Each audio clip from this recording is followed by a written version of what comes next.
Three Idiots with an Innocent Man. The final chapter. Kumar's Parallel Timelines. Ravikiran. Co-author R. Kumar. Copyright 2022 Ravikiran. All rights reserved. Notion Press. Prologue. My name is Kumar. It was my first day in college. I was away for 2 years from Vijayawada. Up to 8th grade, I studied in Vijayawada. I studied my 9th in Vizag and my 10th in the village. Due to my father's job postings, I had to go to different places. Now my family shifted to Bombay and I was left in Vijayawada. I joined a college which is quite a distance. It took me around 30 minutes by walk from home to college. At the time of my SSC exams, I used to get headaches. After coming back to Vijayawada, I checked my eyes and the doctor gave me a negative number for my spectacles. I brought a spectacle and was wearing it for a month. By now I become quite comfortable wearing them. I stood at the door of the classroom and looked around the room. It had 3 rows of benches. The last row girls were sitting and the other 2 were occupied by boys. I have a first bench syndrome if there is one. I prefer to sit on the first bench. I feel if I don't get to sit on the first bench, I would get lesser marks. When in 7th standard when the first bench was not vacant, I used to sit on the first bench without a table. I used to put books on my thigh and used to write. On the 10th even though I joined 1 week late I could occupy first bench and be the first person on the bench. I looked around and found no first benches free. Then one person saw me and called me with his hand signs. I went to him. He said, "My name is Srinu." I said, "I am Kumar." He said, "You can sit with me." I dropped my notebook on the table. Srinu and Pradeep were my bench mates during the 2 years I was in junior college and we became thick friends. Another person who came into my life during this time was Sneha. She stays close to our house. If we both come to our terraces we can see each other. After coming back from the village my eyes fell on her when she was taking a walk on her terrace. Our Tata, grandfather, has a clinic on their street. I used to help him as he is a doctor and runs the clinic alone without an attendant or nurse. In the beginning, I used to help him in sending the patients on a first come first served basis. I used to sanitize the syringes and needles. Then we don't have disposable syringes. Then slowly I learned to bandage cuts, etc. I used to get medicines for the clinic from Pradeep's medical distributors. I used to learn typing from Srinu's brother's typing institute. Once Sneha came to our clinic as she was suffering from a fever. From that time, we had become acquaintances. Slowly we started to study together. I made a tent on my terrace and we used to sit there studying and generally have fun. After my first year of college, I went to Bombay to visit my parents. I have a father, mother, elder brother and younger sister. They were all staying in PNT quarters, Santa Cruz East. I spent my summer vacation there and returned to Vijayawada. I met Sneha after 2 months and she became emotional and asked me for a hug. And later in the evening another hug. That is all we have been intimate with during these 2 years. After completing my junior college, I went to Bombay for the summer holidays, unable to decide what I should do next. Note: for the full details of the story between Kumar and Sneha, please read Three Idiots and a Wise Man by the same writer. Part 1. Kumar becomes a delivery boy. Chapter 1. 1981 month of May. Kumar. After a year I am back in Bombay. Nothing has changed. The boy staying on the ground floor, Suri, has now come to the 10th. Suri called me to play with their cricket team. They made the small pitch in an open place. I brought a tennis ball for them. We played from 5 p.m. until we can't see the ball. Then one boy Ramesh took us to the Vada Pav stall. We all had Vada Pav there. This is not the first time I had Vada Pav. They break the pav in half, put on green chutney and put a vada in between. They also serve bhajji pav. Instead of vada, they put 4 bhajis in between the pav. Bhajji pav was better tasting than vada pav. He paid for the vada pavs. I was told he works as a lineman in the telecom department and the extra money he earns, he spends like this. After a week my father spoke to the grandfather and the grandfather said Sneha remembers Kumar. My father asked, "Who is Sneha?" "She is my classmate and she also helps in the clinic. I left her to help Tata, so I could come here." "I will come after 2 days to talk to Thataya," I said. After 2 days I went to Prabhadevi and spoke to Sneha. She said, "I am doing okay. Everything working fine at the clinic." After 2 days Thataya called and said, Sneha went to her grandparents' house for the summer holidays and now he is without a hand to help out. I said, "I will ask Srinu to help out a little. Especially in the evenings, when the rush would be more." Srinu agreed to go and help. Why she did not inform him before going to her grandparents? Now the holidays were finished and she had not come back to the clinic. Now, Tata asked his other grandson to help in the clinic, and Srinu showed him the work and left. I asked him to check with Sneha's parents. Srinu went to Sneha's house to inquire about her. Sneha's mother closed door on his face saying she will not come back. Now I am in two minds. If she does not return, there is no use going back to Vijayawada. If I don't go, I may not see her again. Sneha. Kumar went away to Bombay. Now I have only a clinic for my time pass. Also, I wait for him to call. I wait on the telephone. One day by mistake I talked about eating non-veg at lunchtime. My mother caught my word and told my father about my eating non-veg. Father asked the mother, if I had non-veg, what else could I have done? Mother asked me, you told me they are Brahmins, how come they are having non-veg? They made a big issue of this and sent me to my grandparents' place. When my degree colleges started, they got me admission there and told me not to come to Vijayawada until I finish my degree. I don't have any way of informing Kumar. What would he think of me? He did not give me his number or address. We never thought this day would come. I don't have any other option but to let it go.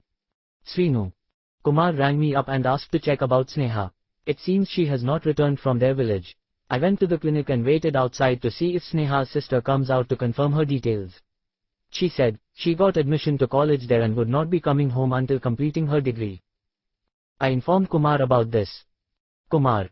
I booked a ticket to Vijayawada and packed my bag and left for Vijayawada. I went to Tata's house, put the bag down, and went for a bath. After dressing up I went to Srinu's shop. I asked him, what happened? Srinu said, I talked to her sister, and she said they had a fight in the home about Sneha eating non-veg at your house. And they sent her to the village where her both grandparents stay. It is near Nellore. I asked him, how did you find all this information? Srinu said, I thought you knew, they were from our caste. Sneha was relative of Jamuna. I came to know recently when we met at a function, where Sneha's parents were also guests. I said, oh, okay, what should I do? Srinu said, what will you do, forget her. I said, I want to see her at least one time. Srinu asked, how will you go there? Do you have money? I said, I saved some money to buy books when I was in Bombay. I did not buy books this time. Srinu said, then you take a train to Nellore. From there you have to catch a bus to reach their village, Devarapalayam. At the bus stop, if you ask for her grandfather's name, she may be at either of her grandparents. I said, okay, and came back home. I had to check the timings of trains to Nellore. I went over to the clinic. There are no waiting patients. I asked, why there are no patients? Grandfather said, after you and Sneha went, the patients' rush has come down. I said, no problem, now I have come back, patients will return. I looked up the telephone book and called railway inquiry and inquired about trains to Nellore. After I cradled the receiver, he asked, are you going to Nellore? I said, I will just meet Sneha and come back. I was told she joined college there. Grandfather said, we don't have any relatives there, where will you stay? I said, I will return by the night. Grandfather said, okay, be careful, do you need any money? I said, I have some money with me. Grandfather took a 100 rupee note from his pocket and handed it to me, keep this money. I took the money, put it in my pocket and went home and packed a small bag. The next morning, I got up early, had a bath, and went to the railway station by a walk. I took a ticket to Nellore and when the train came, went and sat down on an empty seat. After 4 hours the train reached the Nellore station. I inquired where is the bus stop and went over there on a walk. I sat on the bus going towards Devarapalayam village. After 1 hour the conductor called the village name. I got down and looked around. There is a pawn shop nearby. The following conversation went on in Telugu. I went and asked him, where is Paramdhamaya's house? Shopkeeper asked, what is your relation to him? I said, he is my grandfather. If he is Sneha's grandfather, he would be my grandfather. Shopkeeper asked, paternal or maternal? He is Sneha's maternal grandfather, so I told him, paternal grandfather. Shopkeeper said, but, he does not have any sons, as if accusing me of lying. I said, he is my paternal grandfather in relation to me, I did not say he is my paternal grandfather. Shopkeeper asked, so what is your relation to him? I said, his daughter's husband is my mother's cousin brother. Shopkeeper asked, so, his daughter is your aunt? I said, yes. Shopkeeper asked, why are you going there? I said, I have some business with him. It is getting very hot standing there, and talking to him made me thirsty. I told him to give me goli soda. It is called so because it has a marble goli inside the bottle preventing gas from escaping. One has to push the marble inside to drink the soda from it. There is a technique to drinking soda. There is a nook in the bottle mouth, which you have to hold downwards to stop the marble from stopping the opening. Shopkeeper gave me a soda. I picked the stopper from the counter, hit the marble and it went inside and drank from the bottle. I gave him 5 paise. Then he gave me instructions on how to go to their house. I followed his instructions and had to confirm the way with a passerby. At last, I reached her house. I looked for her on the front veranda from outside the gate. Sneha does not seem to be around. Her colleges have not yet started, so where she would be. I went to the back of the house. I looked over the parapet wall. Sneha was sitting on the back veranda holding her face in her hand. Sneha seemed sad. I called softly, Sneha. It seems she did not hear me, and Sneha did not look towards me. I shouted, Sneha, and then she looked towards me. But as someone is coming from inside the house, so I ducked. I heard a female voice asking her, who is calling you? Sneha said, I am trying my name with different voices, see, and shouted Sneha in a male voice. Her aunt told her, don't shout, and went away. I raised my head slowly and looked at her. She put her finger on her mouth so as don't make any sound and came to the wall. Sneha said, come with me, and opened a small door and came out. She caught my hand and took me to the nearby fields. We sat behind a mound of grass and she asked, how come you are here? I said, I came to see you. Sneha said, if anyone sees you, they will not let you live. I said, I don't care, without you my life is useless. Sneha said, don't talk like that. I said, what can I do, they sent you away. Sneha said, by mistake, I told them I had non-veg at your home. My parents scolded me for eating non-veg and scolded me with things such as you have spoiled our religion, you have wrongly born in my stomach, things like that. I said, then. Sneha said, then what, my father brought me and left me with my grandparents. I asked, grandparents? Sneha said, both my grandparents live here, I stay for some days here and some days at other grandfathers. I asked, what shall do? Sneha said, sadly what can we do? Live our lives like this only. I said, let us elope. Sneha said with concern in her voice, what are you talking about, they will send people behind you and they will kill you and bring me back to this house. Then there was a sound behind me and I got up. There was a man around 25 years of age. He caught my collar and asked angrily, who are you? Why are you talking with Sneha?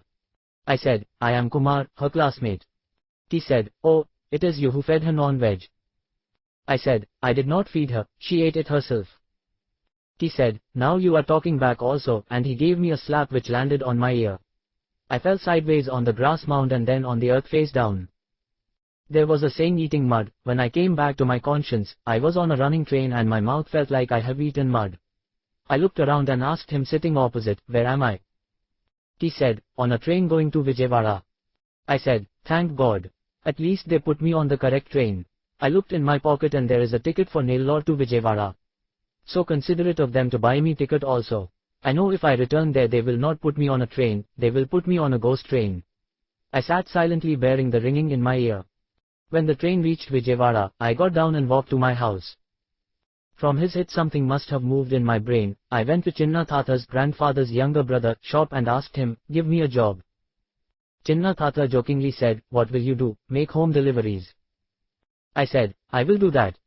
Chinna Thata thought a moment and said, normally we don't do home deliveries, but some people were asking for home deliveries, will you do that? I said, I will do anything.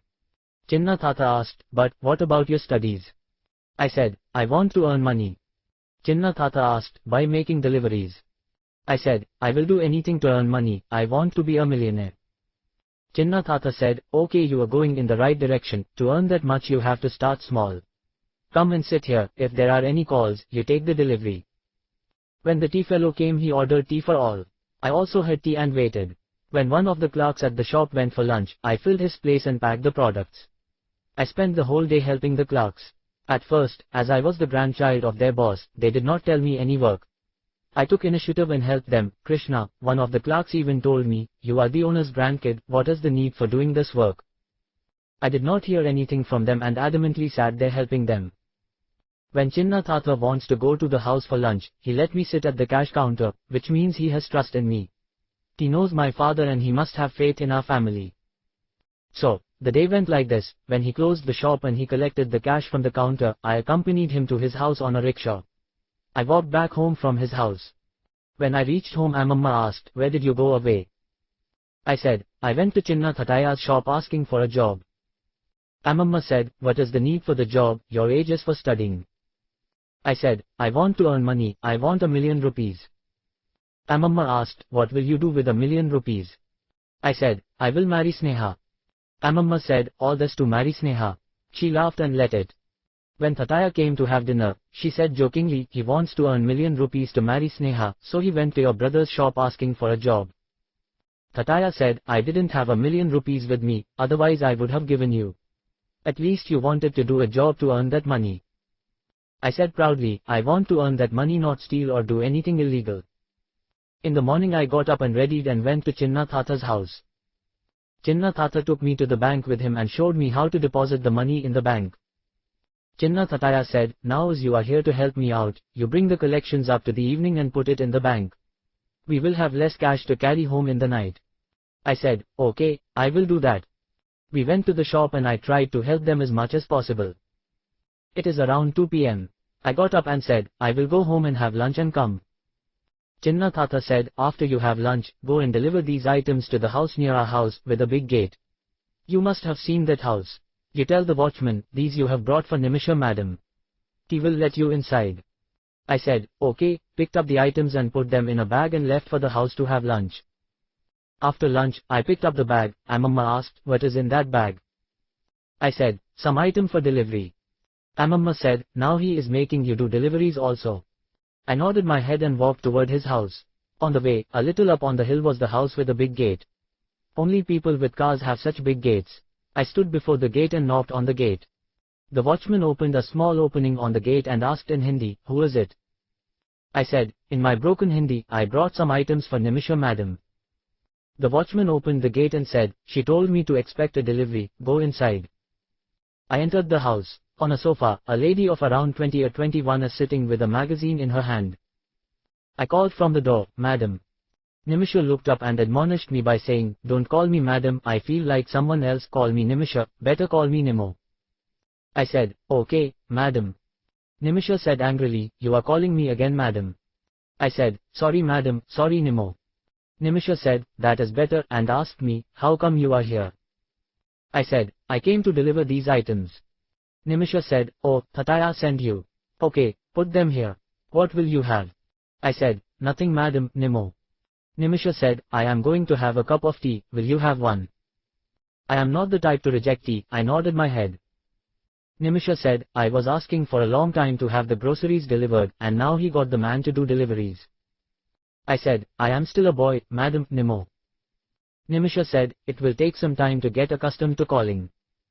What are you studying? She asked, walking to the kitchen. I walked behind her and said, I finished junior college, Nimo. Nimisha asked, then why you did not join the degree college? I said, I want to earn ₹1,000,000. Nimisha asked, what for? I said, to marry Sneha. Nimisha asked, who is Sneha? I said, the girl I love. Nimisha asked, so, to marry the girl you love, Sneha, you want to earn ₹1,000,000. Will ₹1,000,000 be enough to marry Sneha?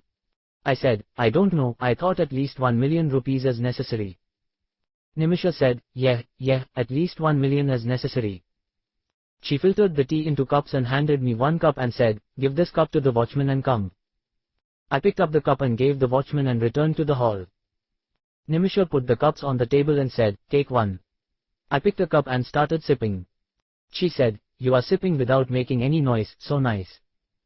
I said, my parents have taught me to drink this way. Nimisha asked, where are your parents? I said, they are in Bombay. Nimisha asked, if they are in Bombay, what are you doing here? I said, I stayed back to do my junior college. Now I came back for Sneha, otherwise I would have joined in degree there. Nimisha asked, what happened with Sneha?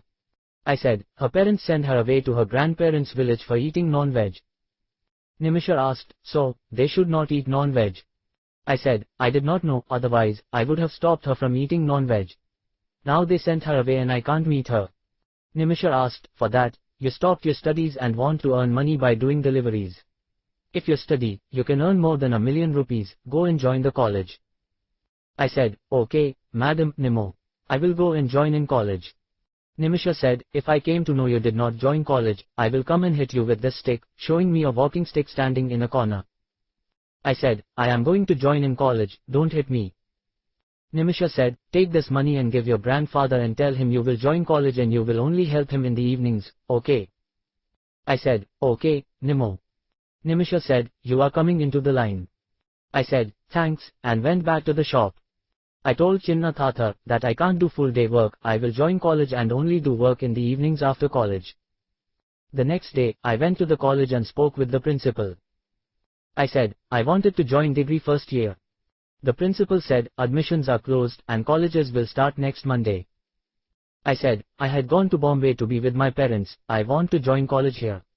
Seeing I am an old student of the college, the principal said there is a seat in BCom. I said, I want to join in BCom, only. The principal said, Srinivas already told me to keep a seat for you, he told me you went to Bombay for vacation. I said, thank you, sir, I will pay the fees tomorrow, and came out of his office. I went to Srinu and told him I got admission for BCom, and thanked him. The principal said, after you returned when I went to pay the fees, I told him to keep a seat for you. If you are not there will be no competition for studies. I went to my Chinna Tata and told him, I joined in degree, I can only help them in the evenings. Chinna Tata said, okay, I will tell the customers to expect the deliveries in the evening only. After 2 days I got delivery for Nimisha. I took the bag and went over to her house. I knocked on the gate, the watchman opened the small window, seeing me he opened the gate. I went in and knocked on the open door. Nimisha looked out of the room and said, come in, you have not joined college, you are still working. I said proudly, I got admission to BCom. Nimisha said, then come and sit, I will prepare tea. I sat down and looked at the magazine on the table, it is a fashion magazine. I looked through the book. She came with the tea and told me to give 1 cup to the watchman. I took the cup and handed it to him and came back. Nimisha said, you are looking through this magazine. I said, I like to read books, I used to bring books from Bombay, but this time I could not get books. She asked, why? I said, I wanted to save some money, so I did not get books. Nimisha asked, why do you want to save money? I said, I told you no, I want to save million rupees. Nimisha asked, so, you did not leave the idea for a million rupees? I proudly said, no. Nimisha handed me the bill amount. I put them in my pocket and said, we'll come back, Nimo. Nimisha said, go safely and come back. In the beginning, it was only Nimo who ordered. Slowly others with phones at home started to order by phone. As time passed, Nimo used to order something or other items daily. I used to go to her house daily and she would give me tea. If I said I don't have time for tea, Nimisha would say, then finish your rounds and then have tea and pick your bill. At least for the sake of collecting bills, I used to sit and have tea and collect the payment and leave her house. From her behavior, it seems she is feeling alone in her house, which is why she used to order daily, so I would give her some company. If I don't have more deliveries in a day, I would sit and chat with her. One day I asked, do you feel alone here, don't you have anyone? Nimisha said, I have everyone, but still, no one is with me. Chapter 2. Kumar. When the Dashehra holidays came, I told Nimisha I will be going to Bombay for the holidays. Earlier for Sneha, I used to skip going to Bombay. Now she is away and unreachable to me, I decided to go to Bombay, probably see Gabbar dancers. Nimisha said, before going to the station, come and visit me. I said, okay. I packed my bag and told my grandparents will return and went by walk to the station. On the way, I remembered Nimo asking me to visit her on the way. I took a little detour. Seeing me, the watchman opened the door. Seeing my bag, he asked, are you going somewhere? I proudly said, I am going to Bombay. He asked, who is there in Bombay? I said, my parents are there. He asked, if your parents are there, what are you doing here? I said, I am studying here. He said, oh, okay, you stayed back to study. I went inside and knocked on the door and went and sat on the sofa. Nimisha looked out the door and said, 1 minute coming. I got up and went to her room and looked into the room. Nimisha is dressing, and seeing her getting dressed, and I turned my back to her and stood there. Seeing me standing there with my back to her, she called, come here. I turned and looked at her. She said, I could not reach the zip, please pull it up. I went to her and pulled her zip and came back and sat on the sofa. I was scared of what she will say when I looked at her while she is changing. But she did not say anything about that. Instead, she said, I will put tea on the stove and come. Nimisha came back with a packet and 2 books. Nimisha said, I hope you read these books. I said, I would read anything. Nimisha said, these are sweets for you to eat during the journey. I said, so much, I can't eat alone. Nimisha said, if you can't eat alone, share it with someone, or take it home, distribute it to your friends there. I said, thanks, and put them in my bag. Nimisha stood there, I thought she is waiting for me to go away and said, I will have tea and go. Nimisha, yes, 1 second, and went into the kitchen. Nimisha brought tea and set it on the table. I picked one and said, I will give watchman, and went and gave him the cup and returned. Picked the cup and started sipping. After finishing tea, I stood up and said, bye, we'll see you. Nimisha stretched her hand, I thought she wanted me to shake her hands. I shook her hand and she pulled me near and kissed me on the cheek and said, come back early. I nodded my head, picked up the bag and went on my way to the station. After her kiss, I felt confident in myself. After Sneha, someone else likes me. With that feeling I reached Bombay. After our cricket match, we sat on the cement plank. Uday asked, hey, do you come to a birthday party at my cousin's? I don't want to go alone. As I have nothing else to do, I agreed to his invitation. I said, I will change and come, and Uday said, I will also change. I dressed and went to his house. He came out and said, let us go. I asked, how will we go? He said, we can go on a walk, it is close by. We walked for something like 10 minutes and reached the party place. We went and sat down on a chair. 2 girls came out with one girl holding a small baby and wished Uday. She looked at me and I said, hello, I am Kumar, I am studying degree. Uday said, he had come from the south, his parents live here in the colony only, so I brought him along. The younger girl said, I know you. I am Sahiti. I said, hello Sahiti, how do you know me? Sahiti said, a few days back I was coming to Uday's house to invite him for the birthday. I put my foot on a stone and my ankle twisted and you caught me and took me to Uday's house. I said, oh, it was you, I did not see you. Sahiti asked, so, you don't look at girls? I said, except Sneha, I don't look at girls. Sahiti asked, who is Sneha? Is she your girlfriend? I said, no, she is not my girlfriend, she was taken away from me, and I put on a sad face. Sahiti said, I am so sorry, how did she die? I said, she is not dead, her parents took her away from me. Sahiti said, sorry to assume she is dead, sorry. I said, it is okay, it is not your fault. Sahiti said, sit down, I want to know everything. Sahiti sat beside me and started to ask questions about how I met her, what I liked about her, and what we used to do. When the time for cake cutting came, she took the baby and went and stood before the cake. Her sister came and they sang happy birthday and she caught her hand and cut the cake. After handing out snacks and we are about to take leave, Sahiti came and asked, how long are you here? I said, I have 1 more week to return. Sahiti said, then come over here at 5 p.m, I want to speak to you. I said, okay, and we took leave and went home. The next day I waited near her house, she looked out and saw me standing there and came out of the house and said, why did you stand there, you could have come and knocked on the door. I said, I don't know how your family feels about that. Sahiti said, our family are not like that, they are liberal-minded, not orthodox, not conservative. I said, thanks for your information, I was scared to come to you. Sahiti said, I wanted to hear the rest of the story, please continue. We chatted and reached a residential complex. Sahiti said, I come here to practice typing and shorthand. I stood outside the institute not knowing what to do. Sahiti said, come in, I will tell the girl who runs the institute, she will not scold you or anything, and asked, do you know typing? I said, yes, I learned for some time. Sahiti asked, what is your typing speed? I said, around 45, I could not reach 50, as if I'm lagging behind. Sahiti said, then come inside, she will check your speed. Let us have a speed test competition. We went inside and she spoke to the girl running the institute and she gave me a typewriter. I sat there and tested the typewriter typing something. Then she gave us a paper containing the matter and told us to type it. We started pounding the typewriter. I clocked the speed of 50 WPM and Sahiti could manage 44 WPM. I said, yeah, it is my record, and touched the typewriter and kissed my hand in appreciation of the typewriter. Sahiti said, let us go sit there for some time. We went and sat on a cement bench and she said, continue with your story. I continued with my story and reached the point where I was put on the train by Sneha's family. Sahiti could not contain her laughter. I looked at her accusingly as if my pain is her laughing matter. Sahiti said, sorry, I am thinking about how you must have looked, I could not contain my laughter. You both went and sat behind a heap of dry grass and her brother came. I said, he is not her brother, only a cousin. Sahiti asked, what is his relation to her? I said, he is her brother-in-law. Sahiti asked, does he love her? I said, I don't know, he hit me on my ear and it still rings on my ear. Did you get it checked? Sahiti showed concern. I said, it is not a problem, I can hear properly. Sahiti whispered in both my ears and asked, repeat what I said. When I told her what she said, okay, your ears are okay. And started to laugh uncontrollably. Hearing her laughter, the girl from the institute came out. Sahiti told her, Bharati, you must hear this story, and told her the story of my catching the train until I was placed on the train.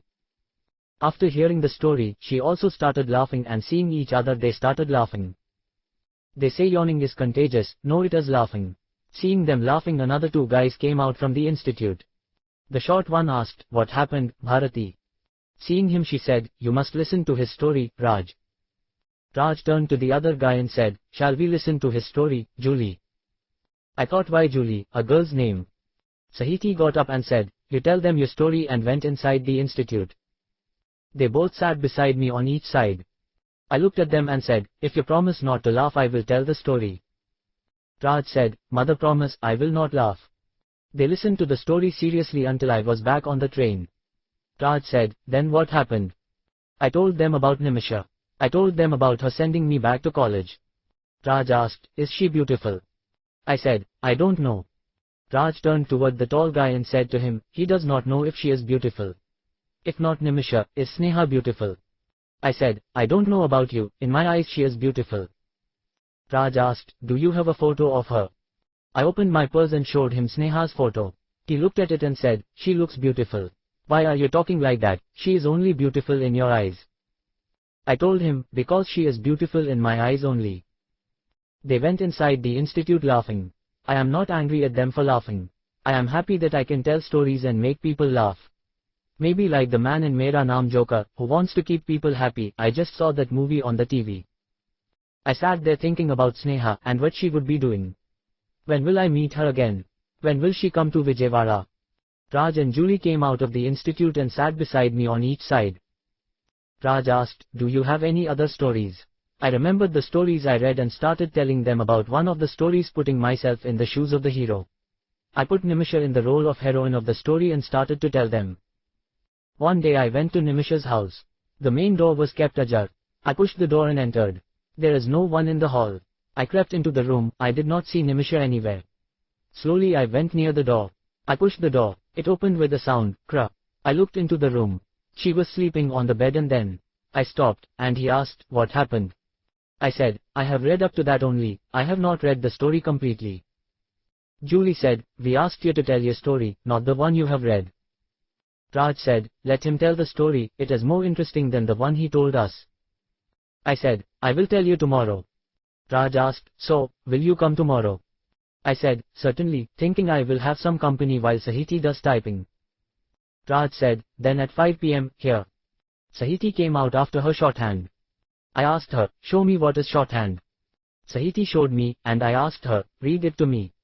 She read it slowly. I said, I know you can't read your own handwriting. Sahiti said, did you learn shorthand? I said, I did not learn. Sahiti said mockingly, then you don't have a right to talk about my shorthand. I said, let me see it. Sahiti gave me the book. I picked a page where only shorthand is there. I looked at the shorthand matter and started to read it like normal English. Sahiti said, you have learned shorthand and now telling me lies. I said, why would I tell you lies, what would I gain by that? Will you give me 10 rupees if I say I don't know anything even though I know everything? Sahiti said, why should I give you 10 rupees? I said, I learned typing because my friend had a typing institute. I know about shorthand and I did not have any inclination to learn it. I thought, what is the use? I really don't know how to read shorthand. Tell me to write something in shorthand. Sahiti gave me a book and a pencil. She was reading from the book and I started to write in shorthand. She stopped and asked me, now read it from the writing. I read it back. Sahiti said, you have a perfect knowledge of shorthand, and you are saying you never learned it. I said, I don't know how I know it. Until you showed me I had no idea what shorthand looks like. Sahiti said, come let us go home. I asked, what will I do coming to your home? Sahiti said, I am not asking you to come to my home, drop me off and go to your home. I said, okay, and we started to walk. She asked, who is this Nemo? They were talking inside.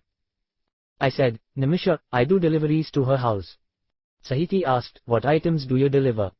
I said, what my Tataya says to deliver. Sahiti asked, you don't look at what you're delivering. I asked, what is the need for looking? Sahiti said, no, I am just asking. Then what do you do? I said, she gives me tea and asks me to give a cup to the watchman. Sahiti asked, so you also deliver the tea to the watchman? I said, it is not called delivery. Sahiti asked, then what is it called? I thought for a minute and said, I don't remember the word, maybe helping. Sahiti asked, so she gives you tea, what else does she do? I said, then I go back to the shop. Sahiti asked, then you don't do anything there, like asking her for a kiss? I asked, why would I ask her for a kiss? She asked, then did you ask Sneha for a kiss? I thought and said, no, but she did ask for a hug. Sahiti asked, when? I said, when last year after the holidays I had gone back then. Sahiti asked, so you had hugged Sneha? I said, twice. Sahiti asked, so, you hugged her twice, when was the second time? I said, the same day in the evening. Sahiti said, so you hugged her once in the morning and once in the evening. I said, yes, you can say that. Sahiti asked, what else did you do with her? I said, nothing else. Sahiti asked, nothing else? I said, nothing else. She asked, for 2 years you did nothing with her? I said, we hugged twice. Sahiti said, apart from hugging you did not do anything else, not even kissing? I said, no. Sahiti asked, not even on the cheek? I said, I told you I have not kissed Sneha anywhere. But Nimisha kissed me on the cheek. Sahiti said, now you are talking. When did she kiss you? I said, before coming to Bombay, on the way to the railway station I went to her house. Sahiti said, then she kissed you? I said, no, she gave me sweets to eat on the journey. Sahiti said, she gave you sweets and then kissed you? I nodded my head. Sahiti asked, how does the kiss feel to you? I said, I don't know how it felt to me.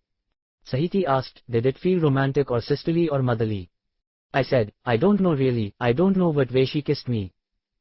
Then we reached her home and Sahiti said, bye, see you tomorrow. I asked, at the same time, 5 p.m. Sahiti said, yes, and went inside her house. I started to walk back to my house. I was thinking about what Sahiti asked me. What way did Nemo kiss me? After thinking for a long time, I concluded that she gave me a friendly kiss. I thought I should tell Sahiti that. I reached home, had dinner and took a book and started reading. My brother switched on the radio and some Hindi songs were playing on the radio. Listening to the songs I felt drowsy and put the mattress on the floor and lay on it listening to the songs and drifted off to sleep. After breakfast, I came down to the ground floor. I checked and Suri is not there in the house. His sister Dee said, he went with our mother. After Raj asked me is she beautiful? I started to look at the girls. She is fair and a little chubby and around 5 feet 1 inch. As a way of conversation, I asked, what are you studying? Dee said, 11th. I said, I am doing BCom. Came here for the holidays and asked, which field? Dee said, commerce. I said, if you have any doubts you can ask me, but I will be going away next week. Dee asked, where are you studying? I said, in Andhra Pradesh.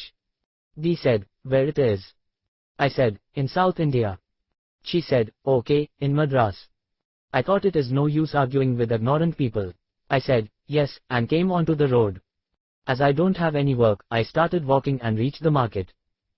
Raj and Krishna were standing and Raj is having a fag. Raj asked, do you want one? I hesitated and I wanted to try it, so I said, yes. Raj asked the panwala for a fag and he handed me the fag and showed his hand. I asked, how much? He said, 50 paise. I took 50 paise and gave him, he gave it to the shop fellow. I lit it with a lighter placed there. I dragged the smoke and a little cough escaped my throat. Raj asked, is this your first time? I nodded and dragged another puff.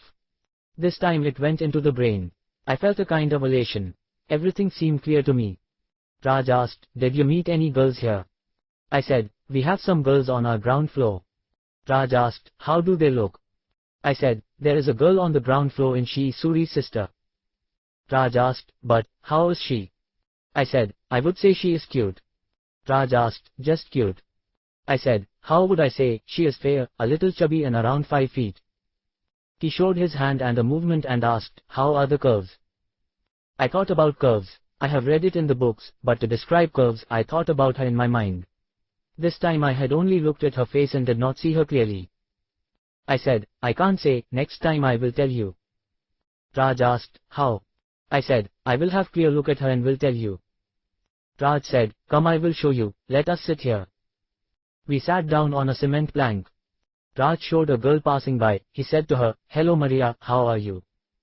She looked at him and said, I am fine, and went away. Raj said, now watch her moving. Now did you understand curves? I had a clear look at her. She is 5 feet and not fat, but I would say chubby with a good figure. I said, now I understand what curves mean. Maria went away moving her ass. Raj said, that is one nice ass movement. I said, I am watching. Then another girl came and went to where Maria went. I asked, did she go to Maria's house and see her mouth like a mouse? He said, you are correct, she is Padmini, keep away from her. I asked, why? Raj said, just keep away from her, she is poison. I said, okay. We spent 1 hour looking at girls and commenting on them. Not on their face but among ourselves. I thought I learned a lot from him today about girls. I looked at the time and said, my mother would be waiting, I will go and have lunch. I will meet you in the evening. He said, you have to tell us about Nimisha. I said, sure, I will think about her and tell you. I walked back to the house. On the way I met Suri and her mother. She asked me in Hindi, what are you studying beta? I said, B.Com. She asked in Hindi, do you know maths? I said, in my broken Hindi, I have studied special maths. She said, if you have time, teach him maths, he is very poor in maths and it is his 10th standard. I said, I will be only for a few days. She said, now teach him, and next time when you visit then teach him. I said, okay, Maji. We reached home and I climbed the stairs and reached my door.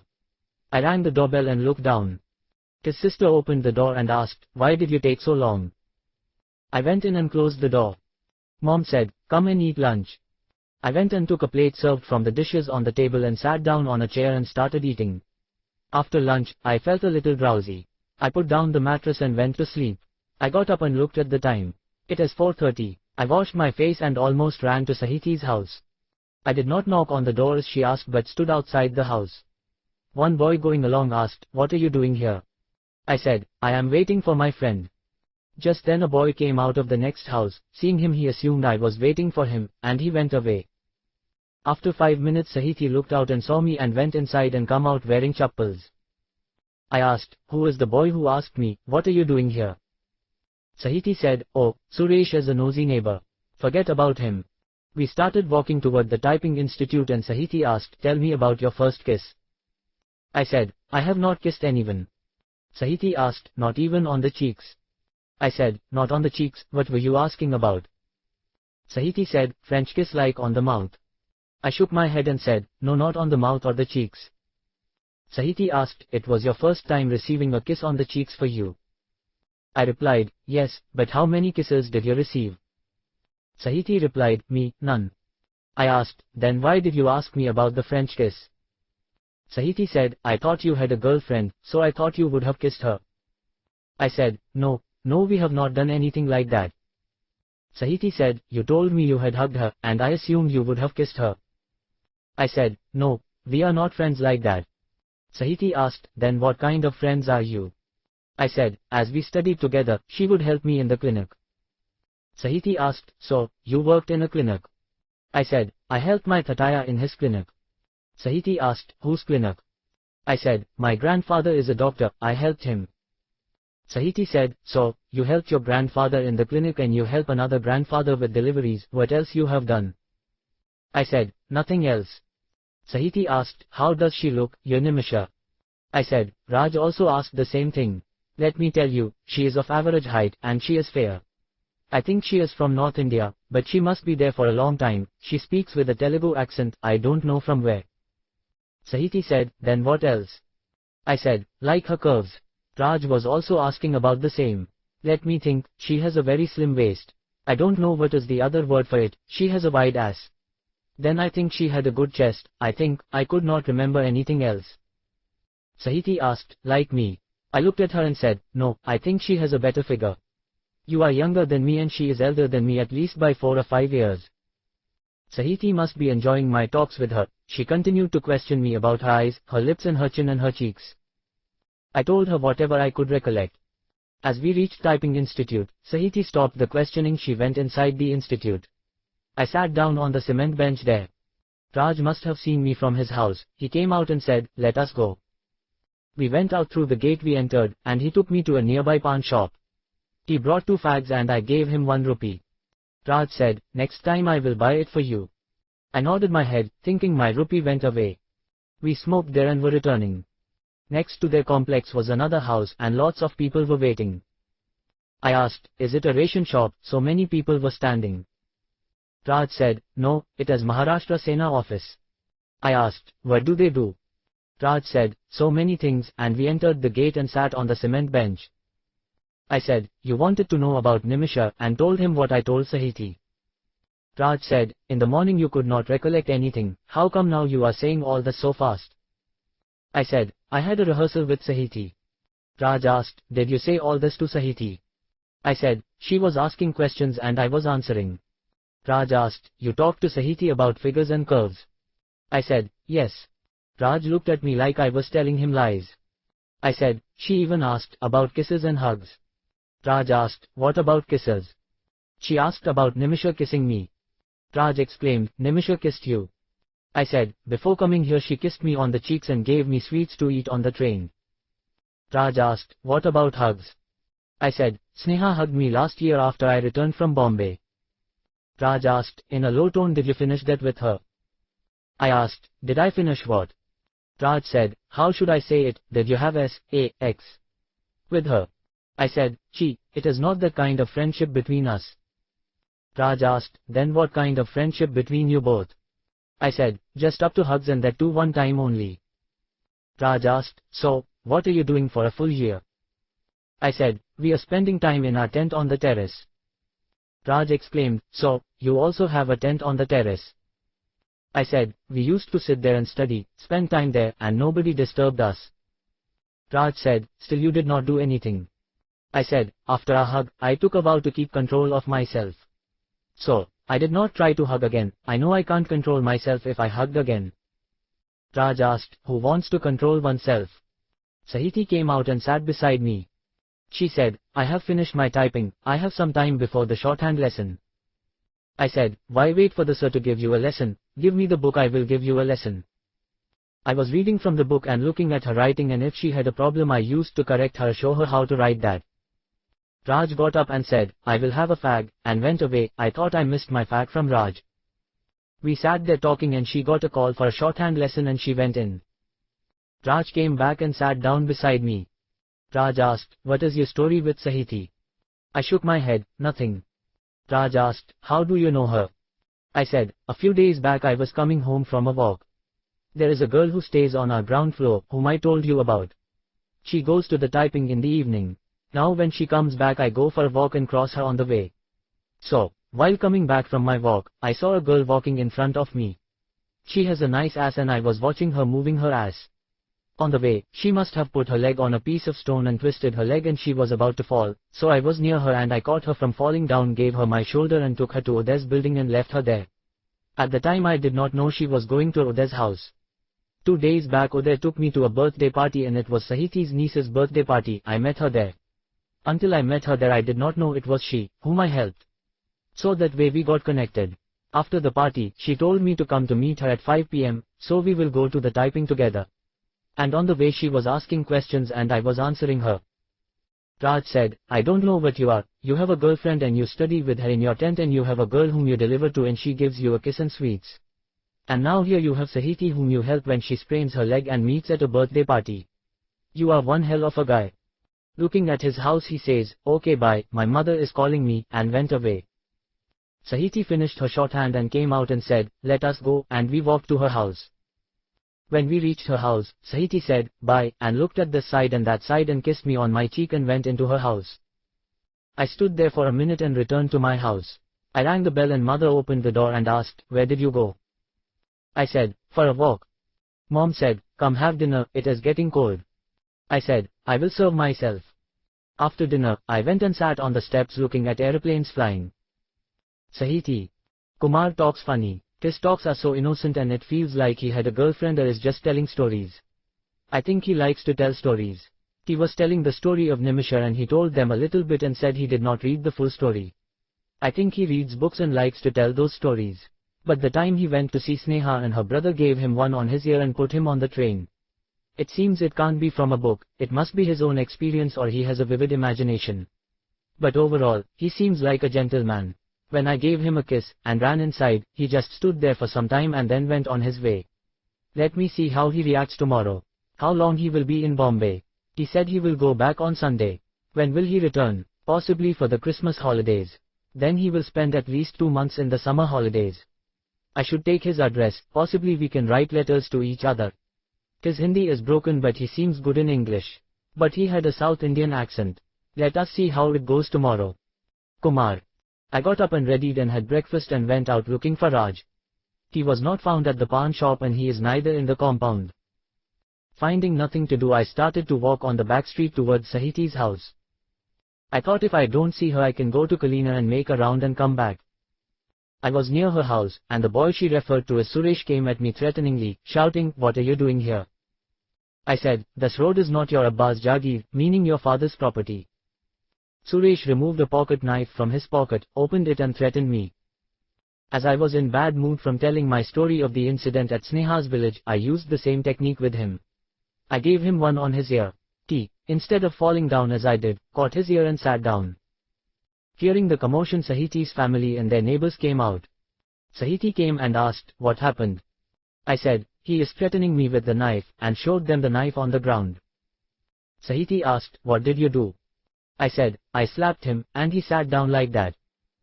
A lady stood him up, he covered behind her so as not to get hit again. I stood there unapologetic. Someone asked, "Sahiti, do you know him?" Sahiti said, "He is my cousin's friend, they came to the birthday party." Sahiti asked me, "What are you doing here?" I said, "I am going to Kalina." He stopped me and threatened me with the knife. What else can I do? Suresh's family came and took him to their home, telling me sorry for his behavior. The neighbors are telling me that I did a good job, he has become violent and he should be taught a lesson.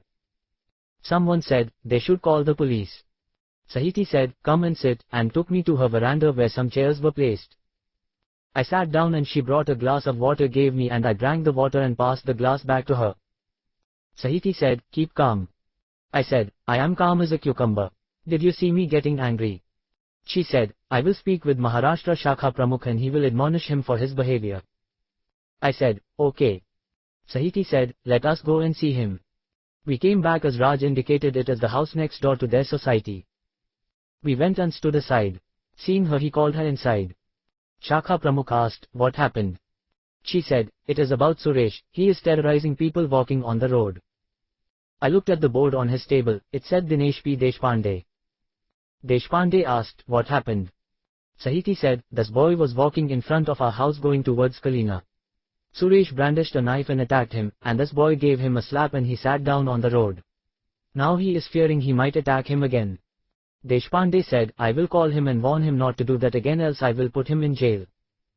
Sahiti said, "Thank you, Dhada," and came out. I asked, "Why did you call him Dhada?" Sahiti said, "Dhada means elder brother." I asked, "Then why do my neighbors call their dad Dhada?" Sahiti replied, "It must be their habit or tradition." We went inside the society and sat down in front of the institute on a cement bench. Raj came and asked, "Why did you not come in the morning?" I said, "I came here and you were not here." Then I went towards Kalina. In front of Sahiti's house a boy brandished a knife and threatened me and I gave him one like Sneha's cousin gave me. He sat down on the road and their neighbors came out and admonished him. Raj looked at Sahiti as if all this is true. She nodded her head. I took a breath from telling all this in a breath. Raj said, "I thought you are scared and a coward, but you came out as a brave man." I said, "It is not bravery, I just took a chance with him. If he thinks another person is weak and a coward, they don't anticipate if we attack him first. That's what I did. Normally I give people some time before acting, but he did not give me time with his knife and all. I had to act first, otherwise he might injure me. What will I do if I get injured, cry myself?" Raj said, "No one is accusing you of being a gangster, we all know you are a soft-spoken person." I was raging inside, but I put up a calm persona appearance. The girl he referred to as Maria came to us and asked, what happened? Raj said, in front of Sahiti's house Suresh attacked him with a knife. Maria asked, did he get injured? Raj said, before he could injure him, he gave Suresh a slap. Maria said, good for him, he has become a gangster around here. Raj said, they came to complain to Shakha Pramukh else he may attack him again. Sahiti got up to go home and I said, I will drop her off and come. Raj said, see you in the evening. I said, okay. We came out and were passing the Sena office. Seeing us passing, a man called and said, Dhada wants to see you. We both went inside and Suresh is sitting on his knees.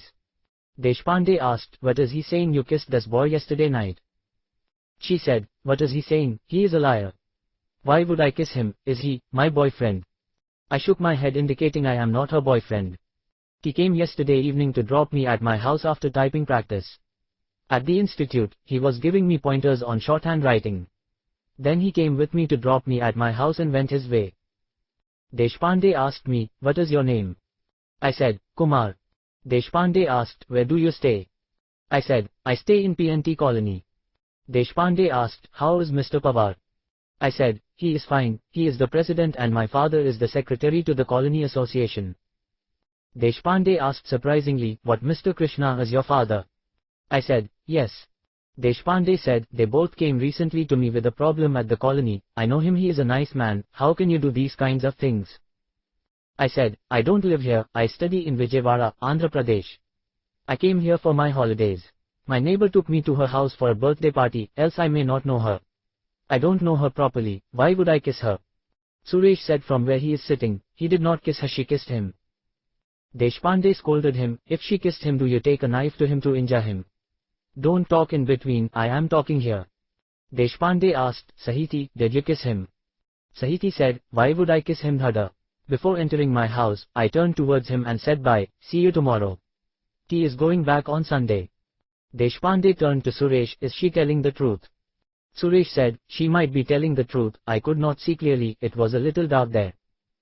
Deshpande said, Suresh, I am giving you a final warning, if you move with gangsters, I will put you in jail myself. Be careful, now you can go. Sahiti said, thanks Dhada, and we came out.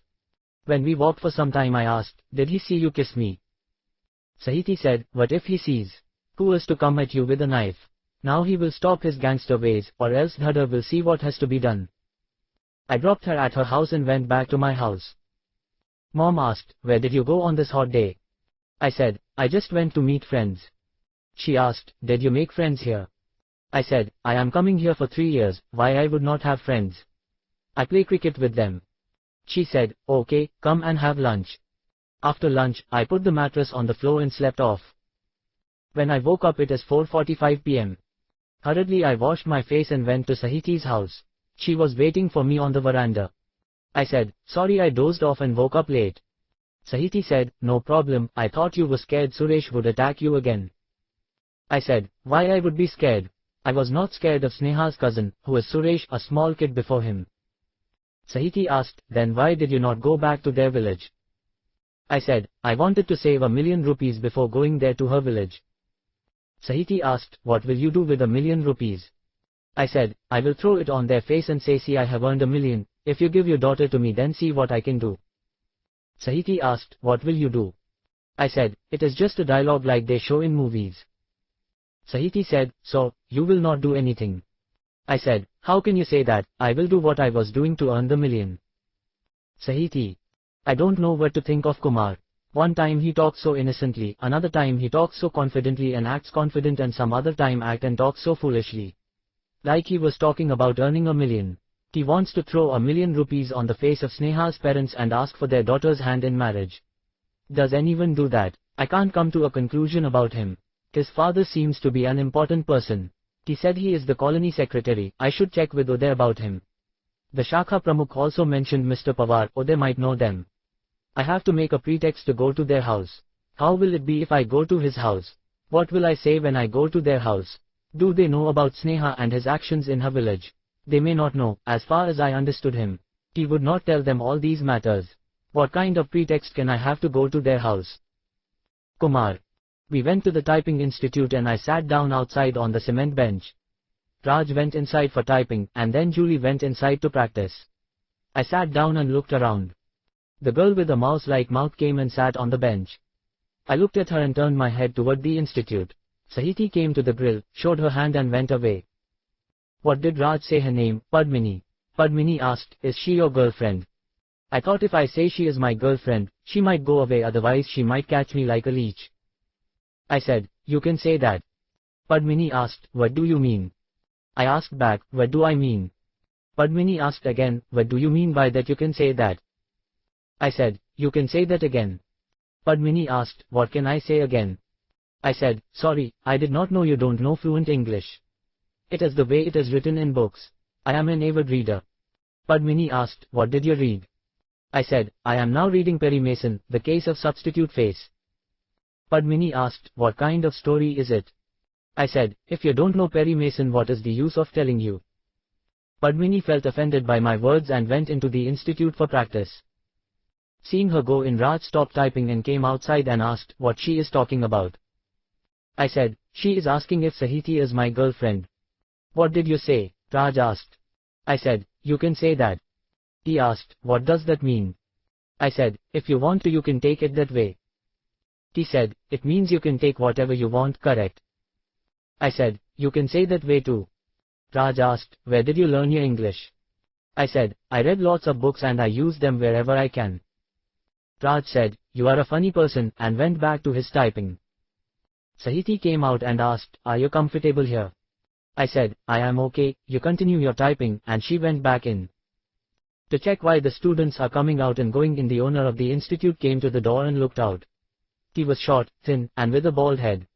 He went back in and he must have spoken with Bharati. She came out and said, Kazi sir is calling you. I thought he must be Kazi.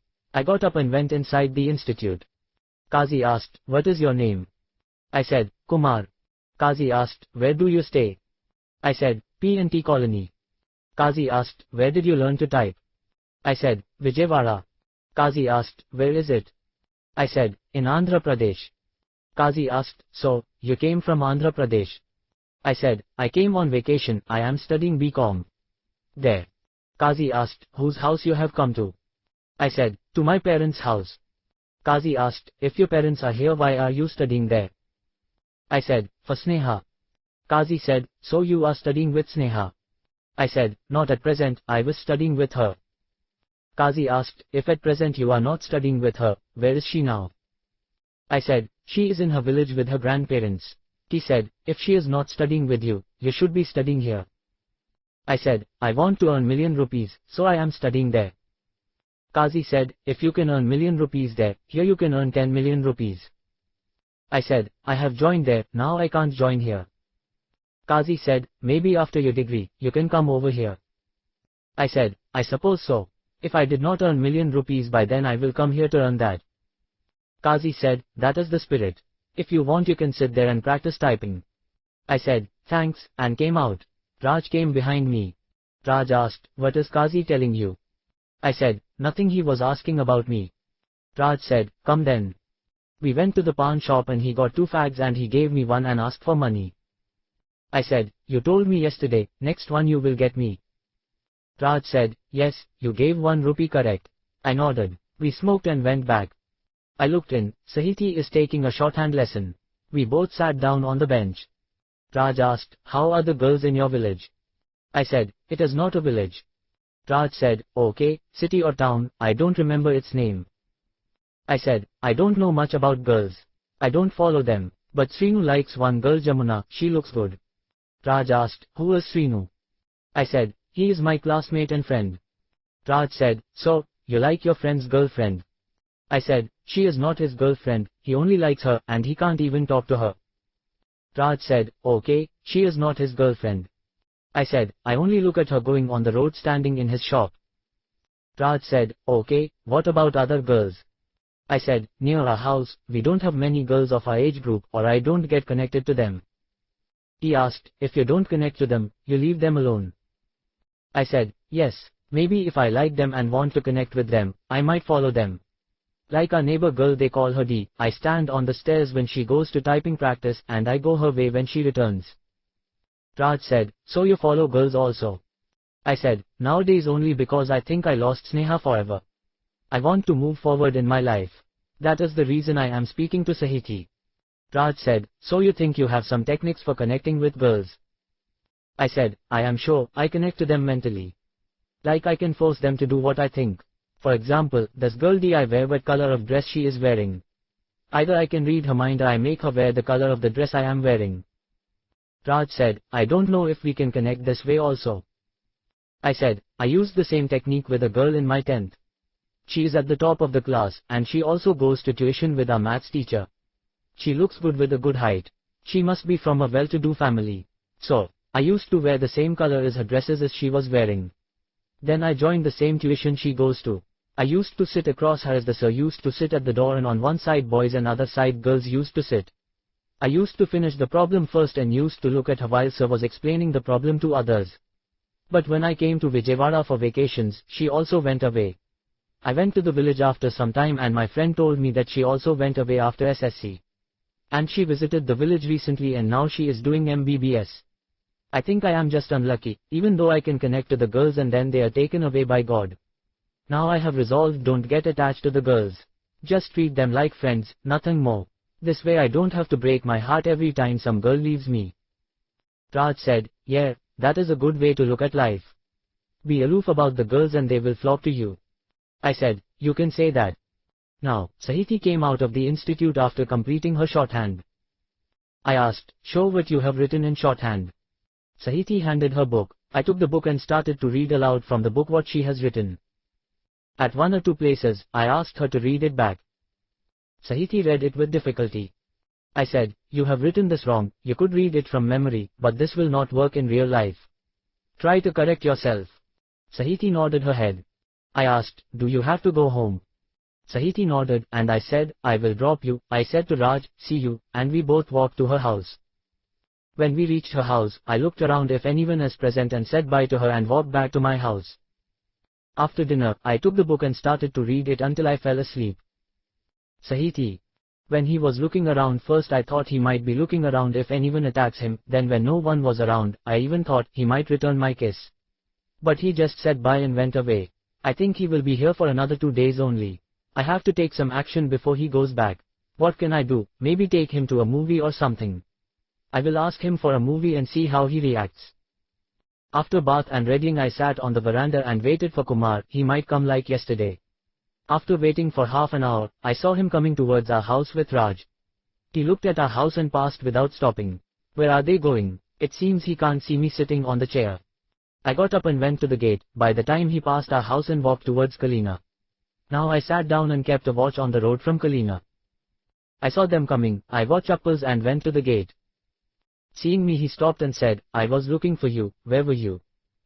I said, I am sitting on the chair there. Kumar said, oh, sorry, I did not expect you to sit there. Kumar started to move towards Vakola. I ran behind him and we walked 10 paces. I asked, shall we go to a movie? Kumar asked, which movie? I said, any movie. Kumar said, I don't know any theaters here. I said, I will take you. Kumar looked at Raj, who nodded his head. Kumar turned to me and asked, what time? I said, 3 o'clock show. If you come at 2 p.m. it would be enough. Kumar said, I will be at the market bus stop, okay. I said, more than okay. I returned to the house. Having completed lunch I told mom, I am going to meet my friends and came out of the house and went towards Vakola. I reached the bus stop around 1:50 p.m. Kumar came there within 5 minutes. We caught a bus to Andheri and got down before the station. We walked for 5 minutes and reached the theatre. I took the tickets and we both went and sat in the theatre. I linked my hand to his hand. He adjusted himself on the seat. With the movement, his hand touched my boob. I looked at him, he seems oblivious to the touch. As the movie has not yet started I whispered in his ear. Kumar turned to me and asked, what did you say? I said, nothing. He looked at the screen and sat with his legs wide. As I turned towards him, his knee touched my knee. I did not pull away and he kept his legs in the same position.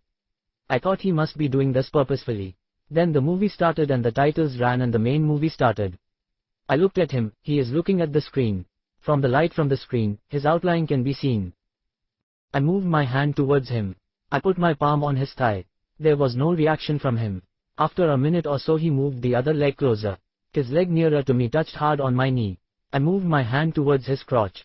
It touched something hard and I moved my hand to the handrest. I looked at him, he is looking toward the screen.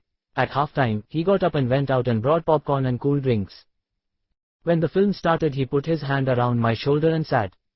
We sat like that and watched the movie.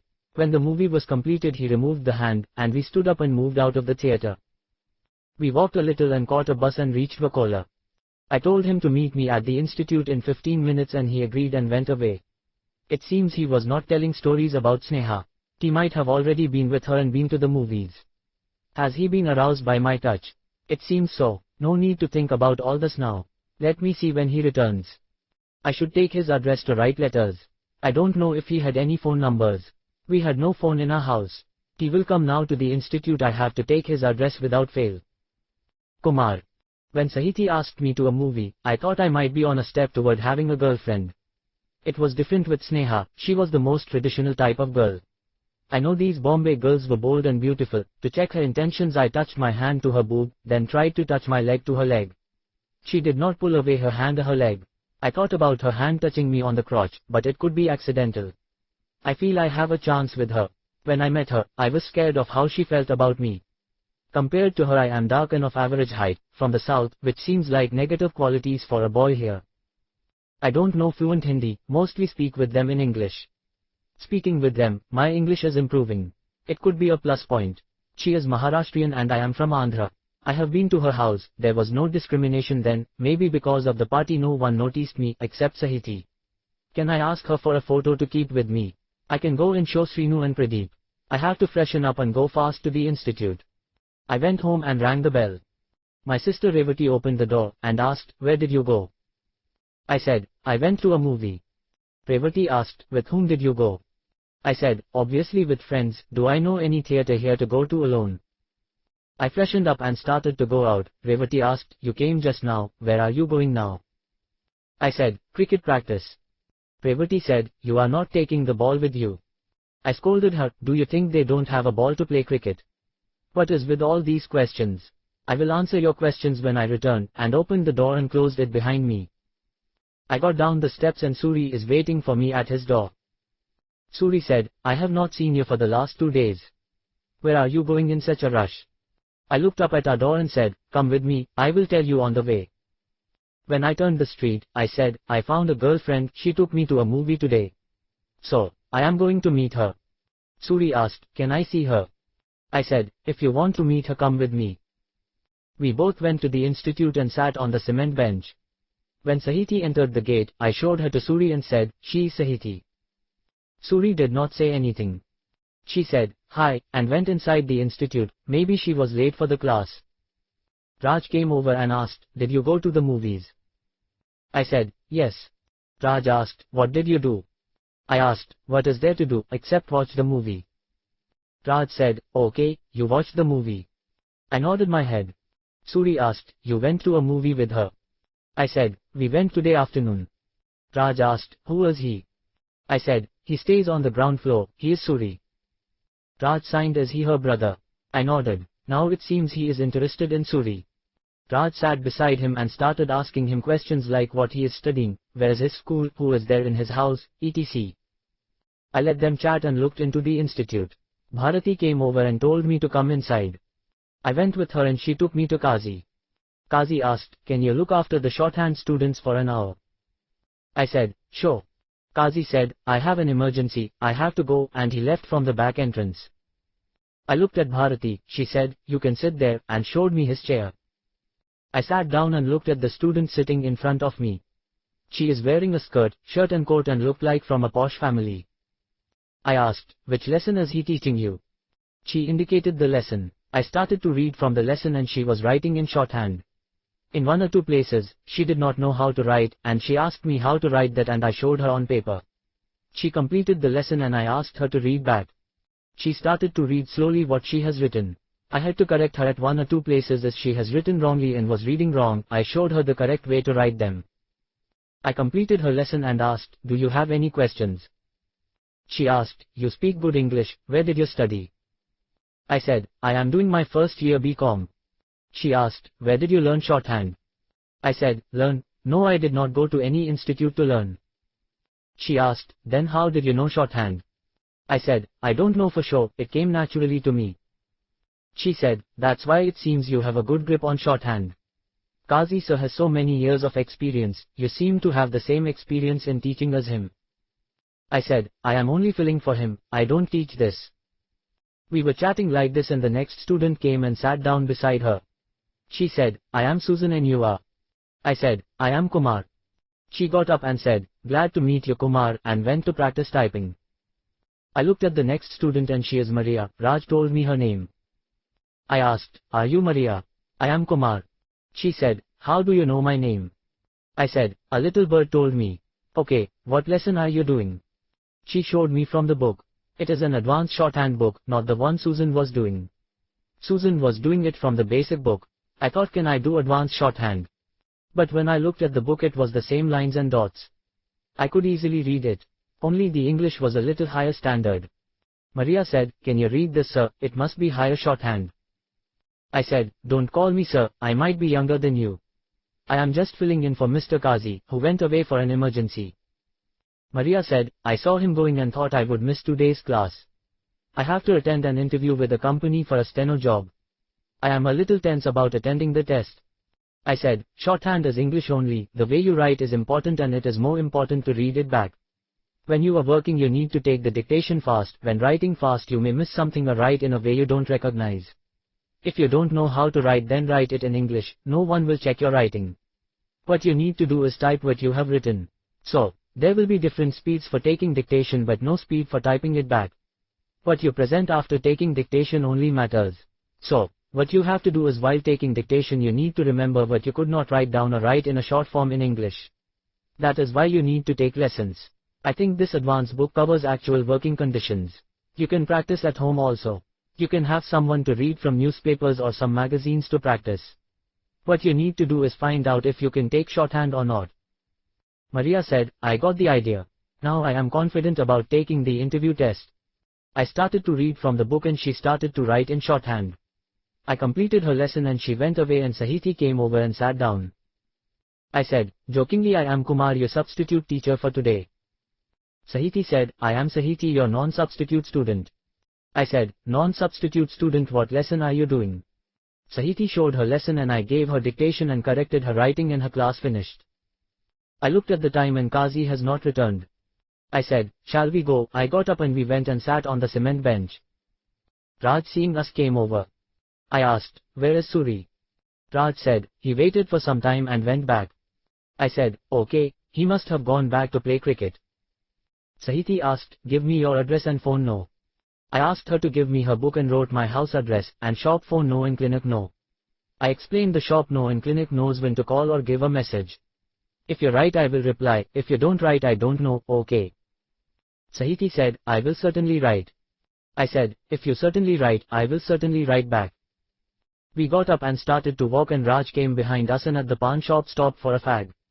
I also stopped and he gave me one, I gave him 50 paise.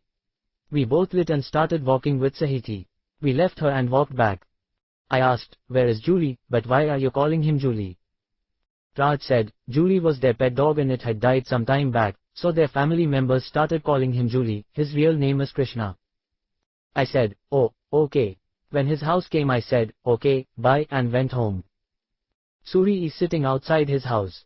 I sat beside him and said, sorry, I did not know he would call me for giving lessons. Suri said, it is okay, I came back to play cricket. My brother has scolded me for getting fewer marks in maths. I said, I would have given you tuition if you had asked for it before, now I just have one day. Let me see if I am back for the holidays, go and have dinner. I went to my house and had dinner and sat down to read.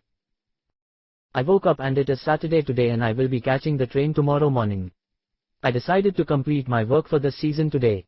I dressed up and came down. Suri is waiting for me at his door. I asked, what are you doing here standing? Suri said, I am waiting for you. I asked, why? Suri said, so I can come with you. I said, then come on, and we started to walk towards the institute. Suri asked, are you going to the institute? I said, yes, why are you inquiring? Suri said, nothing. We entered the compound and seeing us from his house Raj came out and we went out through the big gate. He picked up the fags and we walked to Sahiti's house. Seeing us coming she came out to us.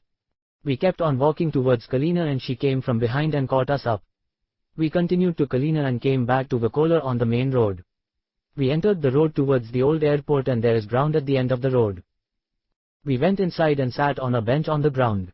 We spent an hour there and came out of the ground and entered the colony through a small gate and came out through the main gate and went to her house and dropped her and came back. Raj said, if you want a room, I have a room available. It is near Vakola pipeline. It is a flat, and the owner gave me the keys to rent it out to someone. If you want to you can use it. I said, let us go and see the flat. We went and checked it, it is fully furnished. We went to Kalina by bus and came walking from there, seeing us Sahiti came over. I asked her, shall we have some fun, there is a flat available nearby. Sahiti thought for some time and said, let us go. Raj handed me the keys and went to his society. We walked to the flat and opened the lock and went in and sat down. We spent half an hour copulating and returned to Raj's society. I went to give him the keys and Sahiti went over to her house. I went home and packed my things and readied for the train journey back home. I went to Raj's society to have a final glimpse of Sahiti. Bharati said, she has not come for typing today. I went walking towards Sahiti's house. Their house is in darkness indicating there is no one at her house. Where she could have gone, I sat on the veranda for some time and went home. Had dinner and slept off to get up early in the morning to catch the train. Sahiti. I was getting ready to go to typing institute. Mom said to come with her as her friend had met with an accident and she had to go to the hospital to visit her. I said, I will miss the typing practice, and she would not listen to me. If you miss a day the typing institute will not run away was her response. At last, I had to listen to her and had to go with her. I was thinking about Kumar going away in the morning and I will not have a final meeting with him. After our time at the flat, he had come closer to my heart. It is 3 months after Kumar went back to Vijayawada. I wrote to him and there is no reply from him. I thought he would come for the Christmas holidays and he did not show up. I had missed my periods for the last 2 months. At first, I have not thought much about it until I started to feel nauseous. When my mother asked, I said I might have caught a bug. I will go and consult a doctor. I went to a lady doctor at Vakola pipeline and she confirmed my worst fears. I am 3 months pregnant. I don't know what to do if my parents come to know of my condition. I don't know what they will do. I started walking on the road absent-mindedly. I saw a military jeep coming in front of me. I closed my eyes and waited for the impact. When I opened my eyes, I am at the Dadar railway station. How did I come here? Note, for her actual experience, you have to refer to 3 Idiots and a Foolish Man by the same writer. Kumar. A few days after coming back to Vijayawada, I went over to Nimisha's bungalow and put the deliveries on the table and sat down. After 10 minutes Nimisha came out of the room. She is wearing a sexy dress. I never saw her wearing such a dress, leave alone a sexy dress. Seeing her in that dress my eyes popped out. Nimisha asked, what are you looking at?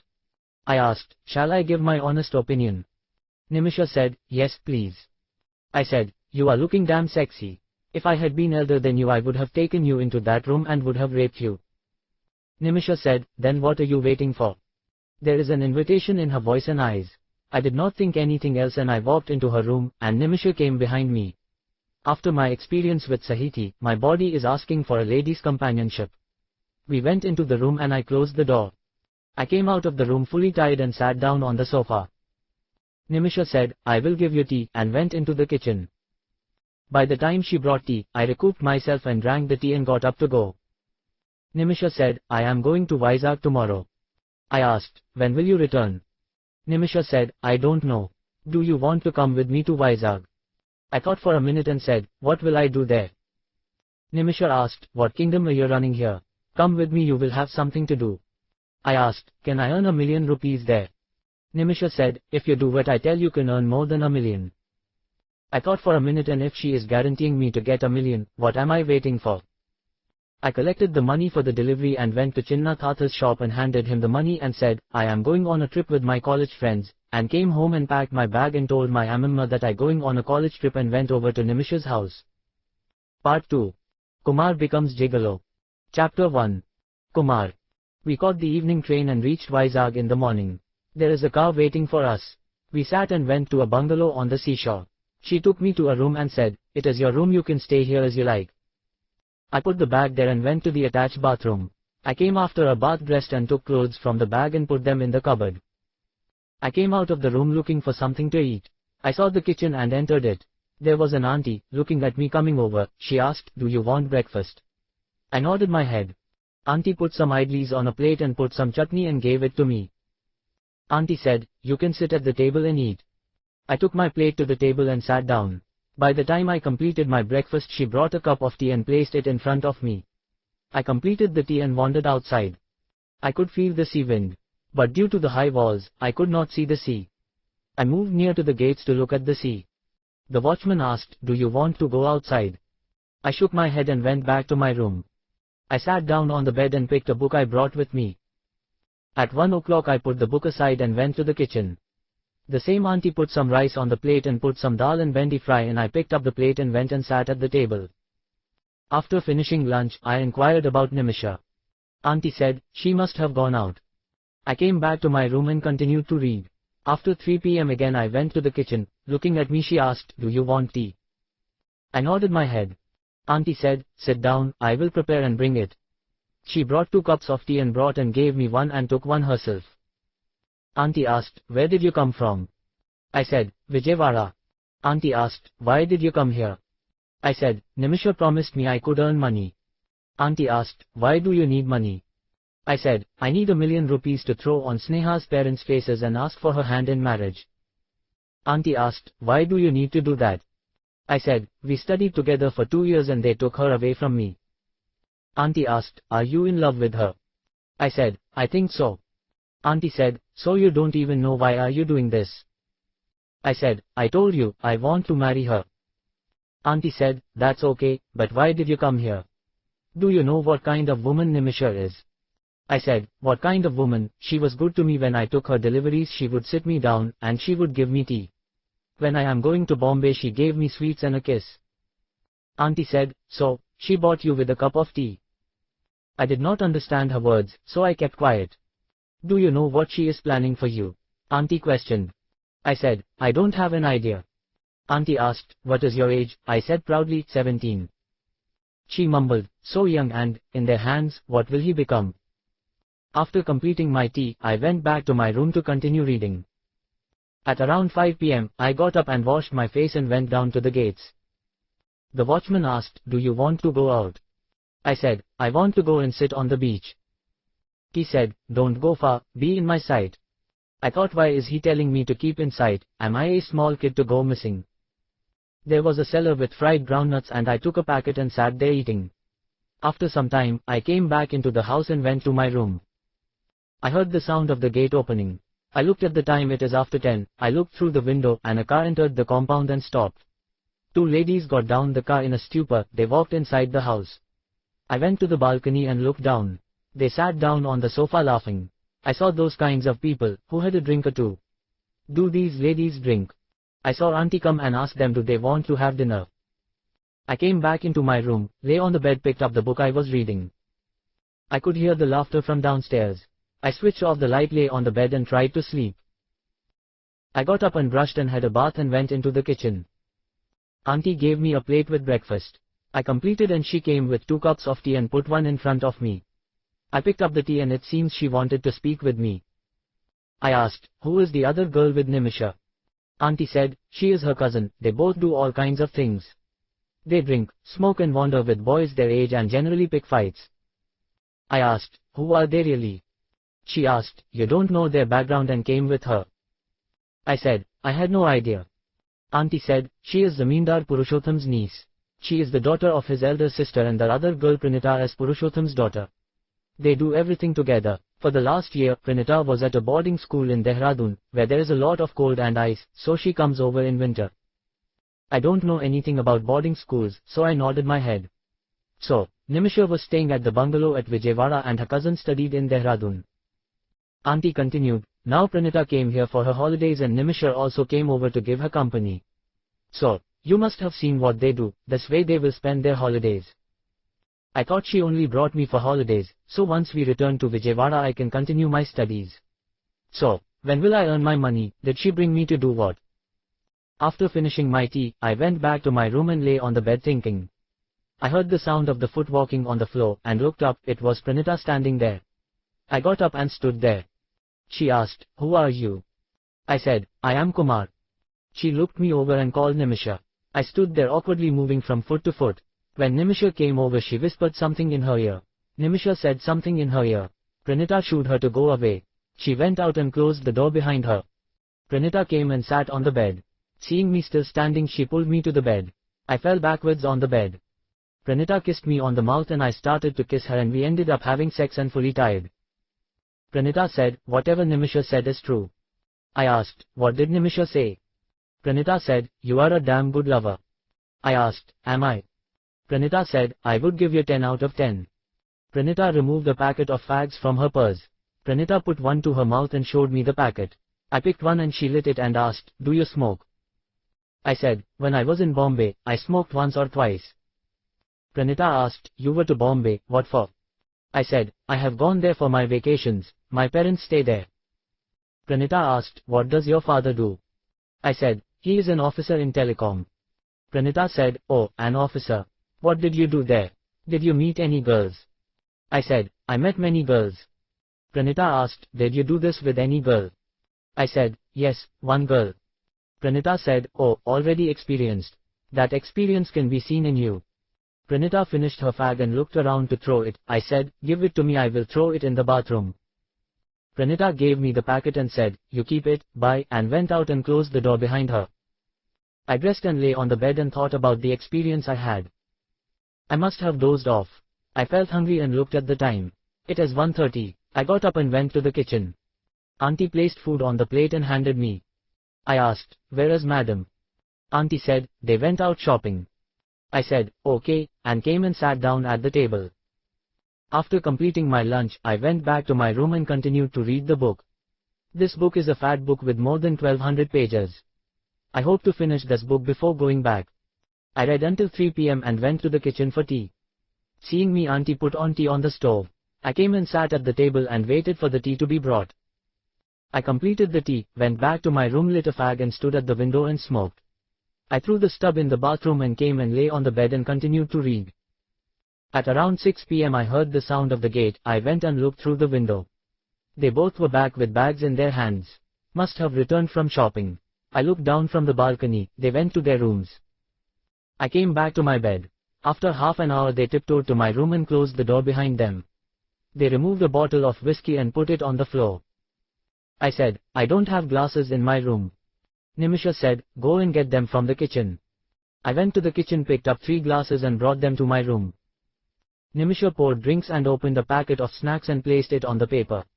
I took a sip and took snacks to eat. Then I got up, brought the packet of fags and placed it in front of them. Nimisha took a fag, lit it and took a drag and passed it on to Pranita, and she took a drag and passed it to me. I took a drag and passed it back to Nimisha. This way we continued our drinking and smoking. Completing the drinks, Nimisha got up and sat on the bed. She called me to get up. I got up and stood in front of her. She opened her blouse and asked me to kiss her. I kissed her on the mouth and came down to kiss her on the top of the breasts. Then Pranita stood behind me and opened my shirt and pulled it away. She hugged me from behind. I felt her breasts on my back, then I understood she must have removed her blouse and stood behind me. With her touch, I got aroused and she pulled the pants down.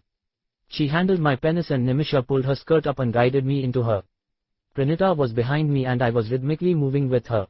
Then Pranita turned me towards her and made me enter her. They took turns and made me have sex with them. Having spent, I fell onto the bed. Then they fingered each other and waited for me to get back into the game. Pranita told Nimisha, "It is your turn to finish." Then Nimisha made me satisfy her and they went away. I fell asleep on the bed. I forgot about having my dinner. I got up and brushed and took a bath and went into the kitchen. Auntie asked, "You did not have your dinner?" I said, "I forgot." Auntie put the breakfast on a plate and passed it to me. Then she gave me tea. After having tea, I wandered into the yard walking around the property. I came back after half an hour and entered the house. Nimisha and Pranita were sitting on the sofa. Nimisha called me to come near. She made me sit in between them. Pranita said, "Shall we finish what we started yesterday?" I did not say anything. Pranita said, "Come with me," and took me to her room. Pranita made me kiss her on her breasts, she made me kiss her pussy, then she made me ride her. After completing our coupling, she said, wear the dress and go to your room. I went to my room and lay on the bed, thinking about what is happening to me. This routine continued for another week and Pranita went away to her house to complete her vacation. We two were alone and we had another go and we returned to Vijayawada. When my grandfather asked, I said, I went with my friends on a trip. When asked about the money, I said, I had saved some and my friends chipped in. I could not see Nimisha for another 2 days and I had other deliveries pending for the last week. After 3 days I got a delivery for her. I picked up the bag and went over. Hearing my voice calling to open it, the watchman opened the gate and asked, where did you go for the last 10 days? I said, Madam did not order anything, and went inside and put the bag on the table. I called Nimo, standing at the table. She did not reply. I went over to her room, and she is sleeping on the bed and her dress moved up to her crouch exposing her panties. I looked at her and went over and kissed her and said, wake up Nimo. Nimisha opened her eyes and pulled me over her. I fell on her and kissed her at the same time. Nimisha said, where have you disappeared for the last 3 days? I said, you have not ordered anything, so how can I come over? Nimisha said, you should make your presence daily here. I said, okay madam. She said, come and fulfill my desire. Nimisha gave me the money for the delivery and I came to the gate. The watchman asked, there is no tea today. I said, madam forgot to order tea powder, I will go and get it. On Sunday morning I headed to Nimisha's house after having breakfast. The watchman opened the gate and asked, so early in the day? I said, madam called me. I went in and looked around for Nimisha. Nimisha is not around. I went to her room. Nimisha is about to go for a bath, and I said, I will wait in the hall. Nimisha said, come in, let us have a bath together. I said, I had my bath and came. Nimisha said, come on, let us have a bath together, remove your clothes and come. I removed all my clothes and went behind her. Having a bath with a girl is an experience worth having. I came out toweled and dressed and came and sat on the sofa. I picked a magazine on the table and flicked through it. Nimisha came after dressing and handed me 1,000 rupees. I looked at what is this? Nimisha said, for your trip with us to Vizag. I said, I will buy myself a cycle, I have to walk half an hour to the college. Then I can do deliveries also. Nimisha said, good, you do whatever you want. Nimisha asked, what will you have for lunch? I said, whatever you are having. Who does your cooking? Nimisha said, daily I have a cook come and prepare food. Today she did not come. I said, so you are preparing the lunch, then I will go and get the cycle and come. Nimisha said, okay. I got up and went to Srinu. He is sitting in the 10th house shop. I said, I want to get a cycle. Srinu said, I know the shop, but where did you get the money? I said, I had earned and saved for buying the cycle. Srinu said, that's why you're not going to the clinic. I said, I am doing deliveries and getting a salary and also getting tips from the clients. Srinu took me to the cycle shop and I selected a new model cycle with gears. This looks stylish and with gears, I can go fast also. The shopkeeper said, 800 rupees and Srinu haggled with him and got it for 700 rupees. I paid from the 1000 Nimisha gave me and said, I will take a test drive. I went around the block and came back. I left Srinu at his shop and rode to Nimisha's house. The watchman opened the gate and said, new cycle. I proudly showed him the gears and look of the cycle. He asked, can I have a ride? I said, I only brought it now, for you I will give you a ride, any other person I would not give. He took the cycle, made a round on the cycle and said, I could not get a hang of riding it. I said, you have to change the gears as per the riding conditions, like coming up this hill. He said, okay, I will try some other time. I will go for lunch and come. Close from the inside and only open it for me. I said, okay, locked the gate and entered the house. Nimisha is fighting in the kitchen for preparing lunch. I laughed at her and said, come aside, I will prepare the lunch. I know a little about cooking and I helped my mother before they went away to Bombay. I prepared the lunch in half an hour and placed the dishes on the dining table. I called her from her room to have lunch. Nimisha said, after tasting the dishes, I never thought you could cook this tasty. I said, my mother taught me. She is a good cook. We completed the lunch and placed the dishes back in the kitchen. Nimisha said, every Sunday, you come and cook for me. I said, okay. I heard the watchman calling. I said, I will open the gate and come. I opened the gate and came in and sat down. Nimisha said, let us go and have a shut-eye. I said, I am not getting sleep. Nimisha said, come, I will give you a fag. I got up and went to her room. She closed the door and took out a packet from the cupboard. She lit one and gave me one and lit it for me. We smoked in silence. Nimisha said, "Let us have a nap, come." I went and lay beside her. Nimisha caught me in an embrace and slept. Feeling her touch, I drifted off to sleep. I got up with urgency. I looked at her. She is trying to arouse me with her antics. I turned towards her and kissed her on the mouth. She kissed back feverishly. She is wearing a frock and I reached for the hooks and released them. I pulled up her frock. She was not wearing anything under. I kissed her on the breasts and kissed and mouthed her nipples. They stood hard and I kissed them and milked the nipples. Then I reached down and pulled her undies down. I kissed her cunt and licked her pussy. I put my tongue inside and explored. Then I sat between her legs, pulled my pants down and entered her and started my rhythmic movement. Having spent and rolled aside and lay on the bed. Nimisha said, "For this, I could give you the 1000 rupees. I said, "Thanks for the compliment." Nimisha got up and dressed and went to prepare tea. I lay there without my pants on. I waited for some time to catch my breath and got up and wore my pants, lit a fag and came to the kitchen to watch her prepare tea. Nimisha asked for a puff and I passed on the fag. She took a drag and passed it back to me. I smoked and she took once more and she filtered the tea and we both came back to the hall. Nimisha told me to pass on the tea to the watchman. I came back and sat on the sofa and sipped the tea. Nimisha sat beside me and said, "Don't think I gave you 1000 rupees for giving us pleasure. I gave that because you left your work and came with me to give company. It is for reimbursing your loss of work only. We will go to Pranita's boarding school for the summer holidays." I asked, "How can we stay at her school?" Nimisha said, "We will stay at a hotel, dummy." I said, "Oh, okay." I did not feel for her calling me a dummy. It seems like she gave me a nickname. Over that she said it in such a way, I wanted to kiss her. I caught her hand and kissed it. She looked at me while I am kissing her hand. I got up to go home, and Nimisha asked, "Are you going home?" I said, "Yes." Nimisha took 100 rupees note and gave it to me and said, "Can you get a bottle of whiskey?" I asked, "What brand?" and she said, "What brand you will get for that, you get it. If the shopkeeper asks you tell him it is for your father, okay?" I said, "Okay." Nimisha gave a bag from under the table and said, "Take this and put it in and bring it." I took the bag and hung it on the cycle and went to the shop. I gave the shopkeeper the money and said, "Give me a bottle of whiskey for that amount." He took a bottle from the shelf, gave me and returned 10 rupees. I took both of them and put the bottle in the bag and went to Nimisha's house. The watchman was surprised I brought a delivery. I said, "Special delivery," and went inside the room. Nimisha took the bottle and put it inside her room. I said, "The balance amount," and gave her back the 10 rupees. Nimisha said, "Keep it, it's your delivery charges." I put it back in my pocket. I said, "I will make a move." She nodded and I came out of the house and went on cycling to the house and put in the gully and locked it and went home. I took a book and went to my tent and sat down. It is still light enough to read.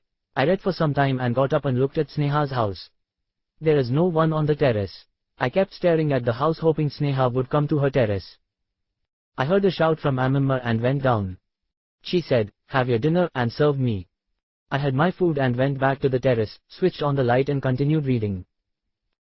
In the morning, having a bath and breakfast, I took the cycle and rode to college. I reached the college in 12 minutes. I parked the cycle in the cycle stand and went to my class with the cycle key chain in my hand. Seeing that, Pradeep asked, "What is that key?" I proudly said, "My cycle." Srinu said, "He got the cycle yesterday, it has gears also. Normally those cycles are used for sports." Pradeep asked, "Where did you get the money?" I said, "I was saving the money by doing deliveries in the evening, now I can use it for doing deliveries also." In the afternoon I rode back home for lunch. Amamma asked, "How come you are early?" I said, "I got a cycle from the money I saved.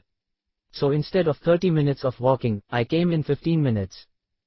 I completed my lunch, had a little sleep and then went over to college.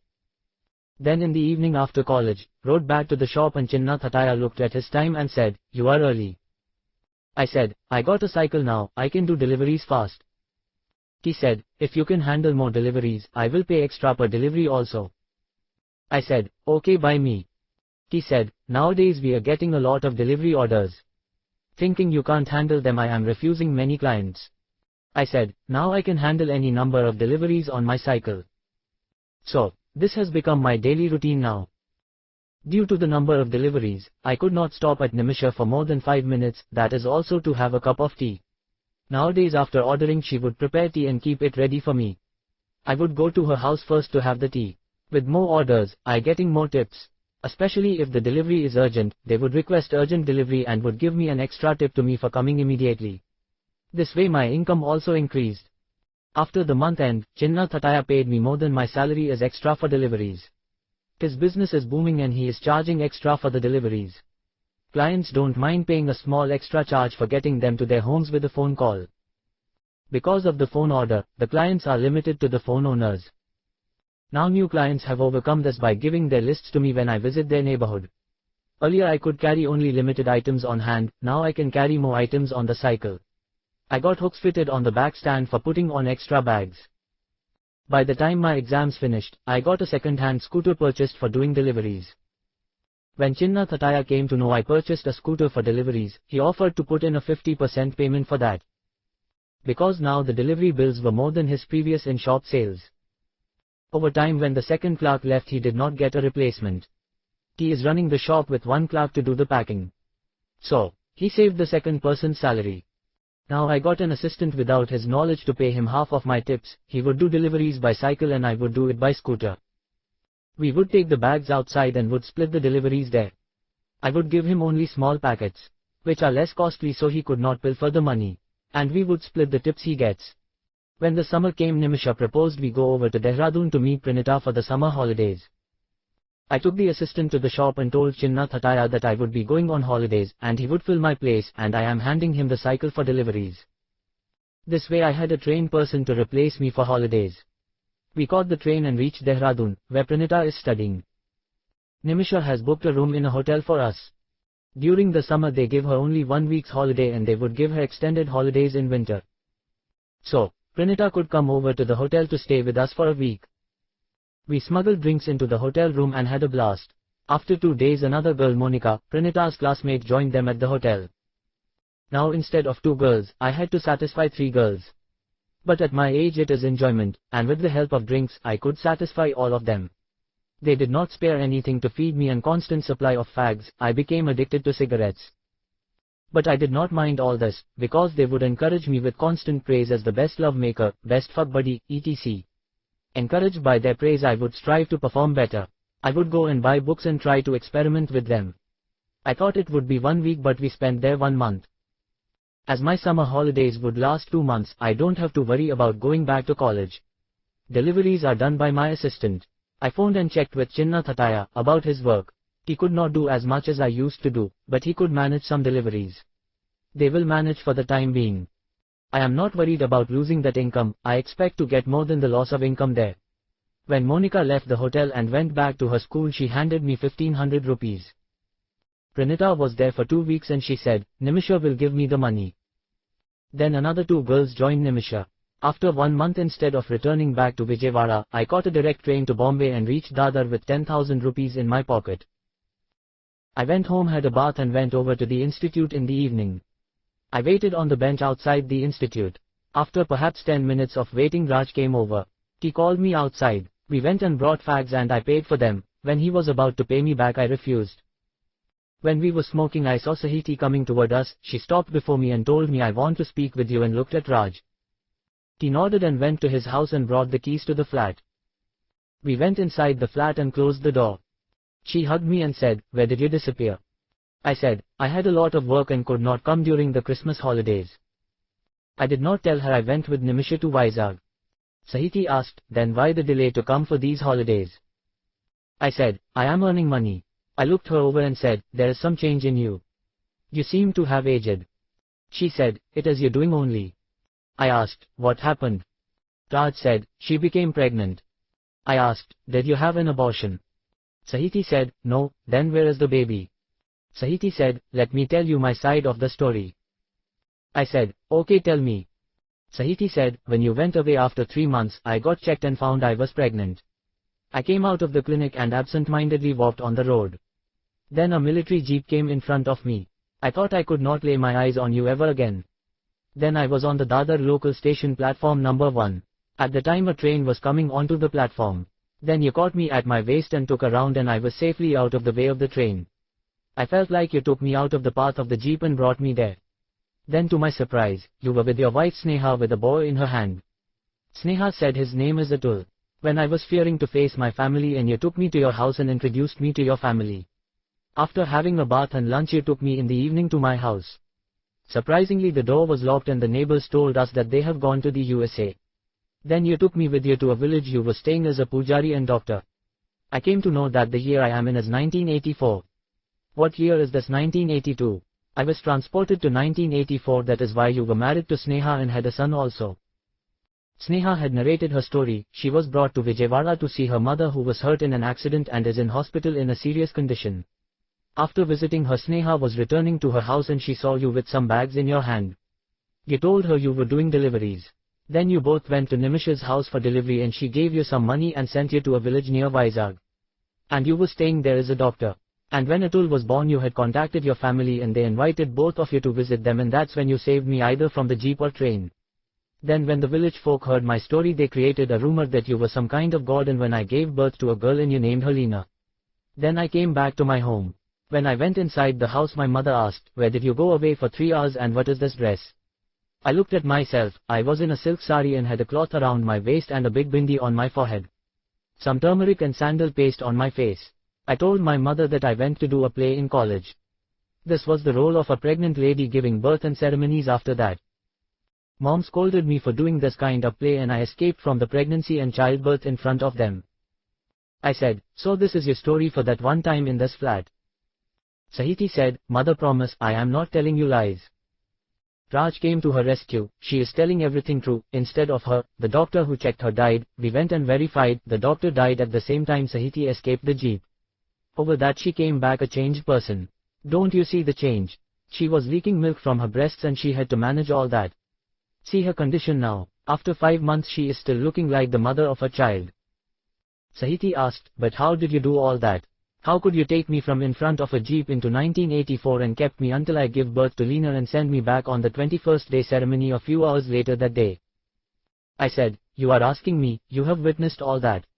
You must have prayed to God to save me from all this humiliation from my parents and neighbors." Sahiti said, "No, I did not pray to God, I only thought about you." I said, seeing Raj there I said, "Okay, you told me your story, now let us go home." She hugged me once more and we returned to the institute. Now after spending so much time with these girls at Pranita's boarding school I didn't have any more interest in Sahiti for having sex. But seeing her full figure I had thought I should have sex once more with her. Then I thought only if she wants it. I left them at the institute and went over to the cricket ground. They were in the middle of a match, so I suggested I will help in the fielding and stood at a place indicated by the fielding team captain. We played until dark and when they suggested we should head to the Vada Pav stall, I went with them and paid the bill. They were surprised by my paying the bill. I said, "I am flush with funds after working hard for the last few months." After that I let them go to their homes and headed to the institute, which is just a minute's distance from the stall. I looked inside the institute and Sahiti is giving a shorthand test. I sat down on the bench and waited for her. Sahiti came out after 10 minutes and we walked towards her home by walk. When we reached her house, she whispered to me, "Tomorrow at 11 am. I understood she is referring to meeting at the flat. If she has no objection, why should I have any objection?" I nodded and she went inside her house. I walked back to my house. I looked around the house, and I find we are living a very frugal life. There is no fridge or washing machine, or TV. Color TVs have become a very rage these days. Then I thought I won't be here after 20 days, why should I spend my money here? I washed my hands and legs and sat down for dinner. After completing dinner, I put the mattress on the floor, sat and started reading a book. I read until I felt drowsy and put aside the book and slept. I got up and readied myself and went over to Raj's house. I sat down on the bench outside his house. Seeing me, Raj came out and went towards the gate. I went behind him and we got fags and I paid for them. He handed me the keys. Sahiti must have spoken with him. I pocketed the keys and told him to send her and went towards the flat. I opened the flat and closed the door and left it unlocked and sat down on the sofa in the hall.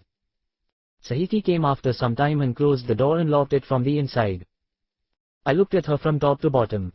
She seemed to age at least 5 years. Earlier she used to have small breasts, now she has full breasts visible on her dress. I asked, "Your mother did not say anything seeing you like this? You were certainly looking like a mother of a baby." Sahiti replied, "She asked me, I told her it must be something I ate and it must have given me a reaction." Seeing me, I don't have any time to give birth to a child, they did not care how I looked. I touched her boobs over the dress. The milk production must have stopped, but the shape is not lost. She asked, why are asking like that? Don't you like me like this? And she dropped her dress down. I said, you are looking damn sexy, come, and took her to the bedroom. In comparison with the slim girls, she looked hot and sexy with her figure, with full breasts, and her nipples also improved in size. I kissed her on her breasts and she moaned a little. That moan encouraged me to continue, and I kissed her from head to toe and entered her. After completion of our copulations, she asked, you seem to have improved your technique, did you have a lot of practice or what? I lied to her and said, nothing like that, I was reading in the holidays.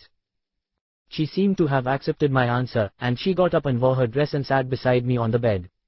I lay on the bed, took out the fag I brought and lit it. She asked, when have you started this? I said, from the time I last came here. She did not say anything about that. She must have thought smoking is a sign of manhood. With the time with the girls, I also must have improved my looks. I have now a full mustache and I daily shave and keep a clean shaven look, and also use aftershave lotion and deodorant. Nimisha orders them for me and passes them to me. Then in my free time, I visit a new gym that came up near the one town police station. Really, I don't have any free time, but I make time to visit the gym in the morning. It was also a suggestion by Nimisha only.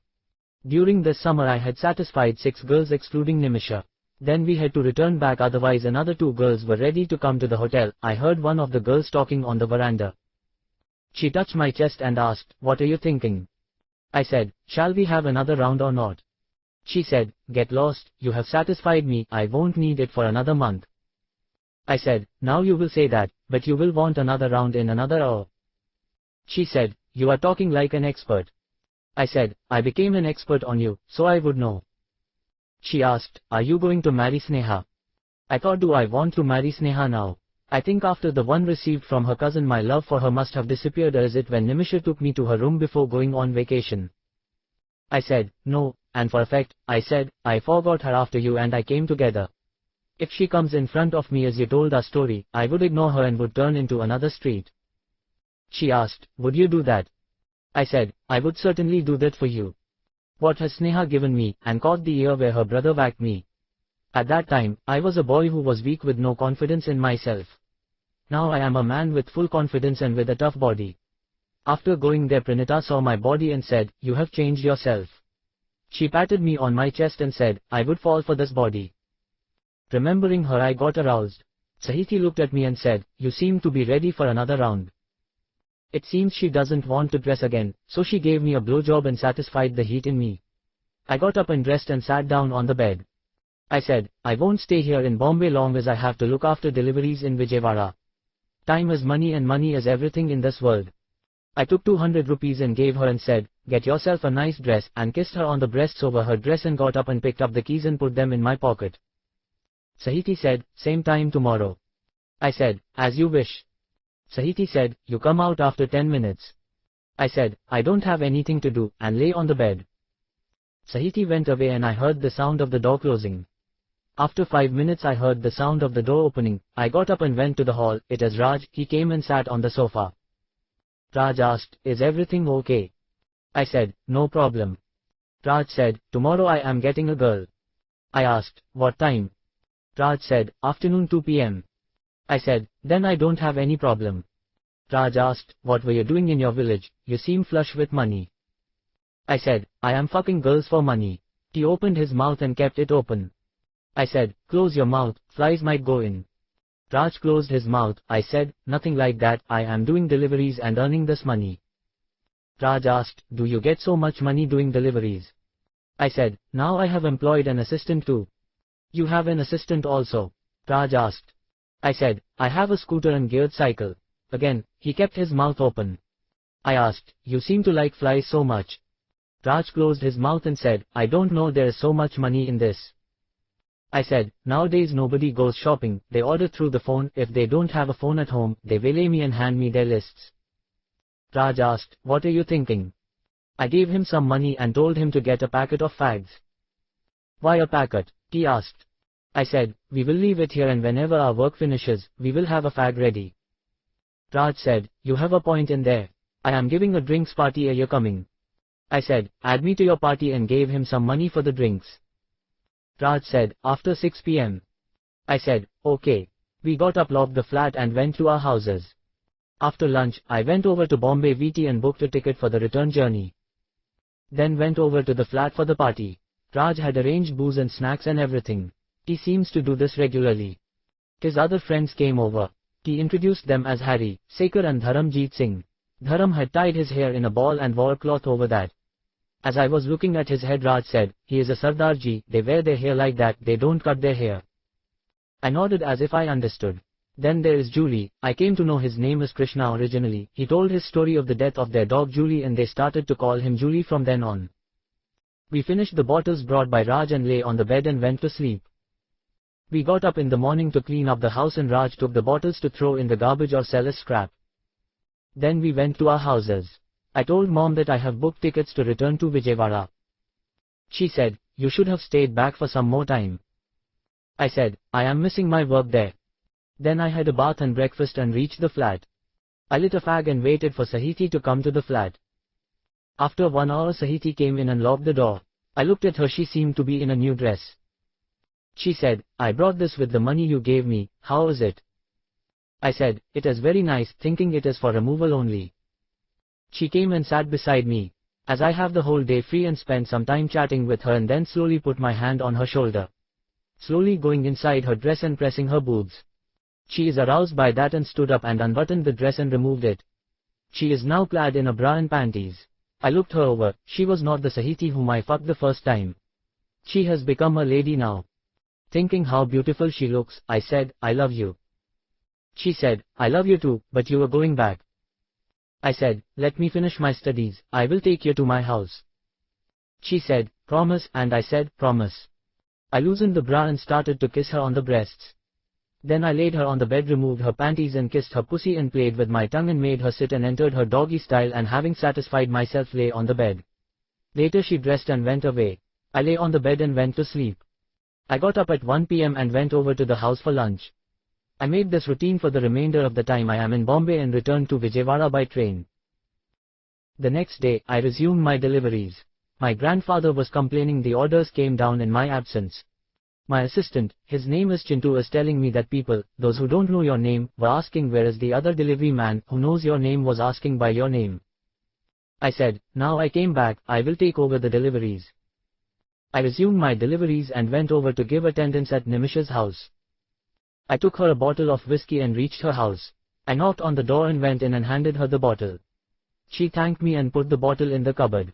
We had a quickie and I came out and resumed my deliveries. When I went to the next house, the lady called me in to give me the money for the delivery. I went in and sat on a chair and waited for her to get the money. It must be the smell from my last encounter with Nimisha. She went and locked the door and came and stood before me. I looked at her and she dropped her sari pallu down, exposing her blouse-clad boobs. I looked at them and looked away. She caught my head and pulled it to her and pushed them on her boobs. I heard a knock on the door and I picked up my bag and slipped from the back door. After 5 minutes I came back to her and knocked on her door and asked for payment for the delivery. She brought the payment and handed me and gave her back the change. She said, keep it, it's your tip. I looked at the money in my hand and her and returned to my scooter. Someone called from inside, who is it?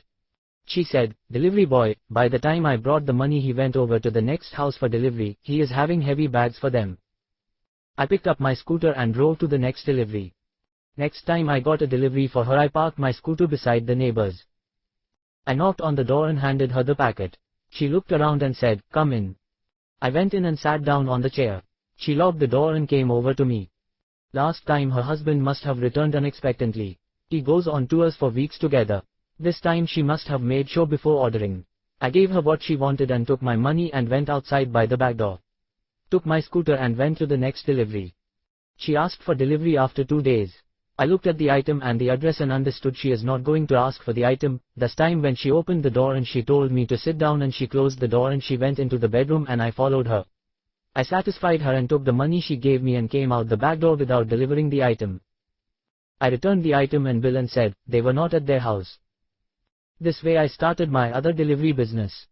Now another few shops are asking me to provide them with a delivery service. It seems nowadays a few ladies find my other delivery service and would order for a certain item, which means I have to be ready to go in. The shop clerks were wondering how come the item sales were increasing so much. But the stocks were not exhausting. Because I put them back as rejected by the client, or the client was not available at their house, or some other excuse. I give the clerks some gifts to keep their mouths shut. Overall, my delivery business and other delivery businesses are running successfully. The ladies will select a time suitable for them and call for delivery. If they are free, they would invite me in to pay the money, or if they have any problem at home, they would pay a tip at the door and send me away. Normally the neighbors would be in their kitchens at the time preparing lunch. Even if they saw me going in, they would think I went into Delaware's. These houses have normally a back door, and if any problem I would slip out the back unnoticed. If any neighbors ask, I would say the bag was heavy so I took it in. If they are smart and also in need of a delivery service, they would ask for the delivery and ask me to come to get my money. This way I am flush with money, and I am planning to buy a house that would be discreet for my operations. I saw a house and its owner is looking for selling it due to financial problems. I have lent him some money. If I get enough money, I will go and register the house after paying him off. By the time of the Christmas holidays, I paid him more than half the price of the house. I told him until I pay him off, I would like to rent it. I got it painted and put some furniture and ready for my use. I got a telephone installed and gave that number to a select few. Instead of me visiting them, if they want to visit me, they can take time and can come to my house. There is a code for the kind of service they need. They would give time for delivery. I started to store some items by buying from the wholesalers and keeping the stock. Especially things like liquor, cool drinks, fags and condoms or such things. The customers would order them on a code. Instead of that item, I would deliver them these items. Those who cannot go and purchase them would order them from me. I gave them a time for ordering on my telephone, which is morning 6 to 11, after which I would go for deliveries. During my college days, I would take the calls until 9:30 and then leave for college. When the Christmas holidays came, Nimisha said, "We can't go to Vizag because the old lady was complaining to my mother and she scolded me for drinking." I don't know what she said to her, but she just scolded me for drinking. Next time she might open the accounts in front of my mother. I said, "Why worry about it? I have a rented house and no one would disturb us." So, this time Nimisha and Pranita came over to my house for spending their holidays. I have everything at my house, a variety of drinks and fags and food. I handed over the deliveries to Chintu and already told my other clientele that I am going on holiday. I spent 2 weeks with Nimisha and Pranita at my house. I provided what they required without stepping out of the house. We had sex twice a day and in the evening drinks. After that Pranita went back to her house. Then another 2 girls who had come to our room in Dehradun came to stay. They stayed there for another week and went over. Whatever money I got I handed to the owner as a part payment towards the house. Chapter 2. The year 1983. Kumar. After 1 week while doing rounds on my scooter for doing deliveries, my eyes fell on a girl on my route. I made discreet inquiries and found that her name is Sunita and she is from Bombay, but she was studying in Vijayawada and staying in her uncle's house. Slowly I started following her. I sold my second-hand scooter and brought a bike, putting in extra money, and I had to stop 2 months of my payment towards the house. Then I started to follow her movements. I found out she is studying in my college and she is a 1 year junior to me and is studying first-year degree. Her uncle sends her to college by rickshaw. One day I gave the rickshawala some work so he would be delayed reaching the college. I waited for 5 minutes and stopped near her and asked, "What happened, Sunita? Your rickshaw did not come." I talked as if I knew her for a long time. Sunita looked at me. "Who are you?" I said, "I know your uncle," and made up a story about how our families know each other. Believing me, she came with me on my bike and I dropped her at her house and went away. For the next few days, I did not attempt to approach her.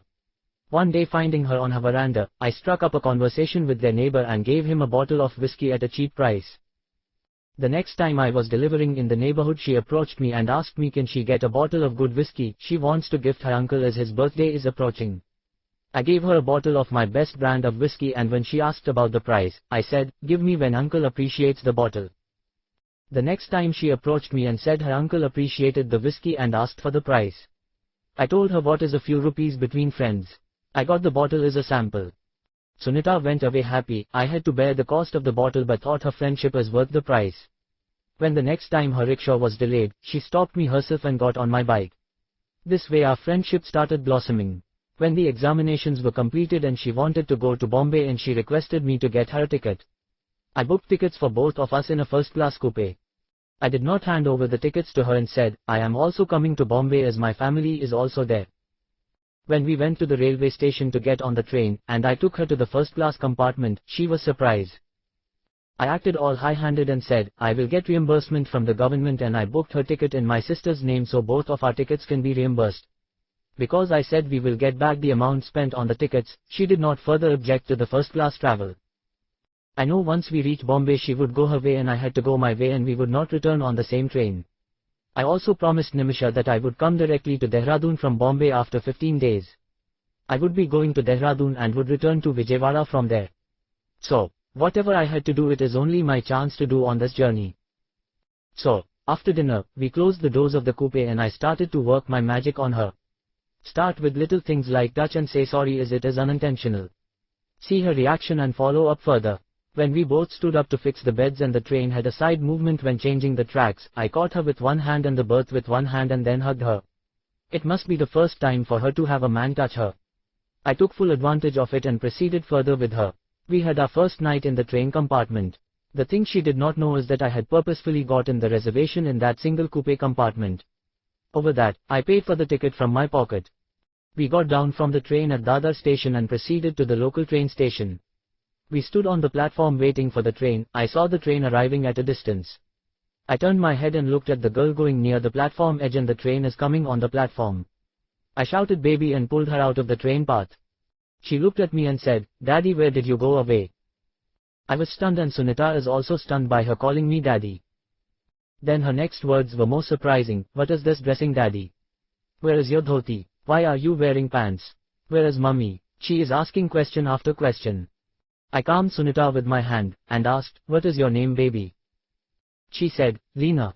Now after hearing the name somewhere a bulb is lit in my brain. What is your father's name Leena? Leena said, everyone calls him Swami and his real name is Kumar. I asked, what is your mother's name, Leena? Leena said, Sneha. Now everything became clear to me. She is Sahiti's and my daughter who was left behind when Sahiti came back and now she is being returned to me. I looked at her and she would be around 7 or 8 years. I told Sunita in a whisper, you go ahead, I will see what she wants. I asked, do you have a ticket? Leena said, no. I told Sunita to hold her for a minute and I will get her ticket and came out of the station, took her a ticket and came inside and we all sat on the next train. I gave Sunita my phone numbers in Bombay and Vijayawada and told her to give me a call and I will explain everything and got down at Santa Cruz. I planned to go to Andheri and drop her at her home. Now I changed the plan and taken Leena to my house. I told my mom that she has separated from her family and I know where her family stays in Vijayawada. I will take her back with me and hand her over to her family. I will call Vijayawada and will inform their family through my assistant. I know I can meet Sahiti only in the evening when she goes to the institute. Sunita. When Kumar approached me with giving me a lift, I thought he had other intentions but after that, he has not even looked at me and I went to him for a bottle of whiskey to give to my uncle for his birthday and he did not even take a paise for that. I had to ask him for getting a ticket to Bombay because the railway ticket counter is far away and there is no bus facility there and he had a bike. Then when he said he would accompany me to Bombay on my journey as his parents also stay there, I thought I could get some company on the train. But when he had taken me to the first class compartment again, I had some apprehensions, but when he said he will get the tickets reimbursed by his father, I heaved a sigh of relief. But I still don't understand what happened on the train while preparing the bed. It is his planning or just an accident, whatever may be. I had an experience of a lifetime. He has some kind of magic in his touch. And his toned body and his way of lovemaking took me to another world and back. He made me feel like asking for it again and again. At least he had given me his Bombay number and also Vijayawada number. He also has a phone in his home in Vijayawada. He looks well off even though he does deliveries. He must be having his own business, otherwise, how could he give that costly whiskey just like that? Uncle said it is the best whiskey and he never laid his eyes on a bottle like that. He was so happy that he had permitted me to go alone to Bombay this time. Otherwise, if I had waited for him to drop me in Bombay, he would have wasted my whole vacation. But what is with that girl at the station, calling Kumar daddy, but her other talks are contradictory to what I know about him. He is just 18 years of age and I am 17. The girl looks 7 or 8 years of age. When she told her the details, he seemed to know about her parents, that is why he went and brought a ticket for her and took her with him.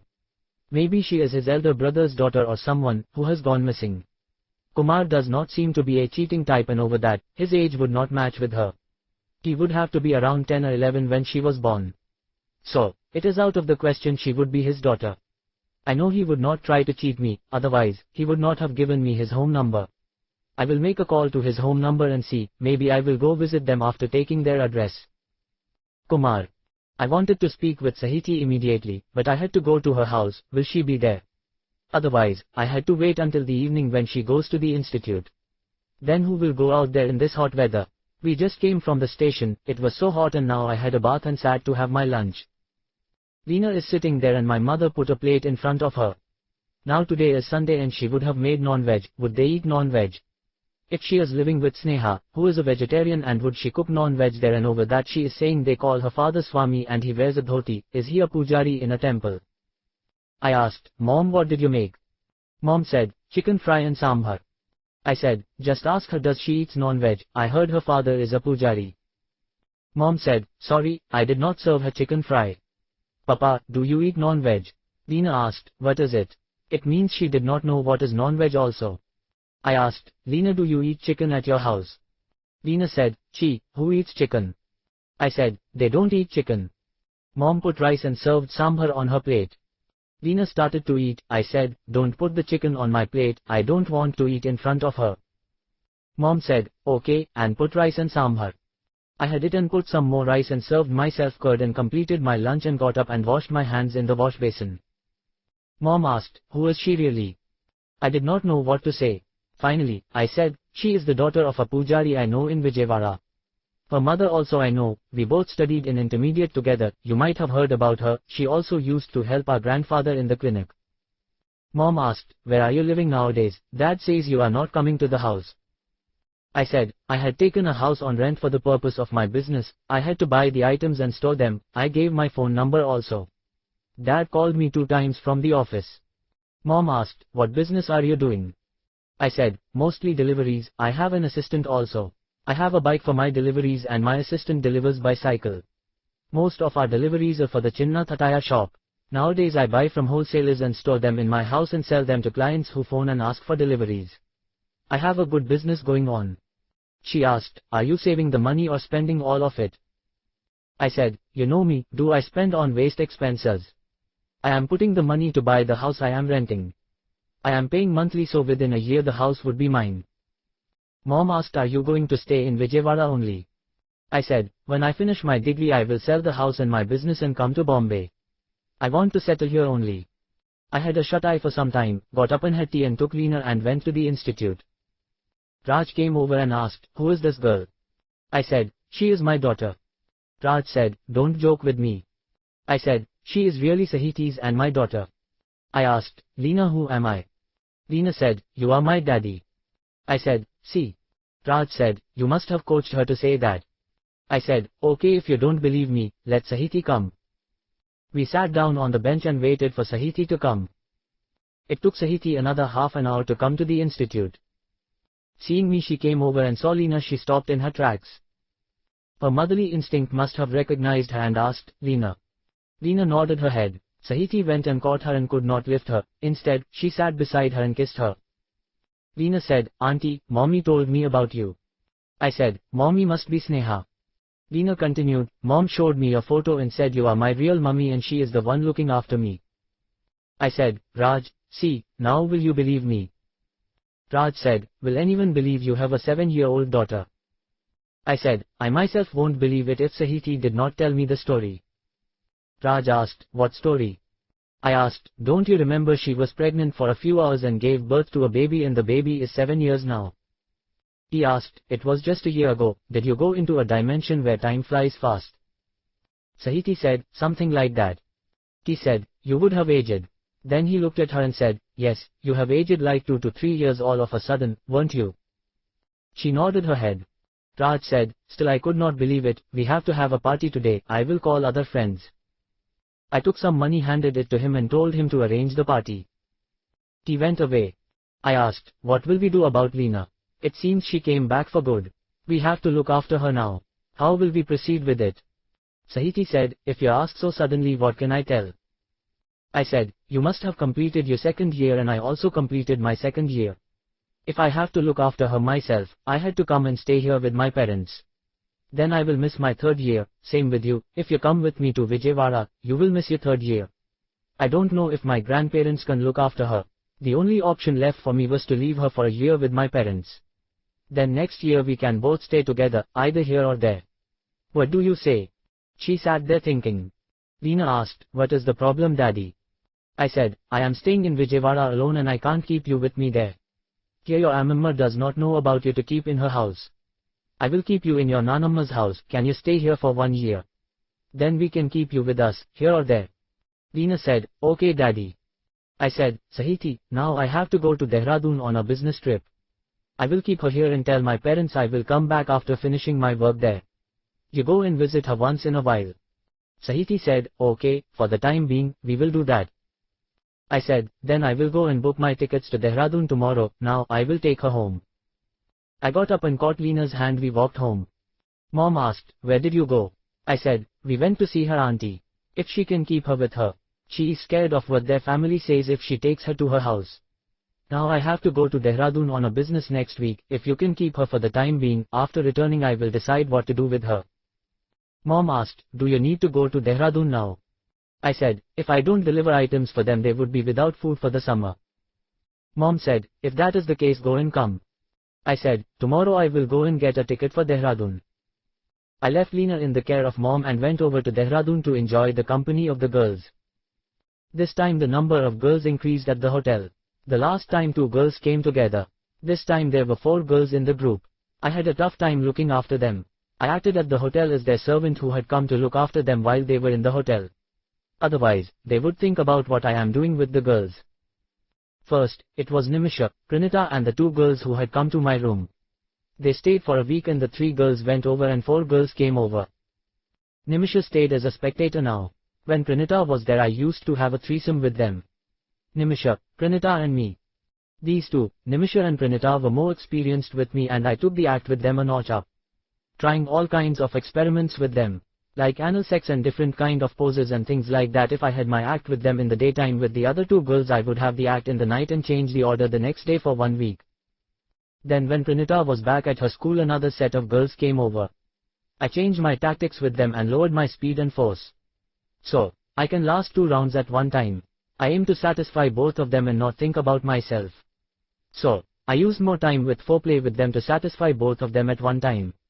Then before they are about to go away I had a fivesome with them, it was the toughest act for me. Then next week another set of 4 girls and next week another set of girls. When the month completed I was so tired I started to sleep standing. To satisfy 4 girls at one go and that too continuously for a whole month was like I was put on a roller coaster. When everyone went away Nimisha asked, complete the tour with me.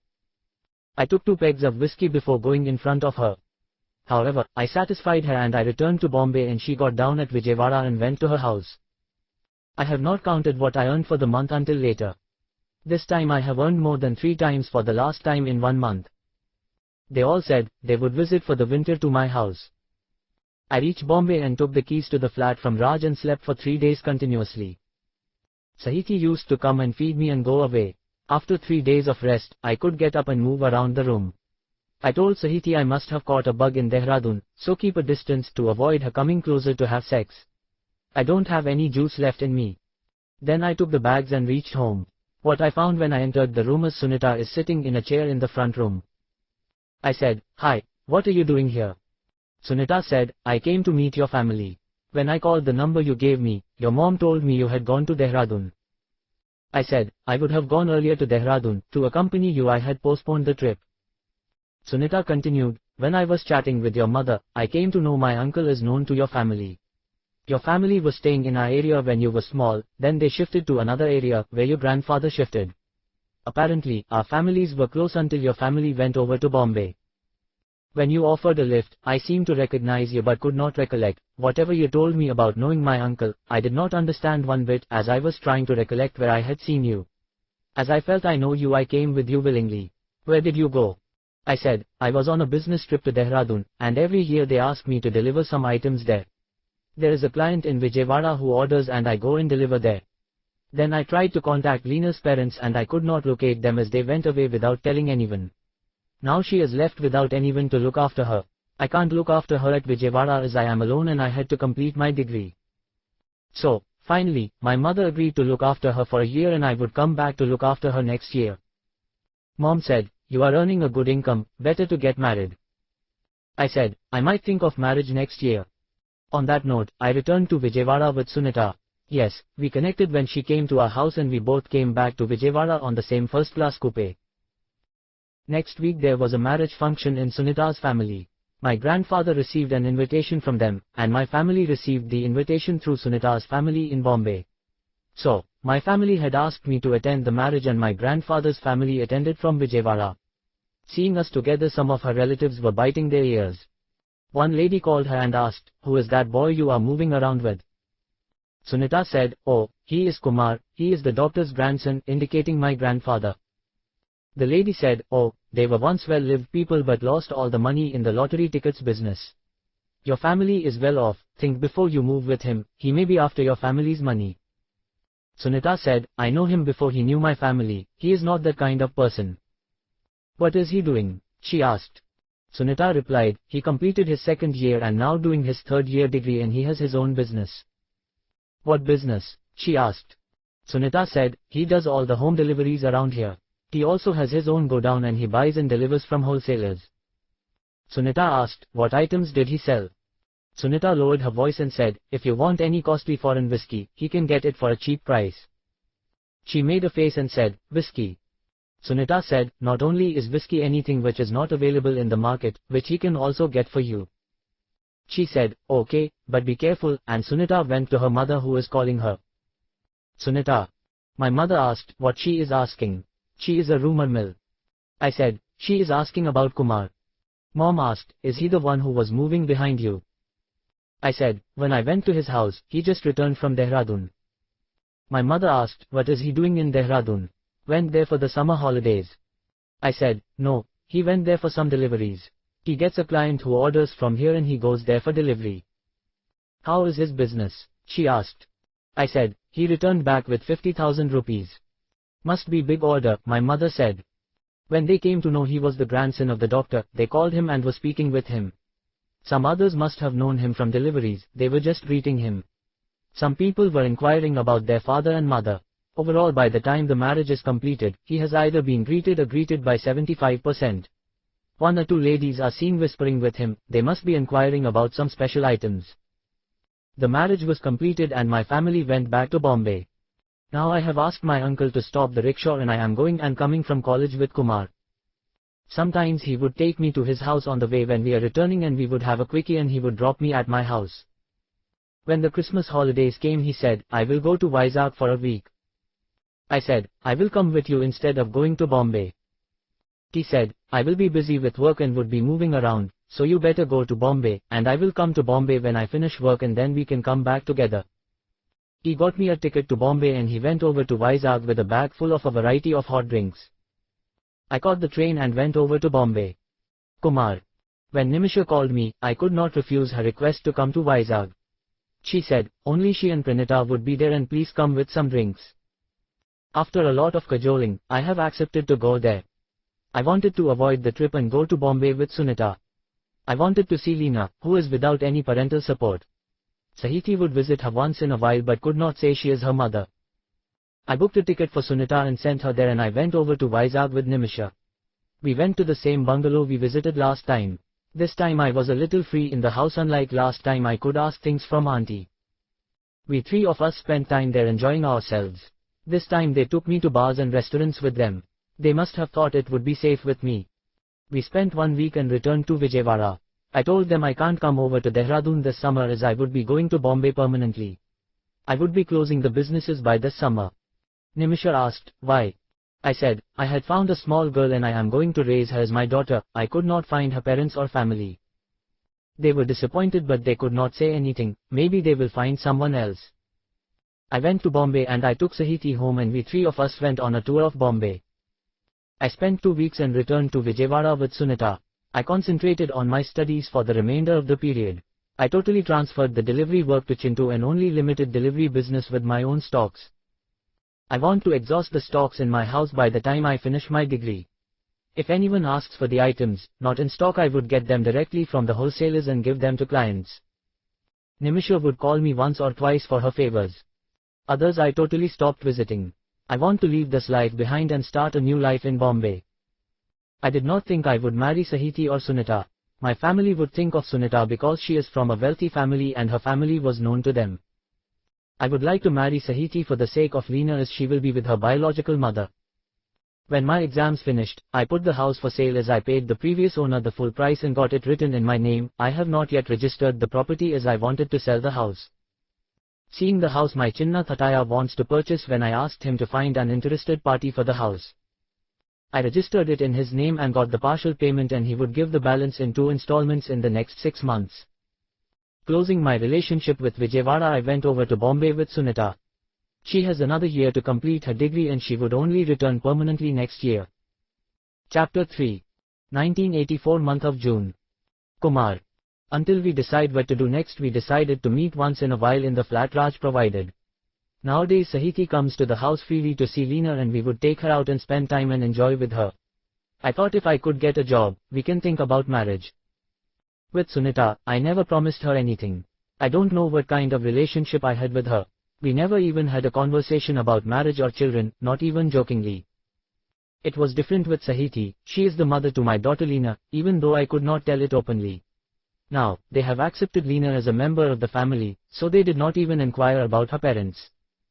Now it is December, I am still trying to get a job. I could not show my delivery experience as an experience in my biodata.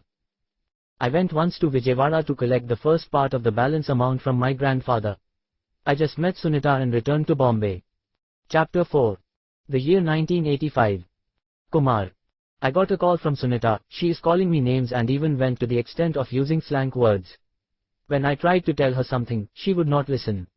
As a final word, she said, "Don't show me your face again," and slammed her phone. I could hear her phone slamming. I thought her phone would have broken in half because no one lifted it when I tried to call back. I thought I had seen the last of her. So, that month end, I got a job in a courier company to work as a delivery boy. I had taken the job. I had my bike transported by train when I left Vijayawada. So, I used the bike and would do deliveries. My experience as a delivery boy had come into use here. Here it is easy to find addresses than in Vijayawada. They have given me a limited area for delivery and I would easily take the deliveries. When I started getting big deliveries, I purchased a second-hand car with the money I had saved. My money would not be sufficient to buy a house and I thought I would use some money for this purpose and I would get a better income if I could deliver using the car. If I had small deliveries or in the evening time, I would use the bike, and if it is heavy deliveries I would use the car. I would leave the car in the company parking and would return on the bike. On Saturdays, I would normally return by car as I could take Leena and Sahiti somewhere. Then in the month of March 1985, I went to Vijayawada again to collect the final payment on my house sale. I collected the payment and tried to meet Sunita. Her uncle even did not let me see her.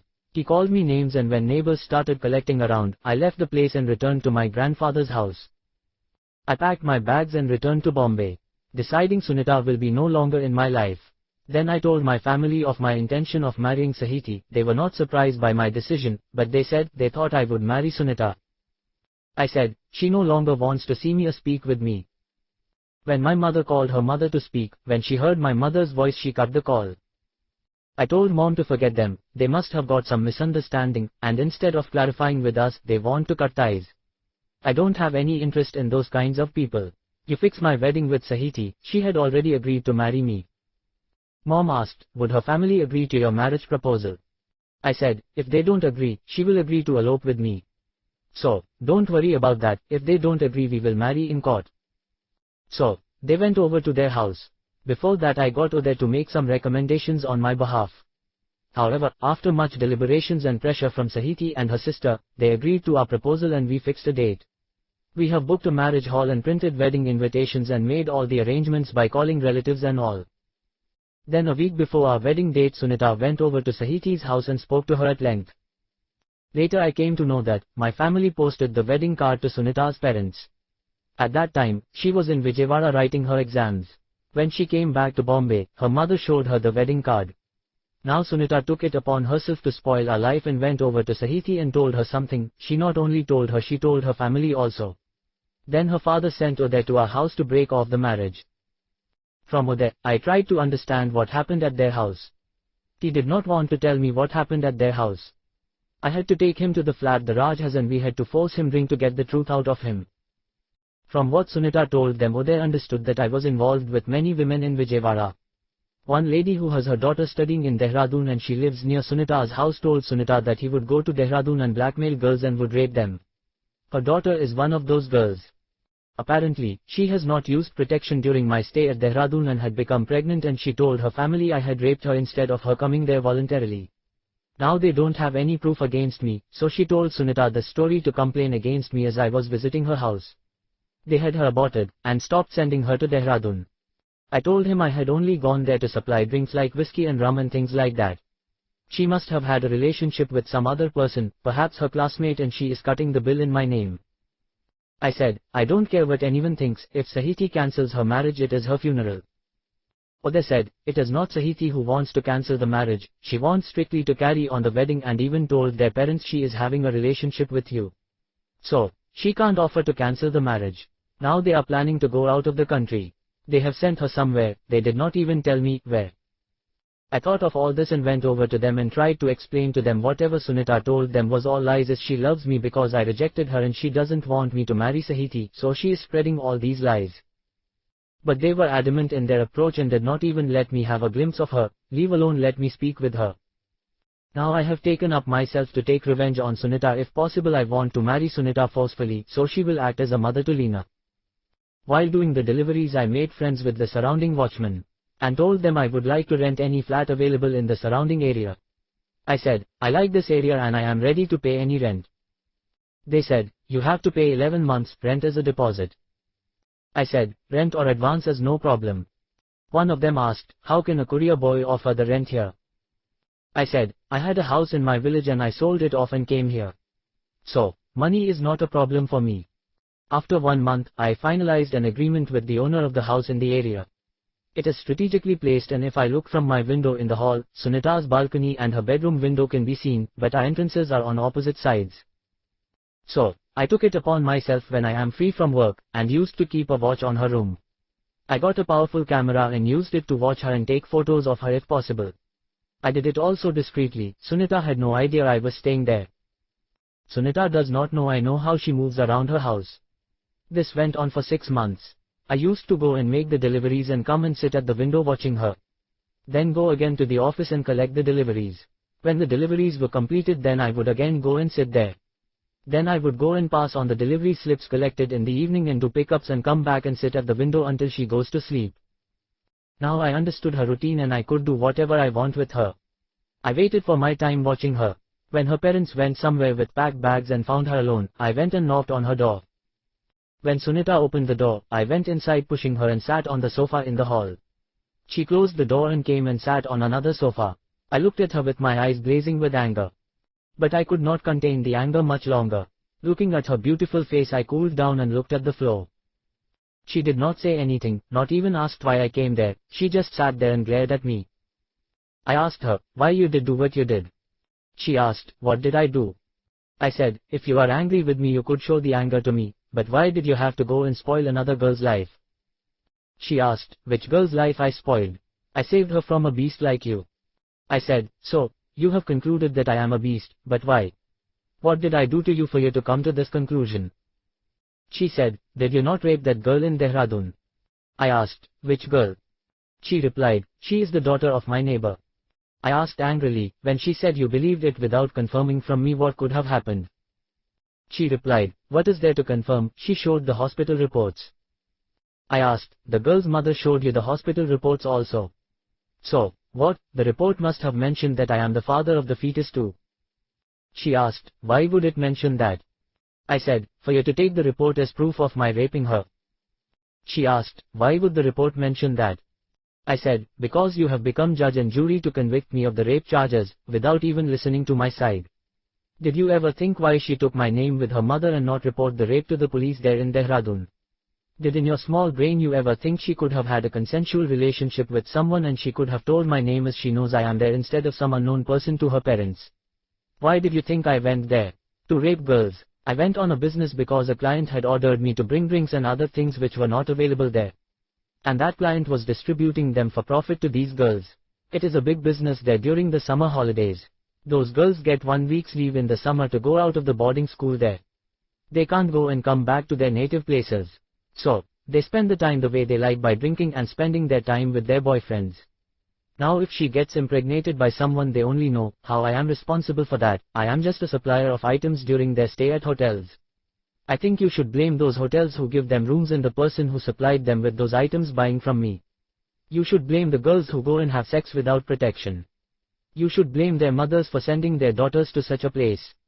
You should blame those mothers who blame others without knowing their daughters' true faces. Why did you not think you should at least check with me about that? She must have asked me to sleep with her, and when I declined her advances she thought it is prudent to blame me for her mischief. You, without confirming, went and spoiled another girl's life.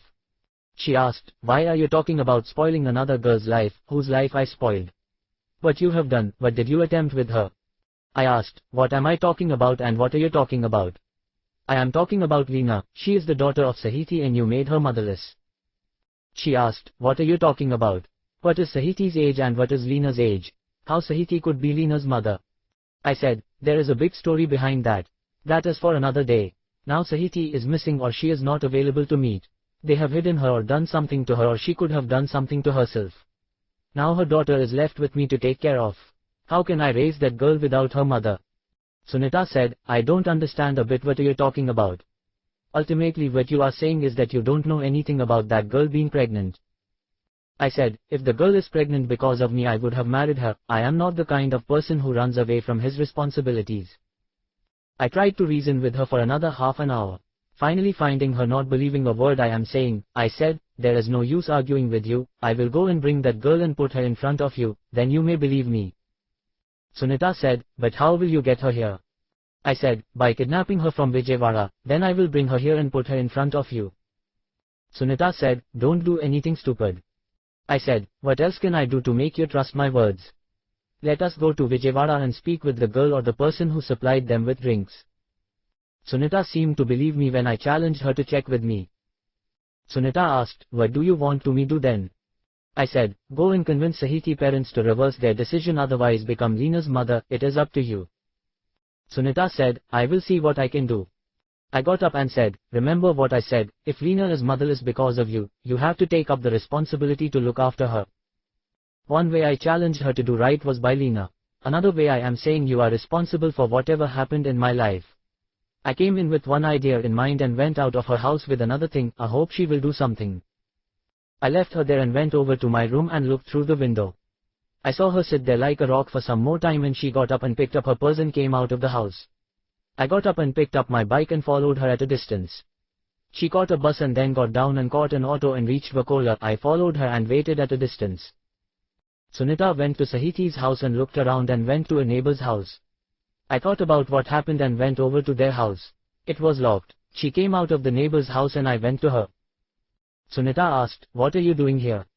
I said, I came to see Sahiti and to ask her to take Leena with her if she does not want to marry me. Sunita said, it seems they have gone abroad, and they don't have any forwarding address. She was looking around for what to do. I said, come, I will drop you at your house. Sunita said, I have to go and meet your mother. I said, then come, I will take you to my house. I started the bike and she sat behind me and I drove her to my house. I let her go into the house and waited for some time and then went inside. Mom said, see who has come. I said, hi Sunita. Mom was telling me it seems Sunita had some misunderstanding. She has come to clarify that. I said, thanks for clarifying the issue. Sunita called Leena and spoke to her and said to me, I still can't believe what you said. Mom asked, what did he say? Sunita said, Leena is Sahiti's daughter. Mom looked at Leena and asked, is Sahiti your mother? Leena said, yes, I was raised by Swami and Sneha for 7 years. Mom looked at me, who are they? I nodded my head and said, they have raised her from birth and now they are missing. Sunita asked, but how do you know she is Sahiti's daughter? I said, because Leena told me. She said there is a photo of Sahiti in their house and their parents who have raised her said she is her biological mother. Sunita asked, how that is possible? I said, that is a mystery. Sunita, come, I will drop you at your house. Mom said, let her at least have dinner and go. I looked at her and she nodded her head. But if Sahiti went away, I have Sunita with me. We had dinner and I took her to her home. I stopped at her house and I asked, "Where are your parents?" Sunita said, "They went with my sister to meet the family of the groom at Madras." I said, "So you are alone at home?" Sunita said, "Yes." I said, "Why stay alone at home? I have a flat nearby, come and stay with me." Sunita hesitated and said, "Let us go then." I drove my bike with her to my flat. Now I can see their flat from my house, but its gate faces the other side and took a roundabout way to my society. I parked the bike beside my car. Sunita asked, "Is it your parking?" I said, "Yes." "Then who has parked in your parking?" I said, "It is my car only, I need it for work purposes." Sunita did not ask what job I do, and I have not told her as a courier boy. This job is not a job to be advertised about. But I don't need a job now, but I had to do something, but why sit idle at home? There is a saying, idle man's brain is a devil's workshop. I don't want to run a devil's workshop. We went to our flat and I opened the door and told her to wait, I will just clean up the hall, you know how bachelor's rooms are. I went inside and hid the camera and closed the window which faces her house and cleaned up a little of the house and called her in. Sunita sat down and said, "Nice flat you have here." I said, "Sorry about the house, I don't get much time to clean up. Because I am alone, so I did not appoint a maid." Sunita smiled as if she understood my predicament. I told her to sleep in the bedroom, and I would sleep on the sofa. I have a guest room but I did not have a bed there. She just nodded her head. I said, "I will change and come." I went and wore a nightdress and came. I said, "If you want to change, you might find something there," and showed her my wardrobe. I came and sat down on the sofa. After 5 minutes she came wearing a lingi and a t-shirt. She looked adorable in that dress and I could not contain myself. With difficulty I turned my face away from her and switched on the TV. Sunita came and sat beside me. I looked at her, averted my eyes and concentrated on the TV news. She came close to me and caught me with her hand behind my back. I sat there like a rock. Sunita turned to me, kissed me on the cheek and said, "I am sorry I acted like that." I asked, "Will sorry make up what you did correct?" Sunita said, "When she said all that about you, I got so angry that you did all that on purpose." I asked, "What did I do on purpose?" Sunita replied, "That taking me in the first class and what we did on the train."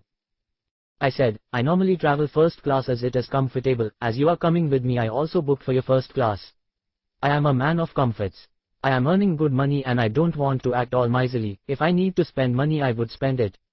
What are we living for? A little comfort on the bed and comfortable food we eat in to live a life of luxury and work to earn what we can spend." I know she is from a well-off family. Even well-off people don't like to spend on these kinds of luxuries. I have a bike and car because I require them to make my work a little more comfortable for me. Why should I eat just rice when I can eat biryani? It seems she got connected with my words.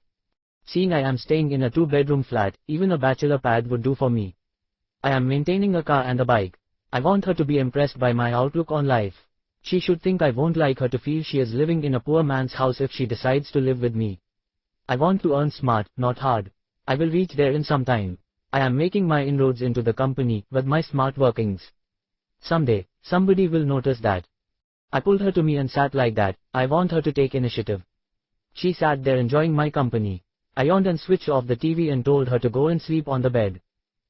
Sunita said, "Come, let us go in there. We are not strangers to each other." We spent 3 days in our flat and she would ring up Madras and inquire when they are coming. When the time came for them to return, she went back to her flat. I stopped looking at her flat and started to concentrate on my work.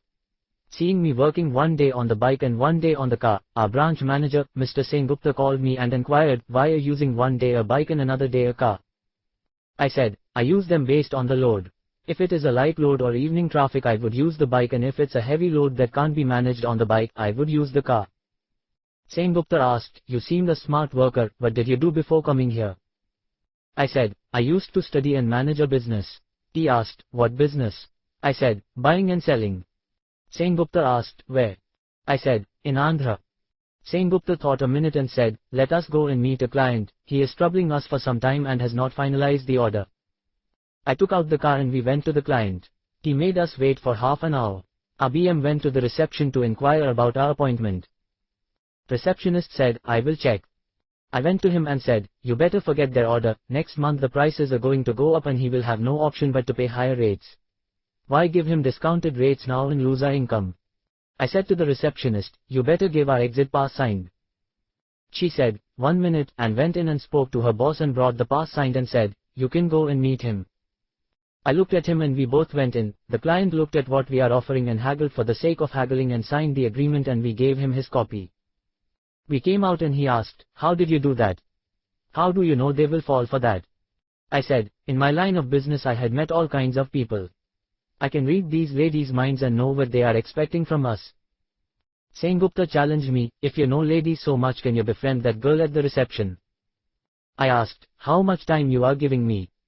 Sengupta said, "Take whatever time you need." I said, "I will bring her to you and show you, is it okay?" Sengupta said, "Okay by me." The next day I went to her office to give her an official letter and worked my charm on her. Every girl has a kind of expectation from their boyfriend. The real challenge is to find what they want. Around closing time, I went to her office, and instead of her office, I went to another office in her building. I saw her closing the office and reached outside and waited at my car smoking. Seeing her come down, I threw the fag I am smoking and inserted my key into the car to unlock and looked at her and smiled. She smiled at me and came over and asked, "Is this your car?" I said, "Yes, any doubt?" She said, "I saw you doing deliveries at these offices. Who are you?" I said, "These deliveries are only for a time pass until I get started on my business." She asked, "What business?" I said, "Import and export business. I am working in the courier company to know how to use the courier system for my business. You know how it is, we have to understand everything before starting off." She asked, "Where did you get your finances?" I said, "I was doing another business during my studies. Now I have closed those businesses and come over to Bombay to be closer to my family. With the money I saved, I want to invest and start a business." She looked at me as what I would be worth. Then she asked, "Can you give me a lift?" I said, "No problem, get in," and opened the door. She sat down. I closed the door, came to the other door and opened it and sat down. I said, "Don't mind the car, what can you expect from a bachelor? We are not good at keeping things clean," hinting to her that I am still a bachelor. She looked at me and asked, "What would be your age?" I said, "Do I look older? I just turned 21 this April." She said, "I thought you looked younger for your success." I said, "My success belongs to my hard work, and it's all my own earnings. I did not have any support from my family financially." As we are nearing the airport, I asked, "Do you mind if I run an errand? By the way, I am Kumar." She said, "I am Anjali Kumari." I said, "See, a part of the names match." I stopped at our offices and said, "Just a minute, I will give a message and be back." Then as an afterthought, "Why should I leave you alone? Come with me, I will be a minute and then I will be all yours." I took her and sat her in the visitor's place and went through RBM. Sengupta asked, "What are you doing with her?" I said, "I am taking her out. Possibly for a restaurant or something." Sengupta said, "You seem to be a fast worker." I said, "I have a certain charm that works." Sengupta is not someone who is old or something like that. He is quite handsome and with a good physique and above 6 feet. In front of him, I would look like a short fellow. The only difference is I am just 21 and he would be in his early 30s. My youthfulness shows on my face. With my experience with girls, I easily find what they want and what kind of things they like. I told him bye and came out and took her to a restaurant. Anjali asked, "Why did you bring me here?" I said, "You seemed hungry, I thought you would like something to eat." Anjali mumbled something. I understood what she is mumbling and said, "That too after we have something to eat." Anjali asked, "What?" I said, "Whatever you want I will provide you," and looked into her eyes. I saw the look in her eyes and understood what she is looking for. We had light snacks and I took her directly to my flat. I know Sunita would not come to the flat unexpectedly because she went with her parents to Madras for her sister's engagement. She did not tell them about me coming back into her life, not yet. We went inside the flat and nowadays Sunita is keeping the flat clean and neat. She also made some changes to bring the ladies' touch to the flat. Anjali asked, "Who stays with you?" I said, "I am alone, I told you I am a bachelor." Anjali said, yeah, you told me." I sat her down and asked, "Do you want something, perhaps a cool drink?" She said, "Nothing thanks." I lit a fag and put my feet on the table in front and sat down comfortably. If she had to reach home she would say. Anjali asked, "Can I have a puff?" I gave her the fag. She took a puff and gave it back. Anjali said, "It seems to be a costly one." I said, "I smoke only the best." Anjali asked, "What do you have to drink?" I said, "Whatever you need." Anjali asked, "What is the best drink you have?" I said, "I have scotch, the best." I will bring it, and went into the room and brought a bottle and placed it on the table. Anjali looked at the bottle and asked, what would be the price? I said, there won't be a price for a lady like you, and went into the kitchen, brought 2 glasses and put them on the table. Anjali said, with hesitation, I don't drink. I said, don't drink, just taste. I poured the drink into the glasses. She smelled the drink and tasted it and said, damn good drink. I said, didn't I say best for my lady? I will get some snacks, and got up to go to the kitchen. She also got up and kissed me on the mouth. Anjali said, I am waiting for a guy like you, who treats women like a princess. I said, you are my princess, and kissed her on the mouth. She spent the night there in my flat. The next morning, Anjali said, I will take the leave for the day, why don't you take the day off? It seems she did not have enough of me, that is my technique with the ladies. I told her to take a rest and will be back in an hour. I dressed and reached the office and went and met BM. Anjali asked, what were you doing? I said, we are enjoying the night. Sengupta asked, with the girl? I said, yes, she is waiting for me at the flat, and asked, what were we challenged about? Sengupta said, I want to appoint you as my marketing executive. I said, okay, but from tomorrow, I have a lady waiting for me at my flat. And got up and came back to the flat. By the time I returned, she was making breakfast. I told her, if anyone comes and asks you who are you, just tell them you are my cousin. Anjali nodded her head and said, come, let us have breakfast, I am famishing. I said, I am also famishing, indicating something else. We spent the whole day and, in the evening, I left her outside her house and went home. I told Lena your mother went away abroad. Mom asked, where did you go? She was looking for you. I said, she is now 8 years and she doesn't need constant supervision. Let her go to school and enjoy. I can't do anything about her mother, I will if I can get her an auntie. I would take Lena for ice creams and would buy her whatever she asked. Mom says I am spoiling her. I said, I can't fill the void created by her mother, at least let her enjoy her father. I stayed there until Sunita returned to Bombay. When I returned to the flat, the watchman said, a lady is asking about you. I asked, what did you say? He said, you might have gone on a tour. If she thinks I am not available purposefully, she might reach our office. But if she does that, what BM will say, what he can say, it is his idea to date her. Then what do I want from her? Just some companionship, or do I need emotional support from her? Or is it just some time pass to spend a night? It is a one-night stand for me, but it would be for her. Did she not take it, as I have taken it? Does she want to take it forward? Let's wait and see. Then I got a call from her in the office. The operator said the call was for me. I took the call and said, hello. Anjali said, Kumar, it's Anjali. I said, hi Kumari, tell me. Anjali said, I went to your flat, you were not there. I said, I went to see my family. Anjali asked, when can I meet you? I said, whenever you want. Anjali said, can you come over to Malad West on Friday evening? I asked, what is it for? Anjali said, some function, I will give you the address and note down. I will wait for you there. I noted the address. I said, bye, and cut the call. The boy sitting at the counter said, date with a lady. I said, it might be Melvin, I have to see what it is. I went over to the address given by Anjali. She was waiting inside the gate. She caught my hand and took me to her flat. There is board beside the door, Subramanian, BSc. Anju opened the door, took me inside. She told me to sit and went inside. She came out with her mother and father. Mr. Subramanian shook my hands and asked, what will you have? I nervously said, nothing sir. Mr. Subramanian asked, what do you do? I said, I am a marketing executive with a courier company. He asked, how do you know my daughter? I said, I met her at her office when we went for an order. He asked, what do you earn per month? I said, money is not a problem for me, I have some savings.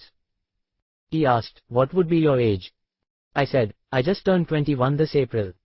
He said, 21 and have a job, have some savings, and what about your father? I said, he is the chief accountant in telecom. He said, with a father who is an officer. Where do you stay? I said, I have a flat in Andheri West. He asked, then what else do you have?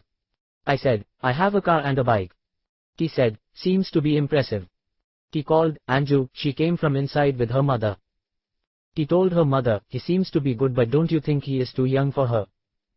I did not say anything as I did not understand what he is referring to. She called me here for some function. Now he is talking as if she has told them about me being her boyfriend or something like that. She might have told them she wants to marry me from their reaction. She should have at least asked me first, do I want to marry her? I looked at her. She seemed flustered by her father comparing my age and her age. What would be her age? Seems to be around 24 or 25. It seems I am her first boyfriend. She seemed good looking with a good figure and must be from a good family background. It seems they have raised her very strictly. What she would have told them about the time she spent overnight at my flat. I waited for her to answer, and when she did not answer, I got up and said, I think you might have a wrong idea about me. I don't even know her very much. I would like to know my wife before marriage. I am just 21 but have a lot of experience in life. I have lived a life of 40 years old. If she had told me for what purpose she was calling me, I would have thought twice before coming here. Thanks for whatever it is. I left him looking stunned and came out of the house. The next day she rang me up at the office when she was going to say something. I said, I will meet you at the restaurant near your office at 6 p.m. Anjali said, okay, and cut the call. I went over and sat at the restaurant and ordered a tea and sat sipping it. Anjali came after 5 minutes. I told her to sit in the front seat. I said, you should have at least told me you were going to introduce me to your parents. Anjali said, sorry for what happened to you. I said, you should have at least asked me to marry you. Did I give you the impression that I wanted to marry you? Anjali said, no, it was all my idea. I thought if I told you beforehand you may not come. If my parents approve of you, then I thought I could have asked your opinion. But they thought little of you. I said, they thought I am too young, so I did not feel anything about what they said. It seems you felt bad about the whole incident. You should come out of the shadow of your parents, then only you can move forward. Think about what I said. Do you want something to eat or drink? Anjali said, not here, take me to your flat and give me the whiskey. I lit a fag and she said, give me one. I handed her one and lit it. She smoked and put it in the ashtray. I paid the bill and got up and said, let us go. I took her on my bike to my flat and said, if anyone asks tell them you are my cousin. Anjali asked, cousin like a sister? I said, no you dumbo, cousin like mama's daughter. Anjali said, oh, that way. We sat down and were having drinks when the doorbell rang. I opened the door. Sunita came and said accusingly, you are having a party. I said, she got a job so she is giving a party, come and join. Sunita sat down and asked, who are you by the way? Anjali said, I am his cousin. Sunita looked her over and decided she is much older than me and let that ride. We had drinks and I prepared something to eat and we had a threesome that night. Both the ladies have retrieved complete juice from me. I was so tired I slept it off until 8 in the morning. I got up and found both of them laying on both sides of me. I don't know what they had in their minds when they attacked me in the night. I have to see what they think of it now. I got up and made a cup of coffee and sat on the sofa waiting for them to wake up. As it is being Sunday I did not try to wake them up. I lit a fag and sipped my coffee. I switched on the TV and started watching the news on a low sound. I hardly watched the TV and was thinking about what Sunita would say about last night. After 10 a.m. Sunita got up and came into the hall. I asked, do you want a cup of coffee? Sunita said, please. I went into the kitchen to make coffee. I handed her the cup and Sunita asked, what is her name? I said, Anju, her short name as if I had known her for a long time. Sunita said, you have never mentioned her. I said, recently we reconnected when her parents came to our house to meet us. Apparently, they were staying here for a long time. We did not know that. Through some relatives, they came to know about us and came to our house for a visit. Sunita asked, how old she would be. I said, I think 25, I told her on the higher side for safety. Sunita nodded as if she is not a competition for her. Which man wants to marry a lady older than him? That must be her thought process. Yes, it was mine also. But for sex what is age but a number? The older they are until a certain age, the better. How Sahiti became sexy after becoming a mother. She tapped me on my shoulder. I came back from my thoughts and asked, what? Where you went away, she asked. I said, I went to heaven and came back. She asked, what are you talking about? I said, last night you took me to heaven. She asked, me or her? I said, I don't know who took me where, all I remember is being in heaven with you two beside me. She said, stop your praises. I took a fag and lit it. I exhaled the smoke and looked at her face in the haze of the smoke. She looked ever beautiful. How can I ever live without her? Will she speak with her parents about me? It seems she is not ready to clarify to them on my matter. It seems she has not forgiven me on that matter. Possibly I have to clarify it with that girl and maybe I have to let her speak with Sunita. If she hears from her, would she believe me or would she think she is telling all this to her under duress? But if I see from her side, what is the hurry? She is just 20 and I am 21. We are already a couple, and although not in the eyes of society. Fuck the society, who cares about them? What does it do for us? Put obstacles in our path instead of helping us. If we want a job, does society provides that? If we want shelter over our heads, will it provide us? If we don't have food for a day, will it provide us? It knows nothing else than put obstacles in the path of our love. It knows only to separate us. It enjoys separating lovers. There is no security for lovers in our society. If their castes are different, they would order them to keep their distance. If their religions are different, they would threaten them with dire consequences if they ever lay their eyes on each other. Is this the society we need? I never asked her what her caste is, and asked, Sunita, what caste do you belong to? Sunita replied, why do you need my caste? I said, I don't want, maybe your parents thinking about our castes. Sunita said, I never thought like that. I assumed as our families know each other for such a long time, caste does not matter. I said, in my family, it does not matter. Did you ever think about asking them? Why did they get angry when your uncle told them about me if they have no intention of making me their son-in-law? Sunita said, you have a point there. But it was not my uncle that told them, it was me. I said accusingly, did you tell them about me raping a girl? Sunita said, I was angry with you at that time. When they showed me your wedding card, I got angry and blurted out the details. I said, you have dug out my grave yourself. Sunita asked, is it not saying you have dug your own grave? I said, but it was you who dug my grave. Sunita asked, do you feel that way? I asked, what way should I feel? Then Anju came out of the bedroom yawning. I asked, did you have your beauty sleep? Anjali asked, what happened last night? I said, I don't know, you tell me, what did you do last night? She came and sat on the other side and tried to act as if it was all the work of the scotch. I got up and said, I will have a bath and come. Took a towel and went into the bathroom. I closed the door and removed my clothes and put them on the clothesline. I turned on the shower and let the water wash over me. I heard a sound from behind. Anjali standing at the door and Sunita is behind her. Does Sunita come over because Anju came to my bathroom, or she had come because she wants to have a bath with me too? We never had a bath together. Before last night we never had a threesome. I said, if you had come this far, why don't you come in? Both must be thinking about their dresses getting wet. So, they removed their clothes outside the bathroom and entered together. Then next Saturday we had the same party, drinks, snacks, fags and coupling late into the night, and on Sunday a communal bath. This we made it our routine for the weekly off. Sometimes we would go together somewhere outside. If we had a Saturday or Monday holiday, we would plan a trip outside the city. We three have become inseparable on holidays. I don't know how they have compromised among themselves. Maybe they thought having a rivalry would spoil a good thing going. They both want to enjoy life as it is. They might have thought there is no chance of me marrying them and they would enjoy life as fate gives them. If they think this way, fate has some other plans for us. Chapter 5. Sunita. I never thought I would be ready to share Kumar with anyone else. It might be the knowledge that he had other relations previously. I know what purpose he had gone to Dehradun. I caught that girl, her name is Dimple, and made her tell me the truth. It became clear he did not rape her, but he was not all innocent in this. He had made it his business. If it ever comes out in the open, my parents would never let me meet him, let alone marry him. So, I did not try to explain anything to them. What would I explain to them? He did not rape her, but he had a consensual relationship with her and others. From what I understand from Dimple, Nimisha from the bungalow was responsible for all his businesses, as he calls them. Previously I did not understand why our elders used to say not to go near that bungalow. They used to say, a devil used to stay there. They used the word, devil from the bungalow will come, with children to make them eat, to make them sleep, or if they were throwing tantrums. I heard my neighbor telling my uncle that Kumar used to go there for deliveries. Did she catch him in her grip and made him do all that?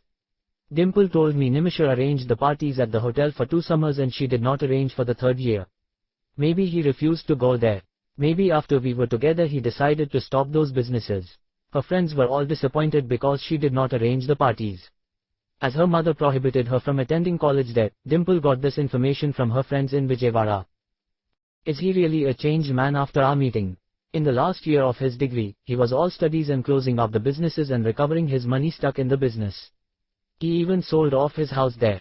Then he shifted over to Bombay, maybe to keep Nimisha away. He must have understood how she hooks people with. Did he get away from her, but had he left his acts there? What about the past? It never leaves you alone, one can't run away from the past.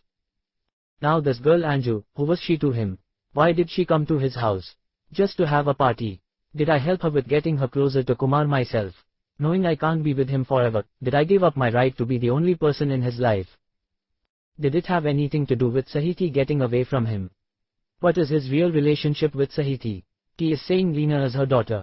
That means she was pregnant at an age of 12, where he was at that time. Their family had not come to Bombay then. He must still be in Vijayawada then. How they could have met? So, there is no chance of him being Leena's father. Then why did he try to look after Leena? From what I understand from him is that the couple who were looking after Leena could not be found and Leena was told from the time she was little that Sahiti was her mother. Now, who are they? Who looked after Leena were Kumar Swami and Sneha. I heard from neighbors telling mom about a love affair Kumar had during his junior college days. They said her name was Sneha and she was sent away by her parents to their village.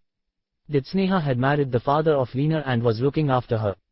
Or is it some other Sneha? How did he come into contact with Leena? It happened in front of my eyes only. Kumar caught her as the train was about to roll into the station and Leena said daddy and asked where is your dhoti. That means Kumar looks like Leena's father but could only be differentiated by the dress he wears. Then Kumar must have recognized her from somewhere or had known about her from Sahiti. He was telling me he will come and drop me at my house, instead he brought her a ticket and took her to his house. He must have called Sahiti or had taken Leena to her. Now from that time he was keeping her with him. Possibly Sahiti's parents had no idea about Leena. How could that be possible? Whatever it seems Kumar is a person good at heart. He would take trouble for others too. I heard he used to sing 1 million rupees after Sneha went away. I heard my uncle telling auntie about how he wanted to throw the money on her father's face. But I had never heard him utter those words. He must have forgotten her 1 million rupees. Or did he realize that money is not everything in life? Did he leave earning big money or want to work smart to earn the money? In a few months, he rose from being a courier boy to a marketing executive. Now seeing Anju going behind Kumar to the bathroom, I find it what I would say amusing.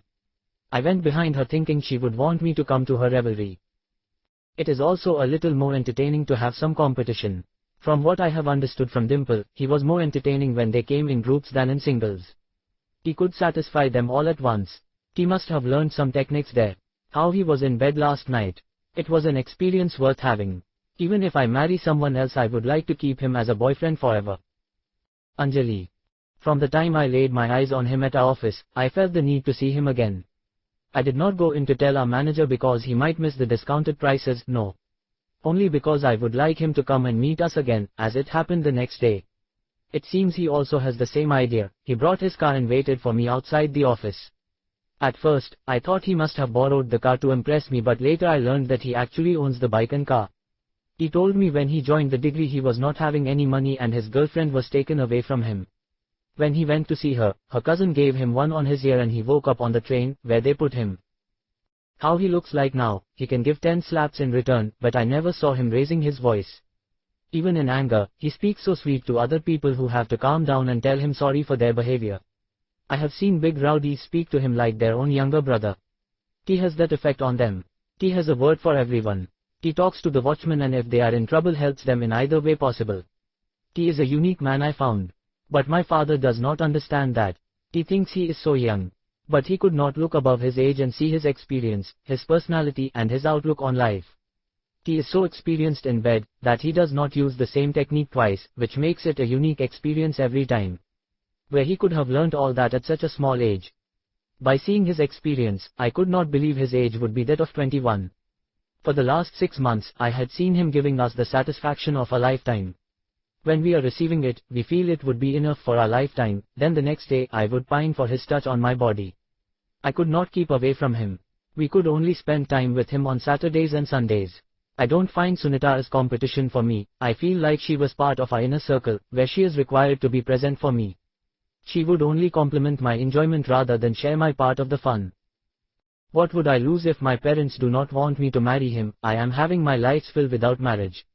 I will see how long I can continue. The only thing might be I can't have children with him. Chapter 6. The year 1986. Kumar. My life is going smoothly with the 2 girls who love me and we have lots of fun together. I know Anju's father made fun of my age when she told her father to think of me as a match for her. And Sunita's parents might be hating hearing about me. I don't know what she or her uncle told them. What would I lose if they don't marry their daughters to me, who wants to marry when all the enjoyment can be had without any complications of marriage? I heard nowadays divorce rates are increasing at alarming rates. It is because these parents don't understand their children. They think they should have the upper hand in whatever happens in their lives. Once they enter their own life with unknown people, what happens, they could not adjust to them, and then fights and divorce. Maybe that is why in the West people are using this living together more than here, which they call dating. Here we have to hide the status that we are being together and not married. Now the courier company had a joint venture with an international courier company. Now our company can deliver to many countries in the world. A new regional manager, Mr. Rodriguez, is appointed to look after the marketing of the branches in Maharashtra. Our branch manager would work under him and would be reporting to him. Now Rodriguez made a rule we should fill our daily reports, stating which clients we are meeting. Now we have to spend half an hour in the morning writing down what we did the day before. What is it? Nothing but to put some way of using our heads. Recently another marketing executive joined. I think he is from Karnataka, his name is Balachinder. How would it be to be working with him? Mostly BM takes me on visiting the clients. He is the one that is the mouth of the meeting and I am being the brains of it. He talks to the client and I would provide insights into how to close the order with them. I use the person's weak spots for getting him to close the deal. Sometimes it could be his family or his secretary or the office, something I would notice and we would use it to close the deal. But if the opportunity arises, I would speak with the client. Sometimes I would get inspiration and would speak at that required moment only to close the deal. Our BM always wondered where you get these ideas on spur of the moment. Because I get them on the spur of the moment, I tell him. Sometimes we can't close a deal, then we have to look for a roundabout way idea. Then he would leave me to find the idea, then I might need to find into the heart of a lady or girl. It would take a day or two to finalize the deal with them. This way we could snatch away more contracts from the other courier companies. Now one of the rival companies has tried to pull me into their company. First, by offering salary and perks, and when that failed, they used my trick against me. I was coming out of the office in the evening and one girl stopped me and asked for a lift. Now I am not the one to refuse to help a fellow human being. I asked, "Where are you going?" She said, "I am going towards Andheri West." I said, "Hop in." She opened the door and got in. From the time she started talking non-stop. We went over the bridge at Andheri and reached West and I asked, "Where should I drop you?" She told me to stop at a restaurant and asked me to wait a minute, and she went in and came out with another girl. When I saw them, a small doubt about them started creeping into my mind. She said to drive towards Oshiwara. She told me to stop outside our building and said, "Thank you," and both of them got down. I drove inside and parked and went to my flat. I went in and prepared a cup of tea and sat down with a fag in my hand. I heard the doorbell and I opened the door. Both of them were standing at the door. She looked at the number and said, "Is it your flat?" And asked the other girl, "Did we come to the wrong flat?" She looked at the address on her hand and said, "I don't think so." I said, "Come in." She said, "Our boss told us to come here and wait for him." I told them to sit down and went into the bedroom, removed the camera from the cupboard and took a couple of shots of them from the door. After putting it back in the cupboard, I came and sat down. After 5 minutes the doorbell rang. I got up and opened the door. There is a person with a driver's uniform. There is a plastic cover in his hand in a shape of a bottle. He looked over me and said, "Madam, sir sent this." She asked, "Is he not coming?" He said, "He is on the phone at the booth, he would be in 5 minutes." The first girl who had taken the lift in my car opened the cover and removed the bottle. I said, "By the way, I did not get your names." She said, "I am Deirdre and you can call me Dee." I looked at the other girl, but she did not say anything. Dee said, "She is Sandy. She recently joined," as if she doesn't know anything. Deirdre showed me the bottle and asked, "Can we have a little drink?" I picked up the bottle and looked at the label and said, "I don't drink this cheap whiskey." Deirdre looked at Sandy and said, "He is saying this is a cheap whiskey." Sandy asked, as a matter of conversation, "What do you drink?" I got up and went into the second room, brought a bottle of my best scotch from the collection and put it on the table. Seeing the bottle, she put their bottle beside the sofa on the floor. I looked at them, challenging them to drink with me. Maybe they were waiting for their boss to come in. I heard the doorbell and this time Sandy got up and opened the door. Sandy said, "Look who is here." She moved aside and Sunita is standing there. When the girls got down at the entrance of the building, I had anticipated something like this and called Sunita to come over. It seems she has taken more time than anticipated. Sunita said, "Sorry for the delay, I have been cooking at home and I couldn't leave it in the middle. Shall we go?" I told her these girls are waiting for their boss, let him come, we will see what he wants and then go. I talked as if we planned it some time back, not impromptu as we are doing. Sunita came in and sat beside me. I started to whisper in her ears something rubbish. These girls can't catch my words and were trying to catch our conversation. The doorbell rang again and now Dee went and opened the door. She moved aside and we find Anju standing there. I looked at Sunita, she nodded her head as she called her. I smiled and said, "Come in Anju, what news?" Dee said, "I will go and check about the boss," and went out. I asked, "Sandy, how long were you working with them?" Sandy said, "Just 1 month." I said, "They don't seem to know how to run a business, do you want to come and work with us?" Sandy said, "I thought so, please take me to your company." I said, "Come and meet me on Monday." She nodded her head. I said to Anju, "Why you have not come last week?" Anjali said, "I had to go out of the city with my family." I said, "Oh, okay." And to Sandy, "Perhaps can you tell me why you had come here?" Sandy said, "My boss wants to offer you a position in our firm as you are taking all our clients." I said, "Then what is the delay, where is he now?" Sandy said, "That's what I can't understand, why he had to make a phone call now. Maybe he is confirming what he can offer you." I said, "There is no price for me, what does he think if they offer a few thousand rupees and I would go running to their firm? I don't think I would be in this firm much longer. My destiny is calling me to restart my business." Anju asked, "What business, Kumar?" I said, "That's what I am searching for. I am looking for a business opportunity to start off." Now the doorbell rang and both Dee and their boss came and sat down. Sandy said, "There is no use, boss, he is thinking of leaving this work and starting on his own." He said, "That's good, if he leaves the company, why do we need him in our company? So, what is the problem?" Sandy said, "He can't find what business he should start here." He said, "If that's the problem, let me give some ideas." He got up and said, "I will let you know tomorrow," and they all went away. I told Anju, "They went away, let us start with this showing the bottle." The next day unexpectedly I received a call from Dee's boss. He said, "I am Robert Fernandez." I asked, "Robert who?" He said, "I had come yesterday to your house." I said, "Yes, I remember, I did not know your name, Mr. Fernandez." He said, "Call me Bob, I am calling because you wanted some business ideas." "So, I have some ideas, why don't you start with computer software?"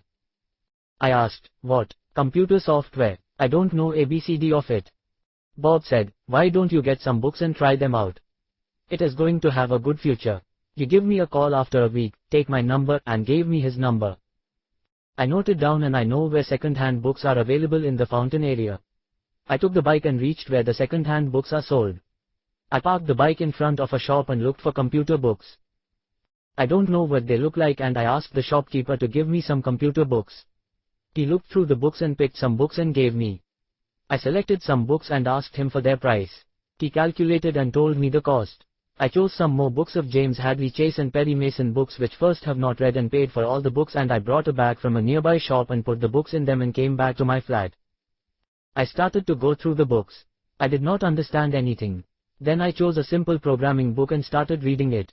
Then I started to understand a little bit of programming. So as Bob told me to reach him after a week, I studied the books for a week. I don't know what to do by just reading the books.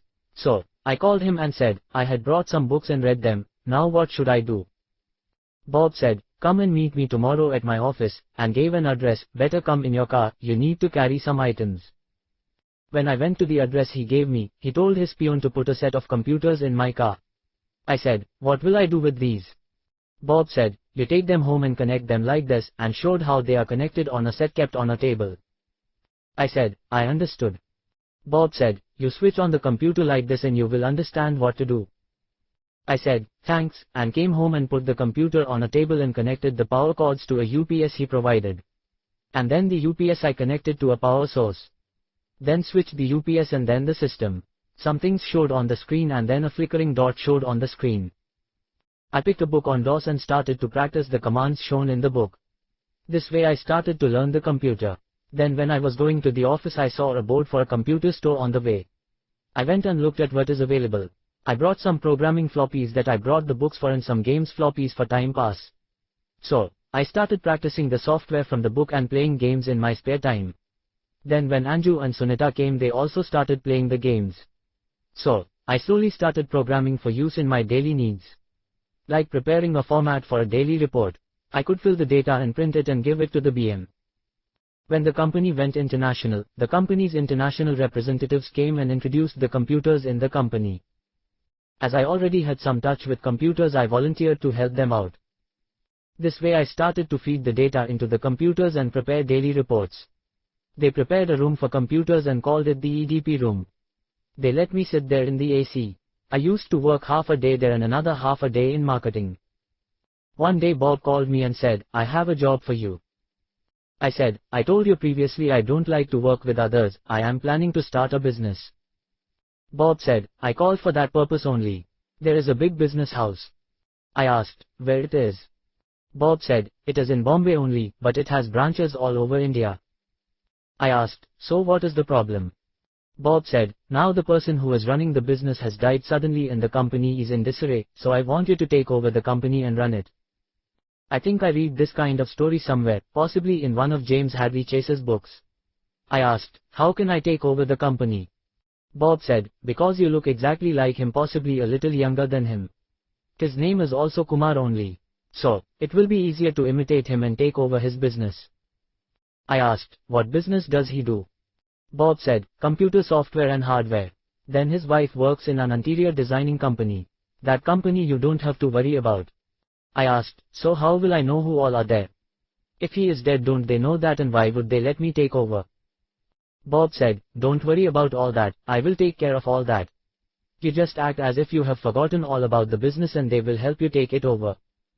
I asked, "Why would they let me take over?" Bob said, "Because they don't know how to run the company themselves. They will be looking up to you to help them run it, or else they will lose everything." I said, "Okay, when shall I go there?" Bob said, "You clear your pending works here. Tell your girlfriends that you would be going abroad for a business opportunity and you can't contact them for some time. Then collect your items from your flat and hand the flat over to the owners." I asked, "What about the advance I gave them?" He said, "Don't worry about the advance, you tell them when you return from the tour you will rent it again. Whatever items you got, shift to your parents' place and then come and meet me at the address I gave." It took me 2 days to clear everything. I told Sunita and Anju that I am going on a business trip abroad and would meet them after returning. Don't worry about me. I took leave of them after parting courting with them. Took all my items and put them in my house and took leave of them saying I will be going abroad for business. Told Veena that Sunita auntie will come and see her once in a while. Mom said when you return we would have shifted to Vadala. I went over to Bob and told him I am ready. Bob told me to close my eyes and told to me act as if I forgot everything. If you recognize anything, tell them whatever you may know. I closed my eyes and everything became blank in front of my eyes. Part 3. Kumar sent to another dimension. Chapter 1. Kumar.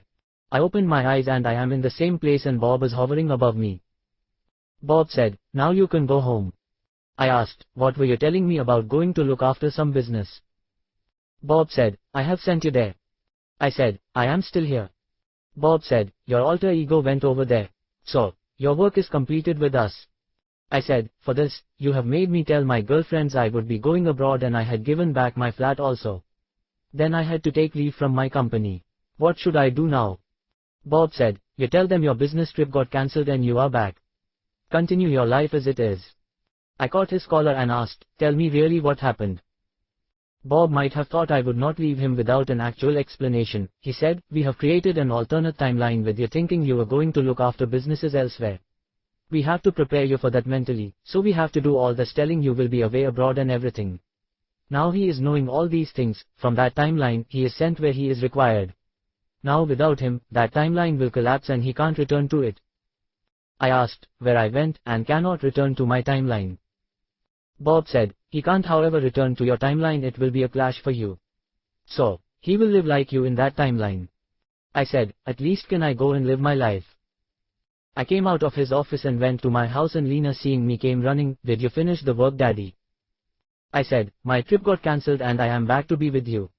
I will stay with you only." I went to my flat owner and told him my trip was cancelled and got the flat back. Now I will spend in the flat only on Saturday and Sunday until we shift over to Wadala. Then I will decide what to do. I rang up Sunita and Anjali and informed them about my trip cancellation. They said, we will meet on Saturday evening. I went to the courier company and spoke to BM. I explained to him that my business trip got cancelled and I will be back to work as I have taken leave. I would use a few days of leave and return to work. He told me to come back early, as the software will be introduced in the company and I might be required there. I told him to give me a ring. I took the car and was going over to Vakola, thinking I will take Lena somewhere possible to the beach. I turned from the highway and was going towards Vakola. I saw Suri and his sisters walking on the side of the road. I stopped and told them to come, I will drop them at home. Suri sat in the front seat and his sisters sat behind. Suri asked, whose car is this? I said, mine only. He asked, when did you get it? I said, nearly 1 year back. Suri asked, are you working? I said, I am working as marketing executive in a courier company. I stopped at home, parked and went home. I came down with Lena and Suri asked, are you going somewhere? I said, I am taking Lena to beach. He said, can I come? I said, come over, what will I lose? He said, he will tell his mother and come, and he opened the door and went inside. I turned the car around and told Lena to come and sit. She sat in the front and closed the door. Suri came with his sisters and asked, can they come? I said, when you are here, why don't you come and sit? We went to the beach and sat on the sand. Lena sat beside me and Dee asked Suri, who is she? Suri replied, she is his daughter. Dee said, don't play with me, tell me who is she. Suri asked Lena, showing me, who is he? Lena replied, my daddy. Suri said, see, what did I say? Dee asked, what is his age? Suri replied, I think 22. Dee said, 22 and he is having an 8-year-old daughter. Suri said, oh, that is your doubt, and said in a whisper, she is not his own daughter, he found her and raised her as his daughter. Lena said, Daddy, I want ice cream. I got up and said, let us go and have ice cream. After they had ice cream we returned home. I parked the car in front of the house and we went to our house. I asked, Mom, when are we shifting to Wadala? Mom said, we already got allotments, the only thing is we have to go over there. Maybe this weekend we will shift there. I thought I will miss this week with Sunita and Anju. However, I was ready to miss them for some time, so it was not a big deal. We shifted to Wadala and we each got a bedroom there. I gave my room to Lena and my sister and went back to my flat at Andheri. I joined back in the job and we started to go around visiting the clients and I continued with my computer work there. It started a month after my cancelled trip. That was a Sunday and we partied a full day and Sunita and Anju went to their respective houses. I lay on the bed fully tired from my escapades of the day.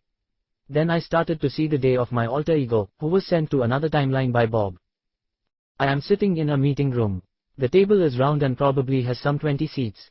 I was sitting at the head of the table. People were getting up and telling me their problems and then after hearing them I told them I forgot everything and told them to remind me of some things. Sunita, who was looking older and was telling me about my life. Then Sahiti, who is also looking older, was telling something in between. Then we went to a room and I sat down and Sunita brought me a bound book to read.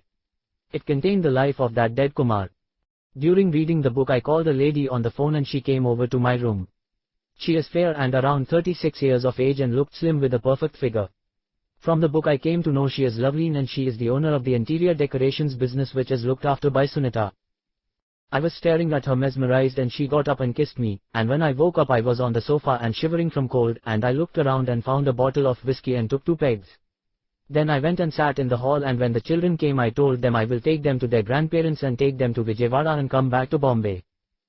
After reading the book I took a meeting and announced Loveleen as the business head, and we both sat in my cabin, and I explained my position to her that I might be gone and take care of herself and Dhruv, her son. Then we had sex and she went away. I awoke suddenly and found myself shivering. I made myself a cup of coffee and sat down on the sofa thinking about why I had been shivering after having sex with her. What is my relationship with her? I tried to picture her in my mind. From her name, she is obviously a Punjabi woman. She looked modern and she had a son named Dhruv, but he does not seem Punjabi at all. Is dead Kumar his biological father? What about the twins Atul and Reena? From what I have seen he has taken them to meet their grandparents in Vijayawada and they are Sneha's parents. So that means they are Sneha's children. I did not see Sneha and from their interaction, she seemed to be dead. The reading of the book by me went away so fast I can't remember much. Was it my dream? Did my alter ego, that is what Bob called him, have the same dream and it was transferred to me? I read somewhere about dreams. It is our mind sorting through our brain of the events that occurred during the day. It will put them at different memory locations so that we will remember some things immediately and some things we had to break our heads to remember, as we feel it is somewhere in our mind. Am I getting signals from him during his sleep? It could be a possibility as we are one and the same person. Note: to check his interactions after going to replace the dead Kumar, please read 3 Idiots and a Brave Man by the same writer. Chapter 2. Sunita. Kumar said he will be going abroad and then came back the next day saying his trip got cancelled. Where did he want to go? Did he want to meet Sahiti? Then why did he cancel the trip? Did he find out that they have not actually gone abroad? Instead, they are somewhere, possibly somewhere in this county. What did he find about her? He was not the same Kumar. What changes are there in him? When someone suggested applying for an air hostess job at Indian Airlines and I applied. Now I am selected and I need to go to Delhi for 6 months of training. I did not tell Kumar thinking he would be going abroad and by the time he would return I would be back in Bombay. Now how can I tell him? I will go to him in the evening and would explain to him. Around 5 p.m. I called him at his office and told him I am coming to his flat.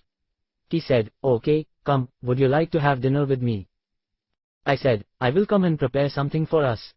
He said, "Okay," and cut the call. Nowadays we made a sign to communicate with each other. When it is safe to speak with me, I would put a green cloth on the window in my room. So, we could talk on the phone.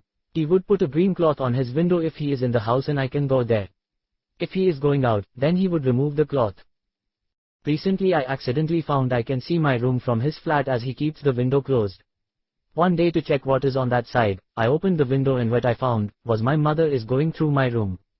At first, I thought she is cleaning my room, but when she found my birth control pills, I was flabbergasted. When I went home, Mom asked, "What are these?"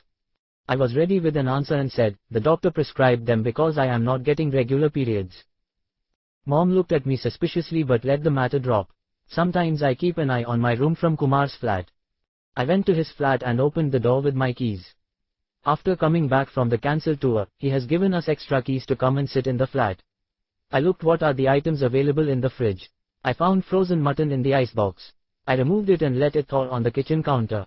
We don't eat non-veg, but for Kumar, I went to his house and learned from his mother how to cook non-veg items. I readied other items for cooking and came into his second bedroom. There he had a collection of liquor. I took a bottle of wine and put it in the fridge to chill. Then I put the mutton in water to thaw and started preparing dinner.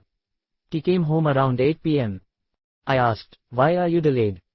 Kumar said, "Some computerization is going on in the office and they called a meeting."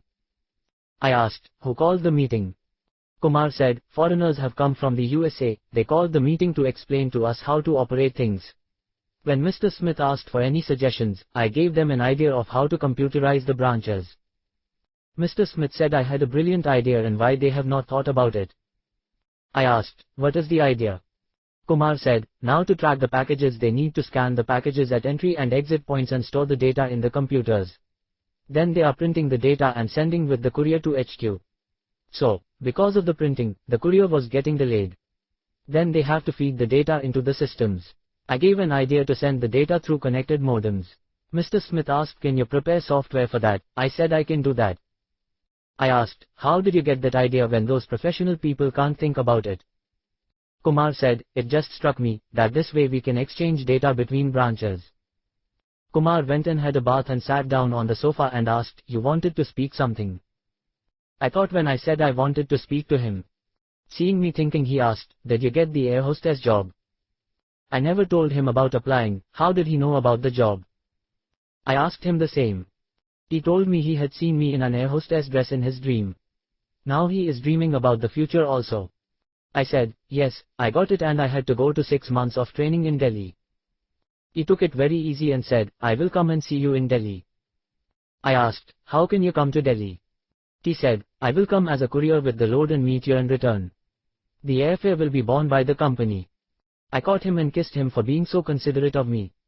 I was worried about how to tell him and what would be his reaction. Instead, he was telling me that it is okay and also he would come and visit me there. Now I can go to my training without being worried about anything. We sat down for dinner and I served him the mutton I cooked and asked him how does it taste. He mixed the curry in rice and took some and chewed it and said, "It just tastes like my mother's cooking. How did you do it?" I said, "I learned to cook mutton from your mother only. At our house, they don't cook non-veg." Kumar asked with surprise written over his face, "Are you a vegetarian?" I said, "For you, I became a non-vegetarian." Kumar said, "What would your parents say about that?" I told them I had non-veg at my friend's place. They did not make an issue of that. So, no problem from their side. He must have thought that all parents to be considerate like mine. After dinner, we had a quickie and I went to my house. I found a shortcut to my house. From the neighbor's building there is a small gate into our compound. I can be there in a minute. I am finding a lot of things because of him, like my mother spying on me. Kumar. After all, learning software had some advantages for me. Bob's advice has not been wasted on me. Now I could advise the software people from the USA also, and they were amazed why they did not think about the idea. I don't know where I got the idea. It seems I have lots of hidden ideas in my brain. As Bob suggested I should start a software business. He was telling me about the other Kumar, who was dead. He had a big software company with many branches across India. Can I be like him, if I start a software company? I should go and ask Bob about that. It seems I have lots of ideas swirling in my brain. Is it the effect of the dream I had? Did I really read the dead Kumar's memoir? How can I read about him in my dream? I will go and check with Bob tomorrow. I went to close the window. Seeing me at the window, Sunita waved her hand and I waved my hand and closed the window. It seems Sunita opened the window. I opened the fridge to drink water. I found the wine bottle in the chiller. She must have put it there and forgotten when I gave her permission to go to Delhi. How did I know she has got a job in airlines? Did dead Kumar write anything about her? I feel there is a danger for her. I took the bottle and went to the bedroom, sat on the bed with my back to the head and sipped the wine. Next Saturday and Sunday we spent like it was our last meeting. Anju went and gave a send-off to Sunita for her training and wished her good luck. Now it will be two of us in the flat and we felt as if we are missing something. After a week I got a chance to go to Delhi to give training to them to use the software I prepared for transferring data. I reached there and called Sunita and told her I am in Delhi and gave her my hotel address. During the day I trained the staff at the Delhi office and I came back to the hotel. Sunita is waiting there for me. She took permission to come and meet me. I took her to my room and we spent some time and I left her at her hostel. I caught the late night flight with the courier bags and reached Bombay. The next day night I dreamed I made Sunita operations head and Sahiti is MD of the interior decorations company.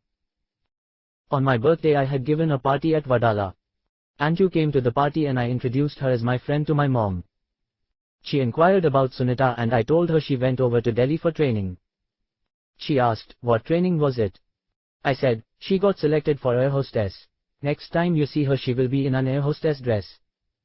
Anju met Leena for the first time. Leena asked, who is she? I said, she is an auntie like Sunita auntie. She is Anju auntie. Then the gang from Vakola came over for the party. I gave them a bottle and told them to have it on the terrace. I presented my daddy with my best scotch. Dad asked, where did you get it? I said, I saved some from my business from Vijayawada. After the party, I dropped the gang at Vakola and then took Anju to my flat. During the ride, I was telling them about starting a software firm. They were asking what I know about software. I said, I was helping the courier company with computerization. Raj said, he studied software but he could not understand much. Sekar said, he had some money to invest. I said, the investment is not a problem, I had saved some money. Krishna said, if you have some work think about me. I said, I will certainly see about that. After reaching the flat we started our party. After Sunita went away Anju changed a little. Now she got my full attention, she became more demanding than before. I may not be surprised when Sunita returns, Anju would not like to have her with us. She may demand full attention on her. Maybe after she started working, Sunita may not join us as before. Now I focused my attention on Anju. She is standing in front of me clad in her innerwear. With time her figure is improving. When I first met her, she was not having such big boobs. Now her boobs are round and big, but her nipples were not much bigger. Maybe they will improve when she gives birth. I caught her ass and pulled her towards me. I pulled down her panties and lifted her and she caught me with her legs around my waist. I entered her in that position and moved her up and down. She caught my throat with both her hands and moaned with pleasure. Her moaning had given me the incentive to continue giving her pleasure. After ejaculating, I put her down on the bed.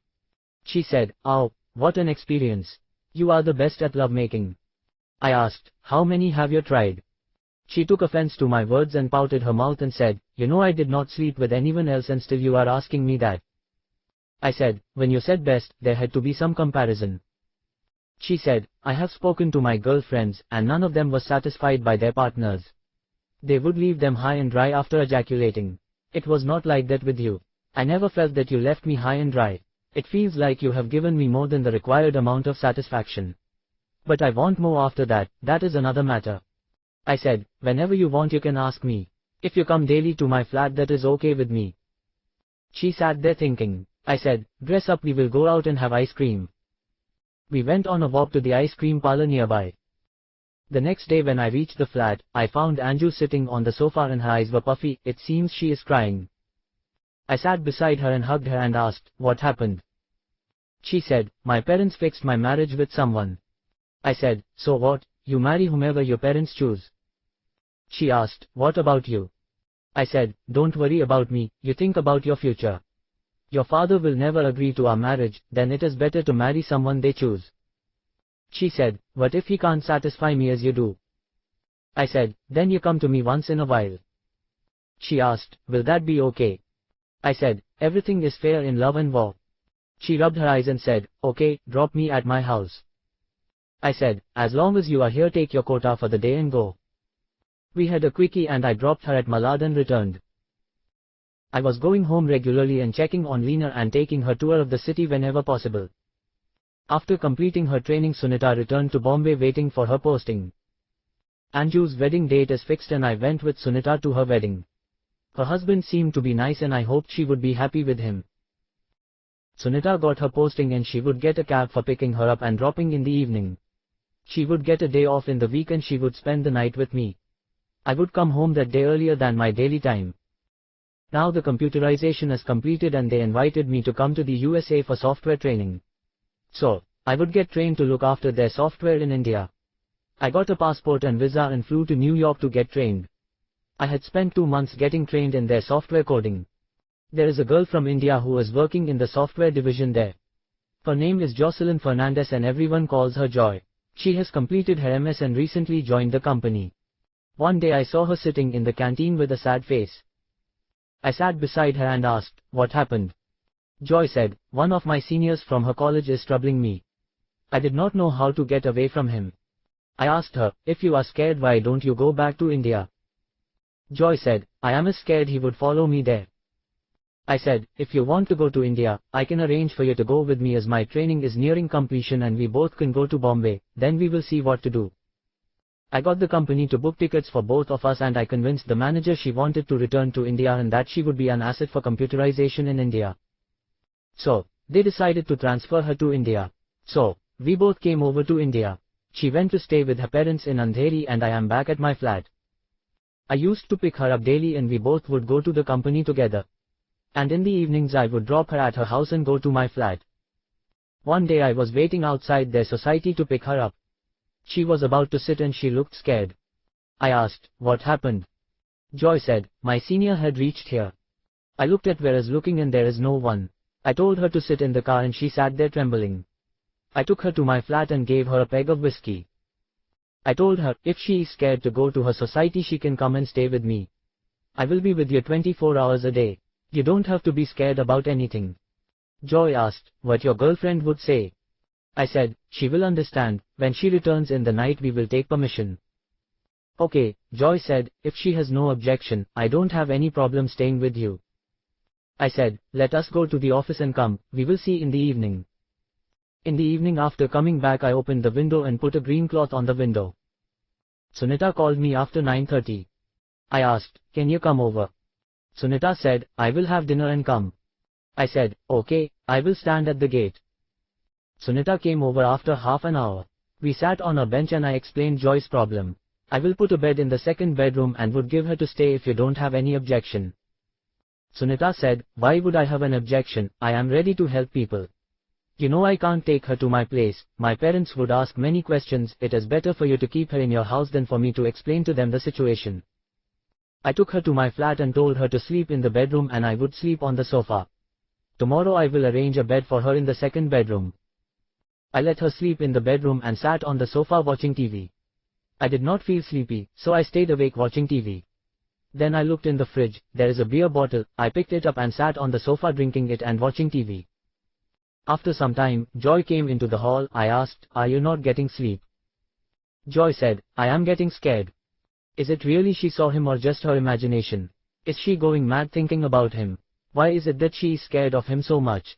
I told her to come and sit with me. She caught me by the shoulders and sat down. Why did she not get scared of me, and get scared of him? Did someone tell something about him to her, which scared her? I asked, "Why are you getting scared when I am here? What will he do?" Joy said, "I don't know, I am getting dreams that he is attacking me." Then I remembered reading about her being attacked by someone and dead. Kumar was dead because of that. I said, "As long I am with you, no one will do anything to you. I will take you to bed," and I switched off the TV and switched off the lights and switched on a bed lamp. I have a habit of sleeping without any lights. For Joy's sake, I switched the bed lamp. I lay her on the bed and sat beside her on the bed and touched her as mothers touch infants to sleep. When I thought she went to sleep, I got up to go into the hall. She caught my hand and said, "Don't leave me and go." So, I sat back on the bed again, put my hand on her back, went to sleep sitting like that.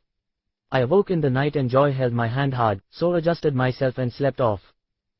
I had dreamt I and Sunita went to meet a prisoner in jail. To my surprise, it was a woman named Dolly. She told us that she got Joy kidnapped and did not kill me. She also explained there was no use killing me. So, they must be exploring how Kumar was killed. Then they came to a hospital and sat in a cabin. Then a lady who is pregnant came to meet them. The name board on her table says she is Nandini Rao Pratap. So, her name is Nandini and perhaps Pratap is her husband. Then she went out and someone knocked on the door and the door opened, and seeing them he acted as seeing a ghost and went out.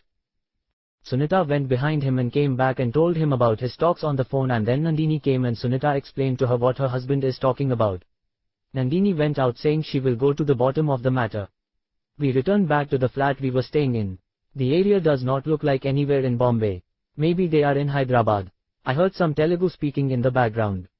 Then Nandini came to the flat and said Pratap got Kumar killed with the help of Sahiti. He suspects that the baby Nandini is carrying belongs to Kumar and filled Sahiti's ears and helped her kill Kumar. Then I awoke with my whole body filled with sweat and sat down. So, being his wife, Sahiti helped kill Kumar. Why did she do that? Do I have to be careful about her? But where is she? Because he is having many affairs, she killed him. I looked beside me. Joy is sound asleep. Dolly is telling them something about kidnapping Joy because if she is not there to look after their software division, it will close down. Is she so talented that a gangster kidnapped her to take revenge on Kumar? It seems he is the one who put Dolly in jail in the first place. So many things I am getting to know, but what is the use of learning all of them? Now, I am getting scared for Joy. 2 things I learned: her husband came from the USA to kill her and Joy was kidnapped by Dolly, who is a gangster, who cheats banks and people. Now I know she is not married while in the USA. The next thing she has to do is not marry anyone who might go to the USA. In her sleep Joy put her hand on me. As I was sitting with my back to the head of the bed, her hand fell on my crotch area. I took her hand and put it on my stomach, or else she may be disturbed in her sleep. What is the story about Nandini? Why she is impregnated by Kumar? I remember him touching her stomach and asking her about the kid. Again, I slipped into sleep sitting there. I got up when Joy shook me. I opened my eyes and asked, "What happened?" Joy asked, "Did you sleep sitting like that?" I asked, "Why?" Joy said, "Sorry to trouble you, but because of me you slept sitting, you can sleep properly." I looked at the time. It is 5 a.m. I said, "Thanks," and adjusted and slept. I felt a weight on my hand and half opened my eyes and found Sunita's face and kissed her and said, "Good morning." I heard a voice saying good morning. It was not Sunita's. I opened my eyes fully and found it as Joy I kissed and not Sunita. Joy was looking at me. I said, "Sorry, I thought Sunita and kissed you." She had a habit of sleeping on my arm. She removed her head from my hand and said, "Sorry, I must have slept on your hand, it was my mistake, not yours." I got brushed and went to the kitchen, put milk on the stove and asked, "Joy, do you drink coffee?" She said, "Yes." I asked, "With milk and sugar?" She said, "Yes." So, I fixed 2 cups of coffee and took them to the bedroom and handed her a cup.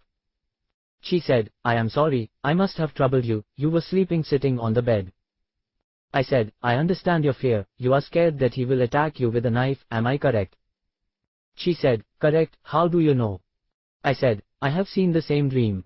In the dream instead of you, he attacked me and I caught him in a hold and he became unconscious. So, don't worry about it.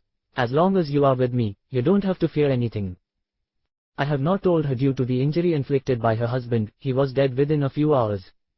Sahiti has some hand in that, so, I don't need to worry. He is a businessman with lots of money and bungalows and she must have killed him because of jealousy or for money or both. Over that his children are not born to Sahiti and they were Sneha's children. Bob must have sent me there to look after the kids and that could be the reason he made sure he could not return back. It won't be a problem for him because he asked Sunita to marry him. What is their age difference, around 11 or 12 years? Now Anju is just 4 years elder than me and her father is objecting to that. However, now Anju is married and I am happy for her. Did Joy come to me to fill the void created by Anju? I remember Sunita telling the relationship between Joy and Kumar as platonic love. She loves him for saving her life and giving her life after that. Then I remembered he saved her from the sea. Did her husband throw her to the sea and dead Kumar had saved her? If that is the case, she would look at me like that Joy who had saved her. So, she must have come to help me in setting up the software business. Now I have to treat her like a partner. Joy interrupted my thoughts by asking, what are you thinking? I said, I am thinking of starting a software business. Joy asked, what do you want to do with the software business? Joy must have thought I want to purchase software like DOS, server software or games. I said, I want to develop software for companies. Joy asked, what kind of software do you want to develop? I said, like software to run factories, hospitals or custom software. I got another idea, how about matrimonial software? We can collect data from all over India and make software to choose brides and grooms from that. Joy asked, but how we will collect the data from all over India? I said, I want to name it Pan India Matrimonial Services. Joy asked, you did not reply to me, how we will collect the data from all over India? I said, did you forget we have a system in place for collecting data from all over India? She asked, did you mean courier company data collection? I said, yes, we can use that system here. Joy said, but for that, we have to put up a lot of investment. I said, so, we have to find a partner who will invest in our idea. Joy said, who will invest in such a project? I said, who else, the courier company, they have the infrastructure, they just need to provide an opportunity to us. We have to present our idea to them. Joy said, after hearing the idea, if they think they could develop the software and use the existing infrastructure. I said, then they can't use the data transfer software for that purpose. Joy asked, why they can't use it? I said, do you think I am such a fool to give them free software access? I put a lock in the data transfer software. If I have to connect to new software to do data transfer, I have to provide a key in the software to use the data transfer software. She asked, how did you get the idea? I was about to say it from my alter ego but decided not to say it to her. I said, you see, I have not got any return for developing the software. When I am giving something for free, I should have control over that. Joy asked, when you never worked in the software field, how did you know all that, which I am not aware of? I said, I get instructions in my sleep. Joy said, don't talk rubbish, will anyone get to learn the software in sleep? I smiled and said, I do. So, she let that ride, and said, I will have a bath, and come and took her dress from her bag and went over to the bathroom. When she came back, I took my towel and went to bed. Joy knocked on the door and asked, what will you have for breakfast? I said, whatever you will have, and she went away. By the time I dressed and returned, she is ready with bread and an omelette. I thanked Joy for the breakfast and we left for the office. I started preparing documentation for the Pan India Matrimonial Service. I printed the document and took it to MD's PA and dropped it on her desk. She asked, what is this? I said, have a look and pass it on to the MD. She read, Pan India Matrimonial Service. She said, so you want to start a matrimonial service? I said, this can only be done by our company. No other company has the infrastructure to run the services. She said, okay, I will pass it on to him. I said, thanks, and came back to the EDP. Joy asked, where did you go? I said, I prepared the documentation for the matrimonial service. I spoke to you in the morning and passed it on to MD. Joy asked, will he consider it? I said, no other company has the infrastructure to run it except us. Let us see. We completed our work for the day and returned to the flat. On the way we went and ordered a bed and mattress for the second bedroom. Now all the liquor in the house is stored in the second bedroom. Now I have to give her a wardrobe for her to store her clothes. Instead of moving all the liquor, I decided to give her part of my wardrobe for her use. I shifted my clothes to a single wardrobe and gave her that to store her clothes. This way Joy and I become flatmates. We together prepared dinner and Sunita came over later that night to check on us. I told her how I planned for Joy to stay and explained to her what she is scared of and how he is planning to attack her. She asked, "How do you know all this?" I said, "She is getting nightmares daily." I told her how last night I had to sit beside her and slept sitting. I did not tell her, for some time I slept also. I inquired about her weekly off so we can spend some time together. At the night I sat with my book beside her while she is sleeping. After half an hour Joy was shivering with horror in her sleep. I woke her up and she hugged me saying he is coming at me with a knife. I caught her with my hands and rubbed her back and made her sleep. Then she put her head on my lap and lay on the bed sleeping. Later she put her hand over her forehead and her fingers were touching my crotch area. With her touch, I am getting aroused and I controlled myself by continuing to read the book. Joy must have felt the hardness of my mulness on her head or hand. She awoke from her sleep. Maybe the light might also have disturbed her. She sat down on the bed and looked at my crotch area where my dick looked hardened with arousal. Joy said, "Sorry." I closed the book and asked her, "What?" She said, "Sorry, I seem to have aroused you with my touch." I looked at my hardened dick and said, "It is okay." She lay on the pillow and tried to sleep. It must be in her mind while sleeping. She turned towards me and put her hand on me and her hand landed on my crotch again. As the arousal has not come down, she must have felt the dick again. She opened her eyes and pressed on my dick. I put the book aside and looked at her. She pulled the thread of my pajama and pulled it down. I did not wear any underwear and my dick stood up in its place. She removed her underwear and sat on my dick entering her vagina. She started to move up and down and she was moaning with pleasure. I myself enjoyed being fucked. I touched her chest and pressed her boobs with both my hands. She arched back with pleasure. She rode me until she is satisfied and lay beside me and closed her eyes. I put the book aside and adjusted the pillow and lay on the bed.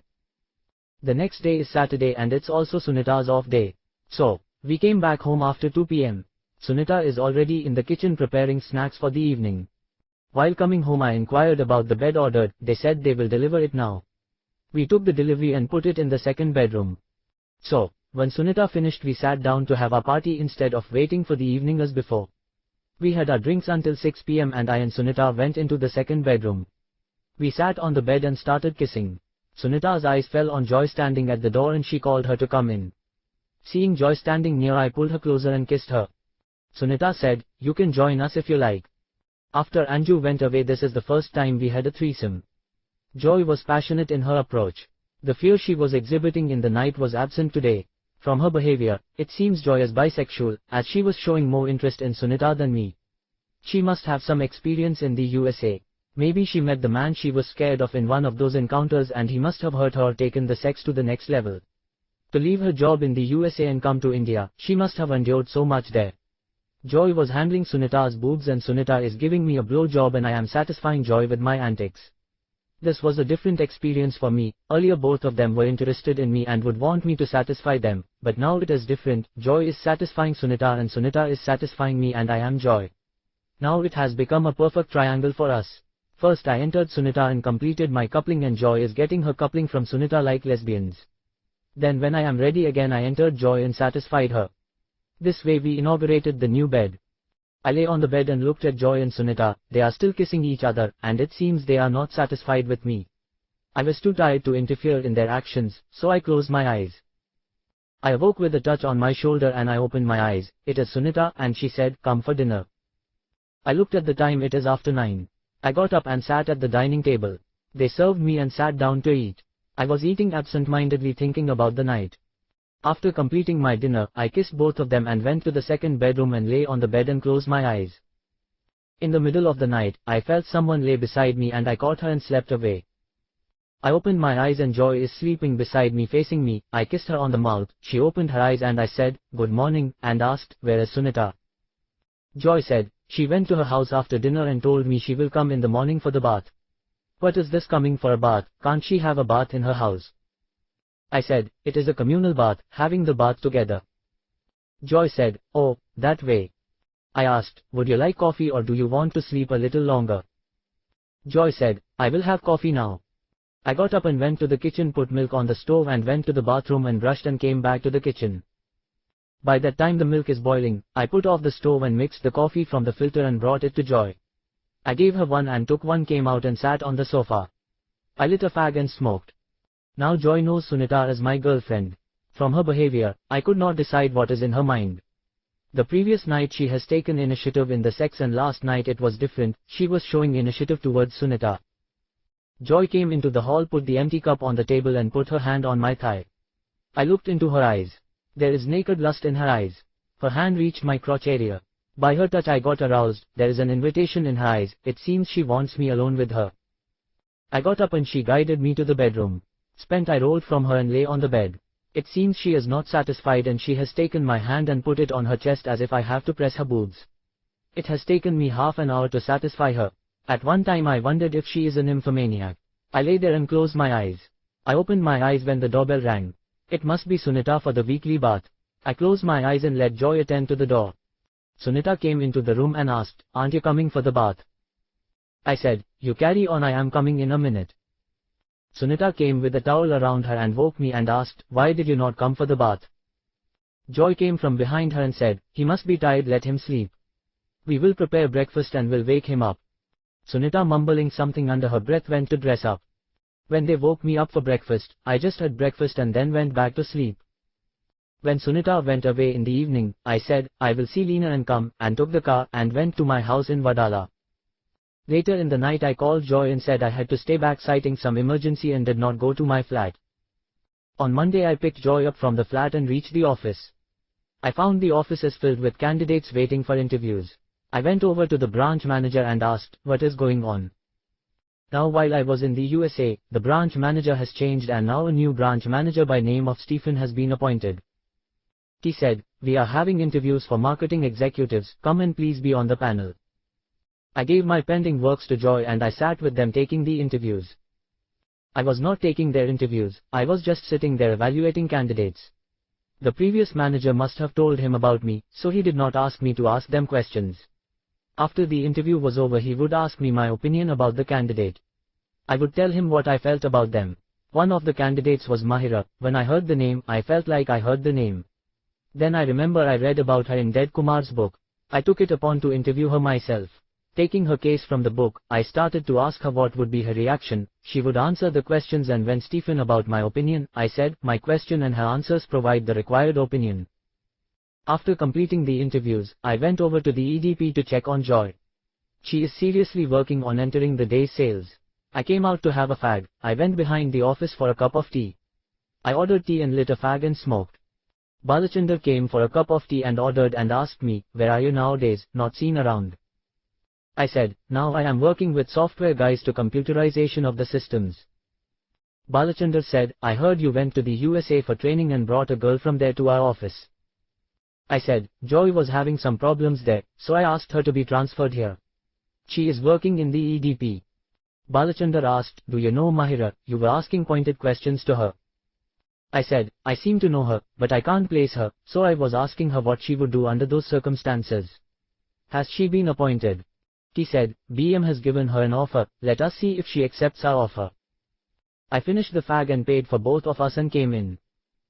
Balachander said, "I was told you were working as a courier boy before getting elevated to ME. I said, "I was doing deliveries during my college days and when I did not find any suitable job, I took up doing a courier boy job. I got some savings so I also brought a car to do deliveries. Next, I am thinking about starting a software firm." "But why software?" he asked.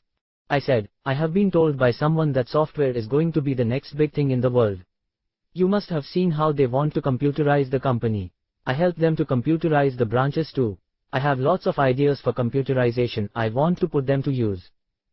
In the evening I dropped Joy off and said, "I will go home and come." She said, "You seem to be scared about me, that is why you want to go home." I said, "No, I want to see my daughter." She asked, "You have a daughter also?" I said, "No, I have adopted her." She said, "Okay, I will not ask you anything, come to the flat." I thought I will give her one more chance and see.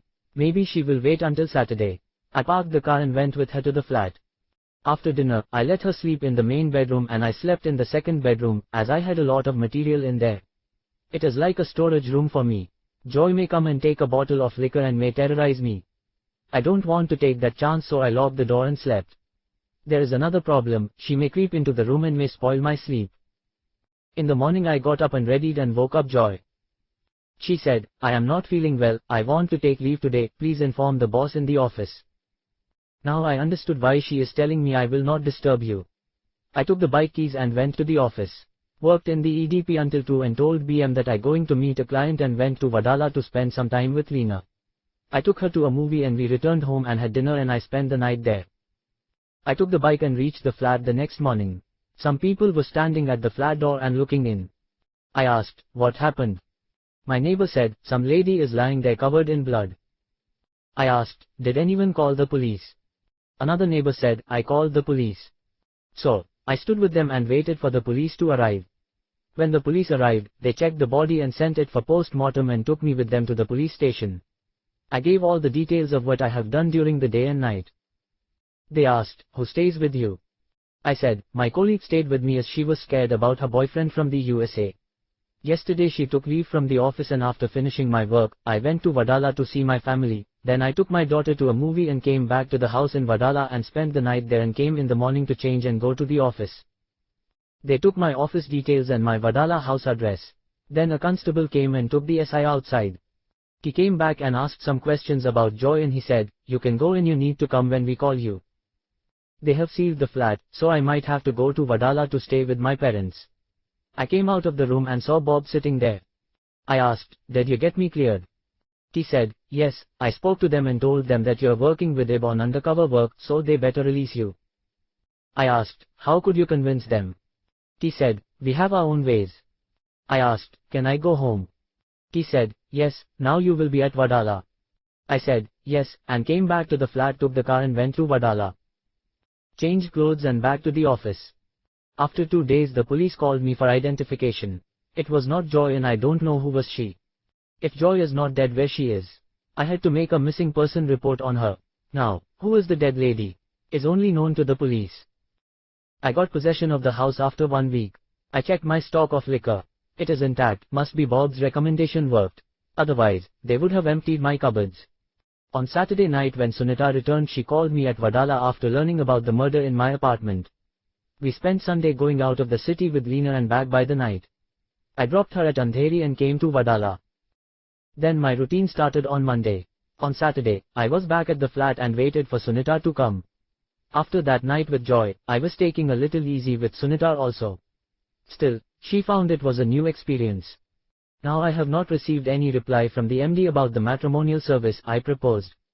So, one day I went and registered the name and took copyright on the idea of the Pan-India matrimonial service idea. And also took a patent on the data transfer program using telephone lines. When a developer from the team approached me for linking with the upload data service through telephone lines, instead of helping him achieve that, I tendered my resignation and contacted a lawyer and sent them a legal notice for using the copyrighted idea. When MD called me to explain myself about the legal notice, I said, when I gave the idea to computerize the branches, I did not expect anything from you, but you took that as my weakness and tried to cheat me by taking my idea and getting software developed from that idea.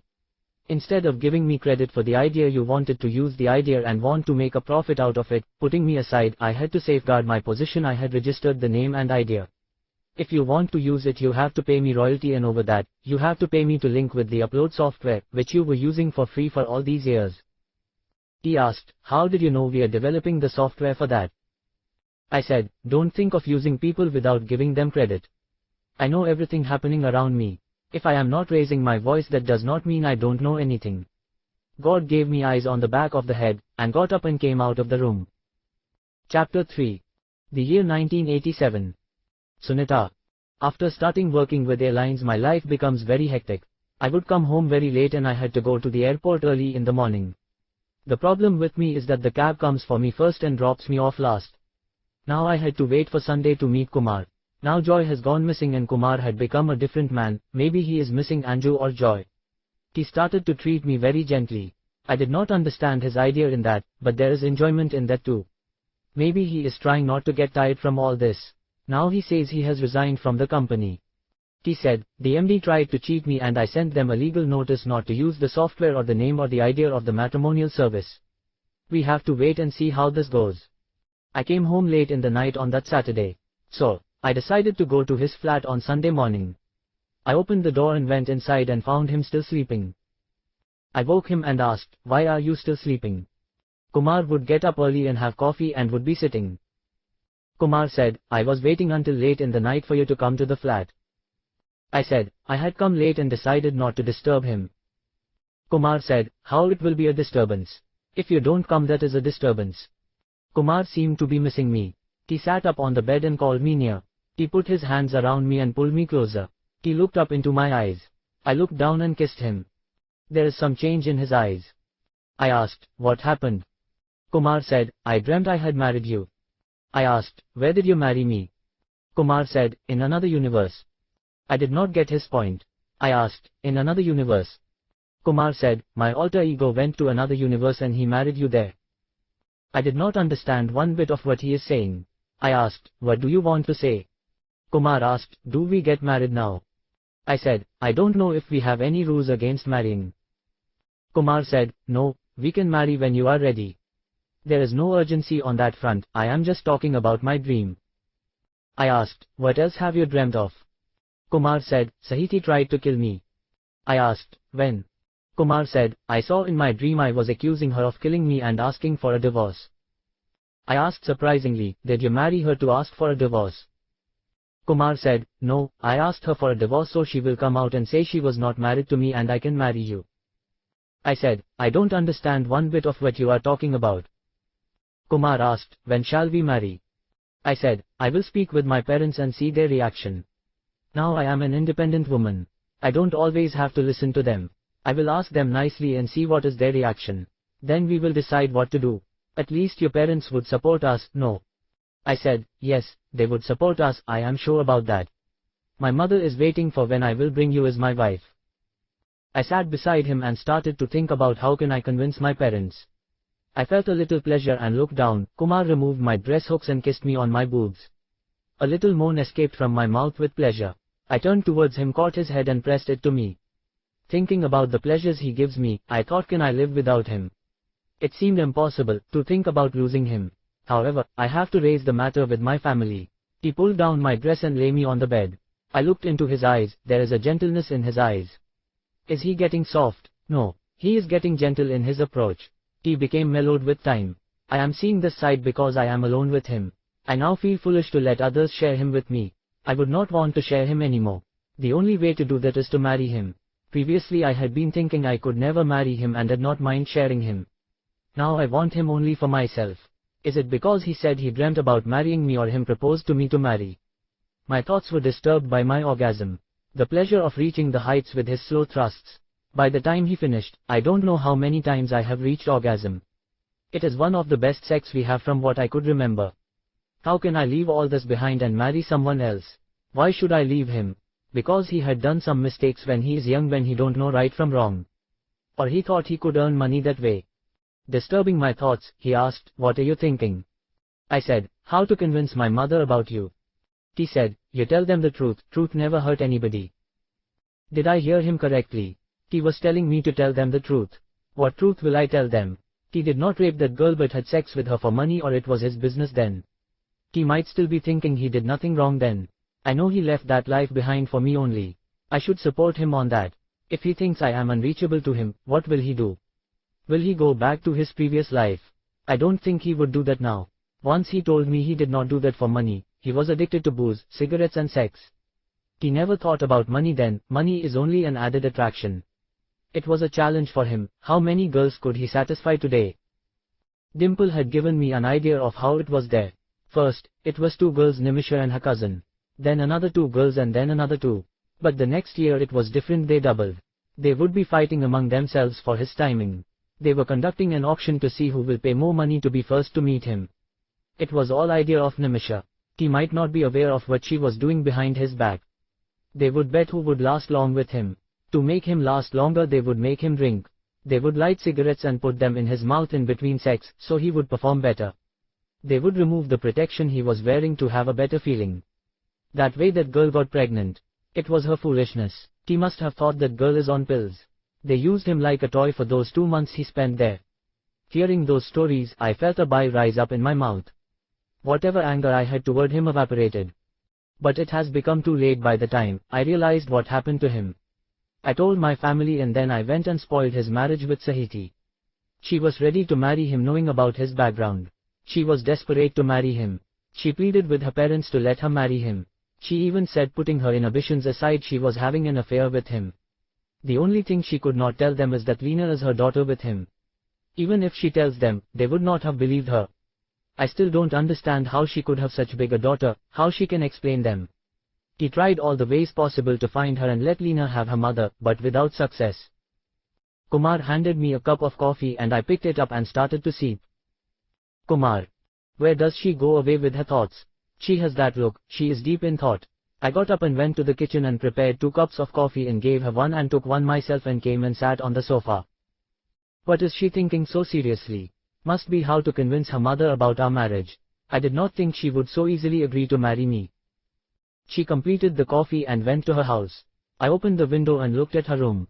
She must have thought I would be looking at her room. She took her mother to her room and she was talking with her. I could see her mother talking to her angrily. At one point her mother raised her hand as if to hit her and stopped. Sunita stormed out of the room, must be coming to my flat. I heard the doorbell ring and I opened the door. She said, I forgot the keys here, and came and sat on the sofa. I looked at her expectantly as if she will tell me something. She sat there without speaking. So, I sat beside her and caught her by the shoulders and hugged her. Sunita. I went home and called my mother into my room, so Kumar can see what I am doing. I told my mother I wanted to marry Kumar. Mom shouted at me, you told me he is not a good man, how can you talk of marrying him? You said he had raped your neighbor's girl. I tried to explain to her it was my misunderstanding. She said, how can you have misunderstood his raping a girl, what is the reality? How could I explain to her what has happened to him? If I try to explain to her the real story, it would be worse than his raping a girl. Then I said, I am an independent woman now, I could do whatever I want to do. That's when she raised her hand to hit me and I told her, come hit me, what else you can do. I will marry him, that is my final resolution. If I could not marry him I would stay without marriage my whole life and come out of the house. She did not have any idea that Kumar's house is next door. She thinks I go to my nearby girlfriend's house. She doesn't have any idea I am spending nights in Kumar's house, otherwise she would not let me get out of the house. Now let me see what she will do. Even if she tells Dad, he would be on my side. He always talks good of Kumar's family. He is the one who did not believe he would do such a thing. He told me to check the story once more. Their family is not like that. I know about their family my whole life. Once we came to Bombay we lost touch with them. That is the reason we don't know when they had come to Bombay. When his family sent the wedding card, Dad was happy that Kumar was getting married. It was my mother who pressurized me to go and speak with Sahiti's family about him. I was also a little angry with him at the time. But when I went back to Vijayawada and made Dimple tell me the whole story, then I came to know what a mistake I did, but my anger towards Kumar has not reduced. I was angry with him for what he did on the train, but I also had a hand in that. If I had not wanted him to do that, I should have stopped him. Instead, I let him do whatever he did on the train. Over there to have the experience with him again, I rang up his number and went over to his house and came back with him on the train. If I did not want his companionship, I would have stopped him long back. My anger must be he was going to marry Sahiti. Could that be the reason I went to stop their marriage? Then why did I let Anju come between us? Is it because I came to know about his stories in Dehradun and wanted to see how it was with him, and did I enjoy the same? Why did I let Joy have a threesome with us? Did I enjoy the attention shown by her? Do I like to enjoy variety? If I marry Kumar, will I let him have this kind of behavior, or would I like to have him to myself? In the context of the marriage, as his family is not against our marriage, shall I ask him to get us married against my family's wishes? Joy. Someone opened a small opening and threw a plate of food inside with a bottle of water. I don't know how long I was in this hellhole. I lost count of the days here. Without seeing the sunlight I could not count the days. That day, after feigning unwell with Kumar after he went to the office, I called my girlfriends to the house. We had a party well into the night. I was hoping Kumar would come and we could enjoy ourselves with him. We waited until 11 p.m, then we started our activities. We were friends from college days and we used to have parties wherever we got an empty house in one of our friends' places. We were well into our orgy when the doorbell rang. I thought it was Kumar and told Cuckoo to open the door, and when she did not return, instead, it was an unknown person standing there with a blood-soaking knife in his hand. After seeing the knife, we both kneeled in front of him and begged him not to kill us. He told us to wear our clothes and told us to come out of society and sit in the car waiting outside. He threatened to kill us if we make any sound for help. Seeing the body of Cuckoo in the hall, we had to follow what he said. He brought us here and put us in separate rooms. I don't know what happened to my friend Chimpy. I tried to get out of the room, but there is no escape. All the windows were barricaded from the outside and inside. There is a tap and a bucket with a mug in the corner which I had to use for all my daily activities. The room is illuminated by a streak of light from the outside through a small opening in the door. I don't have a change of clothes and I had to sleep on the dusty floor.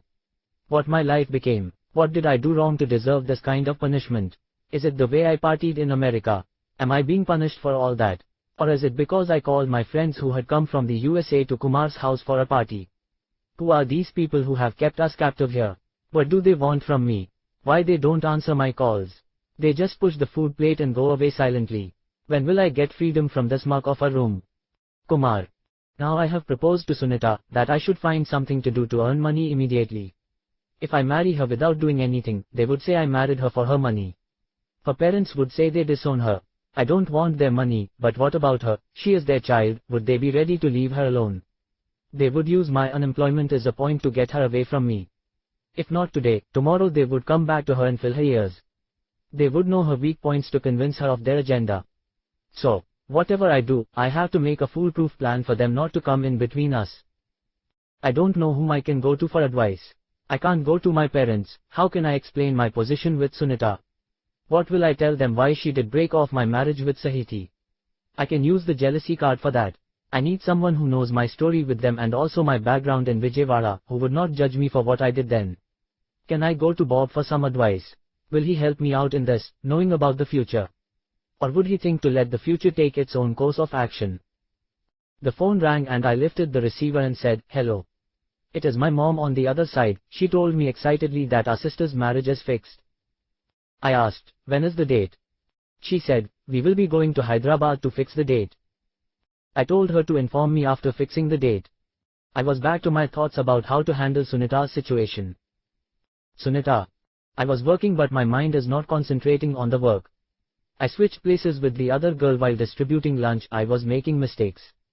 After the completion of collecting the waste, we came back and sat down for the descent. When the plane landed, I went to the supervisor and took time off from the work citing a problem with my health.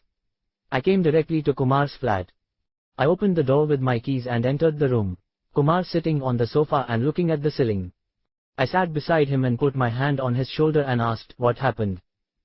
Kumar said, "I am thinking of a way out of our problems." I told him, "Don't worry about it, I will find a way." He asked, "Did you not have to be on duty?" I said, "I took time off because I could not concentrate on work." He said, "I also could not decide what to do." Then the phone rang and he lifted the phone, spoke and said to me, "Call from the courier company, I will go meet them and come." Kumar. It was a call from the IT head who asked me, "Come and meet MD immediately." Thinking he will be threatening to give the source code for the data transfer software, I drove to the office. I went and met the IT head and he took me to the conference room. There is the IT head for the parent company and the MD and VP of marketing was sitting. I went and sat on the chair shown by the IT head. The parent company's IT head said, "I am Smith and I look after all the IT requirements of the company. It has come to my attention that the data transfer software was your idea and you have developed it, even though you were not from the IT department. It is your contention that you were not given credit for the idea or development of the software. It seems you have taken a patent on the idea and also registered the name Pan India Matrimonial. We are offering rupees 50 lakhs for both of them, that too after paying the taxes." I sat back and thought, if they are ready to pay the amount of 50 lakhs after taxes, means the software must mean something to them. Maybe they could not recreate the software. Also, about the matrimonial, they must be serious about starting it. Maybe asking more would not be prudent, and looked around at the faces of the people sitting. They are eagerly waiting for my answer. I said, "Okay, if you prepare an agreement and pay me now." The VP said, "The agreement is ready," and handed me a copy to study. I read the points mentioned and said, I am ready to transfer the license to use the data transfer to you, but I keep the right to prepare another software like that and use for myself or sell it to someone else. The matrimonial you can use as you like. They looked at each other and MD said, okay, and asked the IT head to get the changes made by his secretary and bring them. IT head took it and prepared a new document and I looked at the changes and signed the agreement. He gave me 2 checks and said, this is the 50 lakhs as your payment and this check is for the income tax department. I took them and came out of the office. Now I am a multimillionaire. My dream of becoming a millionaire came true at last. I reached the flat and opened the door. Sunita is working in the kitchen preparing snacks. I called her to the hall and lifted her and made a round with her. She asked, what happened?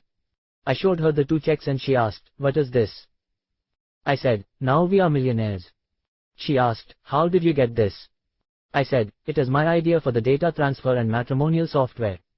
They paid for my ideas because I sent a legal notice to them and it seems the parent company wants to use them internationally. They paid me this 50 for me and income tax too. She kissed me and said, I heard you were talking about becoming a millionaire and your dream came true at last. I will go and speak with my mother and come. I rang up mom and said, don't worry about the sister's marriage expenses, I will cover all the expenses. Mom told me they would be going tomorrow to Hyderabad to meet with their family. I said, I will speak with you after you come back. She told me to come and stay at the house for some time as they can't take Leena with them. I said, I will come tomorrow morning and cut the call. I waited for Sunita to come back to inform her of my going to Vadala until my family returned from their trip. As she has not even called, I opened the window and looked at her window. Sunita was standing at her window and making some signs. I could not understand what she is trying to say. She closed one window and signed locked. Now I understood and signed her to sleep. Tomorrow they will let you out, and I will go out and come. I took the checks to my bank and went to the manager and showed him the copy of the agreement and deposited the check and went to the Aikar Bhavan and deposited the check there, with a copy of the agreement. I came back and saw her standing at the window. I asked, where is your family? She showed I don't know. I went to her society and told the watchman to go to her flat and tell them that Sunita's van came to pick her up due to some emergency. I waited for 10 minutes and Sunita came down. I took her to my flat and collected her suitcase and we took the car and went over to Vadala. I told mom she will go on her duty from here. I gave some money to my mother for the expenses. I took Leena and Sunita to a movie and returned. During the night I explained to my parents our position with Sunita's parents. How they are not accepting our marriage and today they locked her in the house and she had to make the watchman tell her mother that the cab is waiting for her and they released her thinking she would go to duty. I asked, shall I marry her without her parents' approval? Dad advised waiting for some more time for them to come to their senses. Even if you marry her now she would not have any time for you as she would be always flying. Let her complete her air hostess job and change to some other job. Then you can happily marry her. I thought what will I lose if I don't marry her now? What they are saying is correct. She will be at home once a week. What will I have time with her? This way the time I am spending with her would be the same. I said, thanks for your advice, it seems appropriate to wait until her duty changes. She should be able to spend more time with us. She would not have time also with Leena. What is the use of marriage now? There is no urgency. If her family does not agree to our marriage, it is better to leave it to her to make them agree to the marriage. I let Sunita and Leena sleep with my sister and I slept on a sofa in the hall. I took Sunita and dropped her at the airport and came back in the morning. I took an advanced programming book and started to read it. After reading it for some time I decided I should start a software firm. If I have some cards with a company name on them, I could approach some companies for projects. I called Dad at the office and asked, how to open a company for software development. He said, it might require some money. I said, money is not a problem, I already had a computer and some software loaded for it. I can do software programming and I want to approach companies so I could get projects. He said, I will inquire with some people and let you know. He called me and gave me an address for a CA and told me to go and speak with him. I went and showed him the contract I made with the courier company and the amount they paid for me and the tax. He took the details and said, he will start the process of registering the company. I paid him his fees and came back home. My parents took the night train to reach Hyderabad. I started noting down some ideas for software development. Sunita. We were sent to Calcutta to operate for the next 7 days as there is a staff shortage there. We are flying to Imphal. During the flight, it has to pass through some turbulence and it has crashed into the mountains. That is all I remembered last. Kumar. After hearing about the plane crash in which Sunita was traveling, I was heartbroken. I did not know what to do. I went to the airport and inquired about Sunita. They said they found some bodies and they did not expect any survivors. I came back and sat on the sofa forgetting the CA had called for going to the registrar's office. My days with her were swirling in my mind. I was thinking about how I tricked her to come with me to Bombay in a first-class compartment. Then I lied to her about Leena and still lying to her about Leena. Then the biggest lie of my life was about what happened in Dehradun. I had threatened her about that too. Still, she forgives me and all my indiscretions with other girls and loved me and even agreed to marry me. I think I made a big mistake asking her to marry me. I am not worthy of her and that is why God took her away from me. Leena came to me and asked, "What happened, Daddy?" I said, "Sunita aunt's plane crashed. They don't know about what happened to her." She did not know what to say to that, caught my hand and sat beside me. My parents returned after 3 days. Seeing the position I am in, they asked Leena what happened and she told them about missing Sunita. They consoled me and said, "If her body is not found means she might still be living, don't worry, if she is yours she will come back to you." Not knowing how to reply to that, I just nodded my head. They told me my sister's marriage is fixed for after 15 days and I gave money for the gold, wedding clothes and other expenses and let them do the required ceremonies. Seeing the condition I am in, they let me be and immersed themselves in the wedding activities. 2 days before the wedding day, we rented a minivan and proceeded to Hyderabad for the marriage.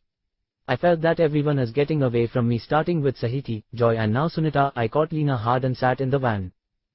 I know I am being punished for my past mistakes. But why the God is punishing Leena?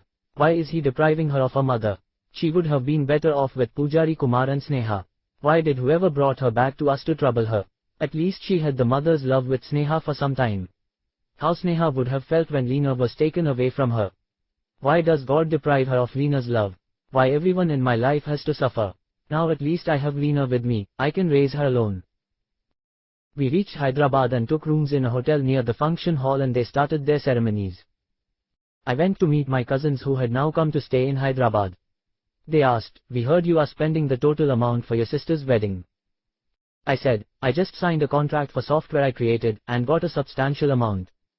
So, money should not be a problem for her wedding." He asked, "When did you learn computers?" I replied, "One person came to me and told me to learn computer software and I will put you as head of a big company." I learned software and then he gave me hand. He asked, "Did he not put you as head of the company?" I said, "No, instead he is telling a cock and bull story of me sending to another timeline and he will now head the company and I have to stay here." But my learning of the software came for some use. I went to the USA for training from the parent company and I gave them an idea for data transfer between branches and they paid for that. He asked, "Did they just pay like that?" I said, "No, I had to twist their arms to make them pay." "How much did they pay you?" He asked. I said, 50 lakhs. He said, "Ah, did I hear correctly?" I said, "Yes, they had to pay it because I sent them a lawyer notice saying that software is my copyrighted material and they had to pay because their parent company don't want legal tangles as they want to use this technology in the USA too." I said goodbye to them and returned to the hotel room. I saw a girl talking to my dad. Dad said, "Meet Nandini, she is the daughter of my friend Sabha Rao, they are building a hospital here and she went to the USA for studying hospital management and told her he had 2 months of training in the USA for software." Nandini asked, "Where did you stay?" I said, "New York," and told her the details. Nandini asked, "What are you doing now?" I said, "I am starting a software development firm." Nandini asked, "Can you develop software for our hospital?" I said, "Certainly, I know what you need." Nandini said, "If you come with me I will show you a hospital and give you details of the software requirements. I have prepared a document for the same." I got up and said, "I will get the details and come," and went with Nandini to their hospital. She showed me around the hospital and took me to her cabin. Nandini said, "The document file seems to be at the house, come with me I will give you the file." Nandini took me to her house in her car. She took me to the Jubilee Hills area and there are houses far apart. I said, "This area does not seem to be developed." Nandini said, "This area is a developing area, we got the land for a cheap price, but now the prices for land in this area have multiplied many times." She stopped at her house and got down and opened the gate and came back and drove and parked. She opened the door with her key and told me to come in. I asked, "It seems no one is at home." Nandini said, our parents went to Guntur for a marriage, that's why they asked me to attend your sister's marriage and help out. She told me to sit on the sofa and went and came back and said, I could not find the documents, must be with my father. What would you like to have? I said, anything. She came back with a bottle of whiskey and asked, how about this? I understood her intentions and said, okay by me. She brought 2 glasses and put them on the table and poured whiskey into them. She went and brought some snacks and placed them on the table and looked at me. I picked up the glass and tasted the drink. It seemed okay and I put the glass on the table. I looked at Nandini, she would be 5 feet 2 inches and had a voluptuous body. I have not seen anyone with such a body. She looked at me invitingly. I thought about Sunita, who is not with me anymore. What harm is in having a night out with Nandini? She herself was inviting, otherwise, why would she bring me to her house? She asked, what are you looking at? I said, I have not seen a girl like you. She asked with a twinkle in her eyes, how many girls have you seen? Instead of answering her, I said, you are 1 in a million. She asked, am I? Then what are you waiting for? I saw the lust in her eyes and got up and went to her. She got up and looked at me. I kissed her on the mouth. She responded by kissing back. We stood there and kissed for some time. She stopped the kissing and said, come, and took me to her room. We had a wonderful time and after being satisfied she rolled from me and sat beside me. I adjusted myself and sat on the bed. She opened a drawer on the table beside the bed and removed a pack of fags and handed it to me. I lit a fag and exhaled smoke. She took the fag from me and inhaled the smoke and passed it back to me. She said, you were better than what I heard about you. I looked at her sharply and said, where did you hear about me? She said, don't you remember me? I came to meet you at Dehradun and you were about to return and I thought I will get a chance next year, but you did not come back again. I did not know what to say to her. This is what they say, past comes back and bites in the ass. She said, don't worry, I will not tell anyone, I know how you turned your life around. Your mother was telling me about you, how your marriage was cancelled at the last minute and about Sunita, whom you loved who died in a plane crash and about the girl you have adopted. And how you are covering all the expenses for your sister's marriage. I said, I just got 50 lakhs as compensation for my software. She said, 50 lakhs, what kind of software did you develop? I said, data transfer between branches through telephones. She asked, for they paid the amount. I said, they wanted to use it in the USA, so they don't want to have any problems, because I sent them legal notice about the software. They did not have any other option than to pay me, but I did not expect they would pay that much amount. She asked, what else can you develop? I said, I have lots of ideas for software, so I am starting a software development firm. She said, but first, you take up our hospital software. I said, I will do your software first, okay. She looked at the time and said, let us go for dinner and come. We went to a restaurant and had dinner and came back to her house and she switched on the TV and went and changed and came and sat beside me. I looked at her and what she is thinking about me. There does not seem to be any kind of subterfuge. Satisfied she does not have any bad feelings about me, I sat back and relaxed. She put her hand around my shoulder and sat with me watching TV. We sat there for 1 hour and she said, let us go to sleep. We went to her bedroom and we restarted where we left off in the evening. I heard a sound from the ground floor. She said, it must be a cat or something. I said, it could be a thief, shall I go and look? I got up from the bed, pulled up my underwear and walked towards the door, and the door opened itself. Seeing me, a man dropped his bag and ran out of the door. I said, to Nandini, it seems there is a thief and he dropped his bag and ran away. She said, he may not have expected you. I went and saw what is in the bag. Nothing much was there. I dropped the bag, went down, locked the main door and checked the other doors and came up. I sat back on the bed and started kissing her. I got up and woke up Nandini, and said, I have to go to the hotel. She said, I will drop you at the hotel and go to the hospital.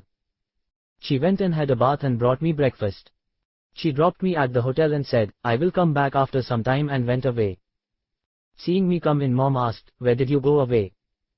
I said, I am working with Nandini on the hospital software and stayed in the hospital at night. Seeing me getting back to work, she did not say anything. I went and had a bath and changed. Mom said, let us go to the groom's house.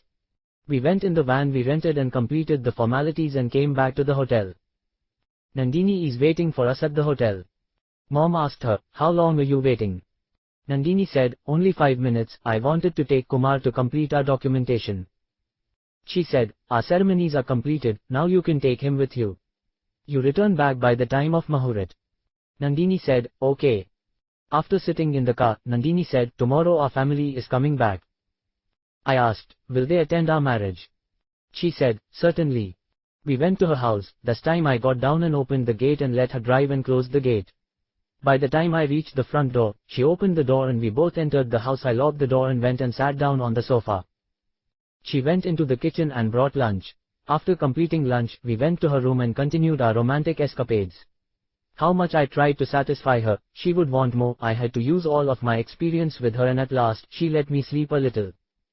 She woke me up after 2 hours and handed me a fag and asked, do you want a peg?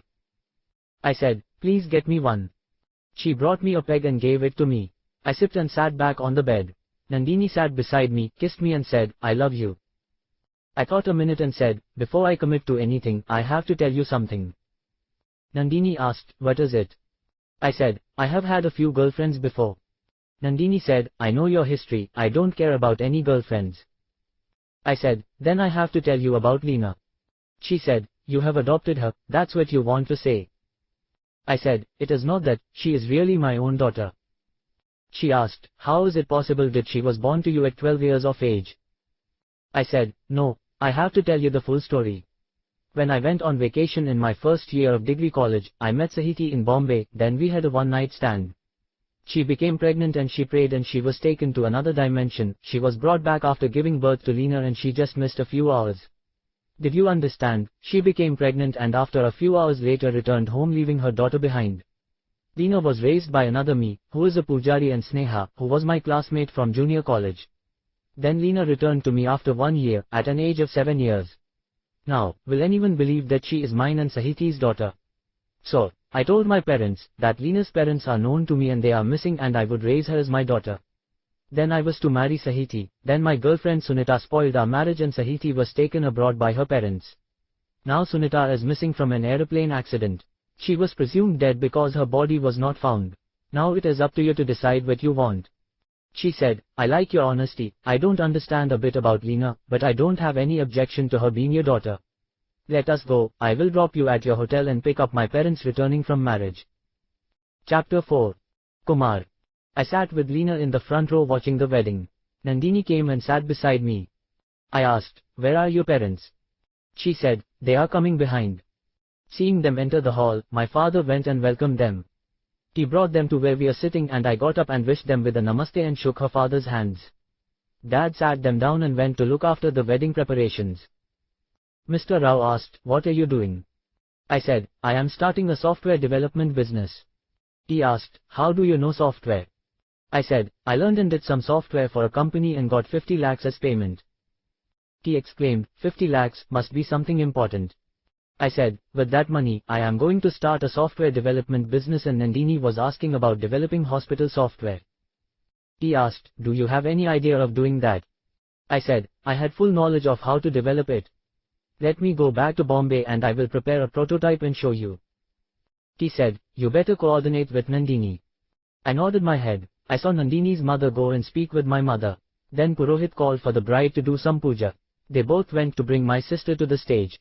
Nandini's mother stood by my mother during the whole wedding ceremony until the time she was sent away with the groom. After sending off my sister, both of our mothers sat down to discuss. Then they called my father and her father. After some time, they called Nandini and spoke to her. Then after speaking with her they called me and said, Nandini's parents have agreed to our alliance and Nandini also agreed to it, and she is aware of your cancelled marriage. They agreed to sit and finalize the alliance. I said, I don't have any objection to the alliance, but I want to concentrate on my business first. They said, they also don't have any objection to that as they have to concentrate on the hospital first. However, I will be working on the software front with them, and we will keep in touch. So, in principle, they agreed to our marriage and decided to keep in touch. As my sister would be living in Hyderabad, my parents will be coming to Hyderabad for one occasion or another. We left for Bombay after completing all the ceremonies.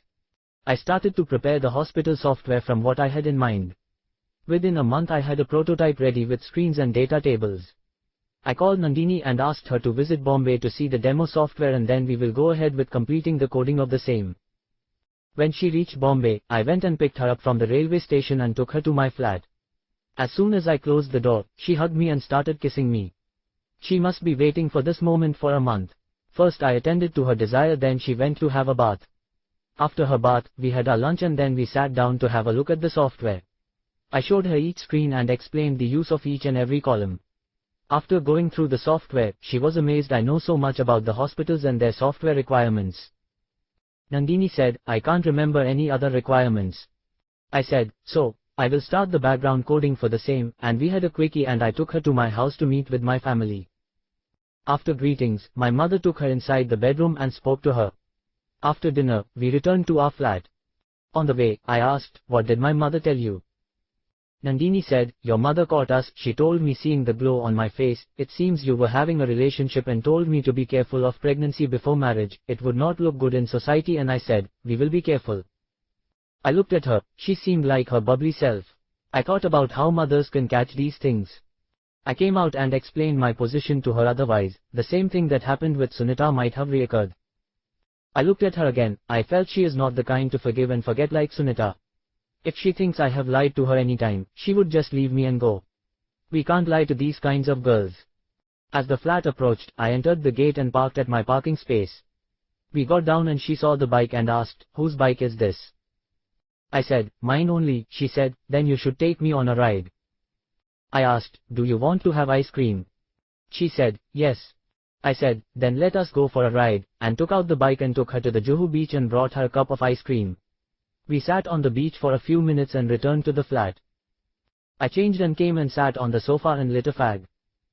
Nandini changed and came and sat beside me. I asked, what did your parents say about me? She said, my father was asking how could they give 50 lakhs just for a piece of software code. I said, for that, I have to give you the sequence of events. In a meeting, I gave them the idea of data transfers using modems. Even the people from the USA do not have an idea how to achieve that. So, they asked me to prepare the code and show them. So, the way I had the idea of hospital software, I had the idea for that data transfer and I prepared the software and we checked and it clicked. So, we installed it all over India and they were thinking of using the technology in the parent company and their subsidiaries like our India company. See, for the idea or software they did not give me any incentive or even gave me credit for that. Then I got an idea for Pan-India matrimonial services software. I prepared a document and submitted it to our MD for consideration. Because to run the idea of the matrimonial service we need a company like our courier company which has an all over India presence and it uses the data transfer software I created. Now instead of coming back to me on the matter, they have instructed their software guy to prepare the software for matrimonial services. As I have not received any reply, I went and registered the name and idea with the Registrar of Patents. When the point came for linking with the data transfer services, they could not do it and the developer came to me to ask for the linking. I refused to provide the link to him and then I resigned from the company and sent them a lawyer notice to stop using the data transfer software immediately as I hold the patent and development rights. They called me and we came to an agreement, and they paid 50 lakhs for using the data transfer software and matrimonial software and its name. Now thinking about it, Bob might have something to do with that. Nandini asked, who is Bob? I said, he is the one who asked me to learn software, he also helped me in a tricky situation. She asked, what happened? I said, when I was in the USA, one of my colleagues, who is from India, had a problem and I helped her to come back to India. She was so scared to stay at her home and I brought her here and let her stay. I went to Vadala and stayed overnight and when I came back the next morning, there was a dead body in the hall with an open door and everyone was looking inside and someone called the police. The police came and took the body and sent it to post-mortem and later police took me for questioning as the murder happened in my flat. Then Bob came to the police station and convinced them I had nothing to do with the murder and they let me go. She asked, how did they let you go so easily? I said, he told them I am from IB, working undercover. So, they had no other option but to let me go. Later I found out that it was not the girl I brought from the USA, who was murdered. Till now there is no trace of that girl. Nandini said, I heard you have a great technique of lovemaking, when will you show me? I said, whenever you want. After our lovemaking, I asked her, you said you heard about my lovemaking, where did you hear it? Nandini said, I have also studied in Dehradun, you were a craze among our college students. They used to conduct auctions to get to be with you. Nimisha used to select the top 4 bidders among the auctioneers and collected the amount from them. I don't know what she paid you, but they were ready to pay top money to be with you again, but she made a rule that one person can meet you one time only for a week. At the time there was a rumor that one should only lose their virginity to you to get lifelong sexual satisfaction. I asked, did you not bid then? Nandini said, I tried to bid, but I did not have enough money with me.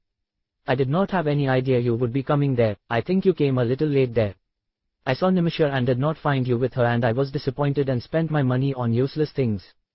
Then when you came there I did not have enough money. I called and asked my dad for money, but by the time he sent me the money, you have returned. Then I made a resolution that if I were to lose my virginity, it is to you only. Then next year I saved money to outbid any other girl. But you did not come there. I found out Nimisha's address and went and met Nimisha also. She said she has no idea where you were and gave me your house address. When I inquired there, I was told that you have sold the house and moved to Bombay and no one knows where you stay in Bombay. From that time, I did not let any other boy or man come near me. I was waiting for you to come to me. When I saw you at the wedding, I could not believe my eyes. I know you came only for me. So instead of going to marriage with my parents, I stayed back and you became mine only. I said, it is fascinating one girl would wait for me like this. Yours is true love. Chapter 5. Kumar. We got up and ready to go out. Nandini asked for a particular kind of veil. I know it is available near Andheri West railway station with a Muslim shopkeeper. I said, I will take you there, and I took her in my car and we parked in the station parking area and walked to the shop. At the store I found Mahira waiting for the shopkeeper. I asked, where is the shopkeeper? Mahira said, he must have gone to namaz, he will be in a minute. I asked, don't you remember me?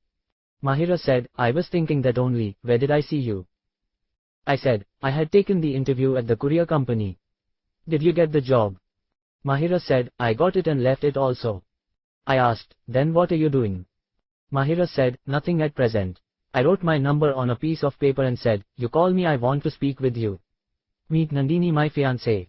They both shook hands and I said, don't forget to call me, I might have something for you. When the shopkeeper came, we brought what we came for and were walking back and one thief pulled her bag and ran away. I did not have a chance to do anything as he disappeared into the sea of human beings. Nandini said she had her passport in that. Now we must lodge a complaint with the police and send a copy of the file to the passport office to get a new passport. So, we went over to the Andheri West police station. We went to the police constable and said, we want to make a complaint about a bag snatcher. He asked, were there any valuables in that? She said, nothing valuable, but my passport is there. He said, wait a minute, I will lodge your complaint. We looked around for a place to sit. I found Joy sitting on a bench with other women, who seemed to be prostitutes. I asked, why is that girl sitting with them? He said, she was caught with them and the man sitting there is their pimp. I saw Suresh from Vakola sitting there. I asked, is he Suresh? He said, yes, do you know him? Before I could answer him, their SI came out of the room. Seeing me he must have recognized me as Bob's undercover guy. He came and shook hands and asked in a low tone, are you here on some official work? I said, nothing like that, she is my fiancée Nandini. Near Andheri station, someone snatched her purse and ran away, she has her passport in that. He said, we will get the purse back, don't worry. I showed Joy and told him, I know her, I brought her from the USA, she is a software professional. In a low tone, she is the one missing from the murder case. He asked, is she the one living in your house? I said, yes, I want her and Suresh to be handed over to me. I will get the information from him and hand him back to you. He told the constable to get the forms signed and release them to me and get Nandini's purse back from whoever snatched it. Tell him when they do the snatching they should know whose purse they are pulling. He took a paper from his purse and gave him a number and said, note this number with the release form. It seems Bob had given him a number for me. I sat them both in the car and took Suresh to Vakola Shakha Pramukh Deshpande. I caught the collar of Suresh and we four of us went inside. Seeing Suresh, he got up from the chair and asked, what did he do now? I asked him, do you remember I am Kumar, son of Krishna from PNT colony? He said, yes, I remember, you came here with Sahiti. Now, what happened? I said, he is working as a pimp with prostitutes. Showing Joy, she is a software professional, missing from our house, he has something to do with her disappearance. I want to find out what connection he has to the murder.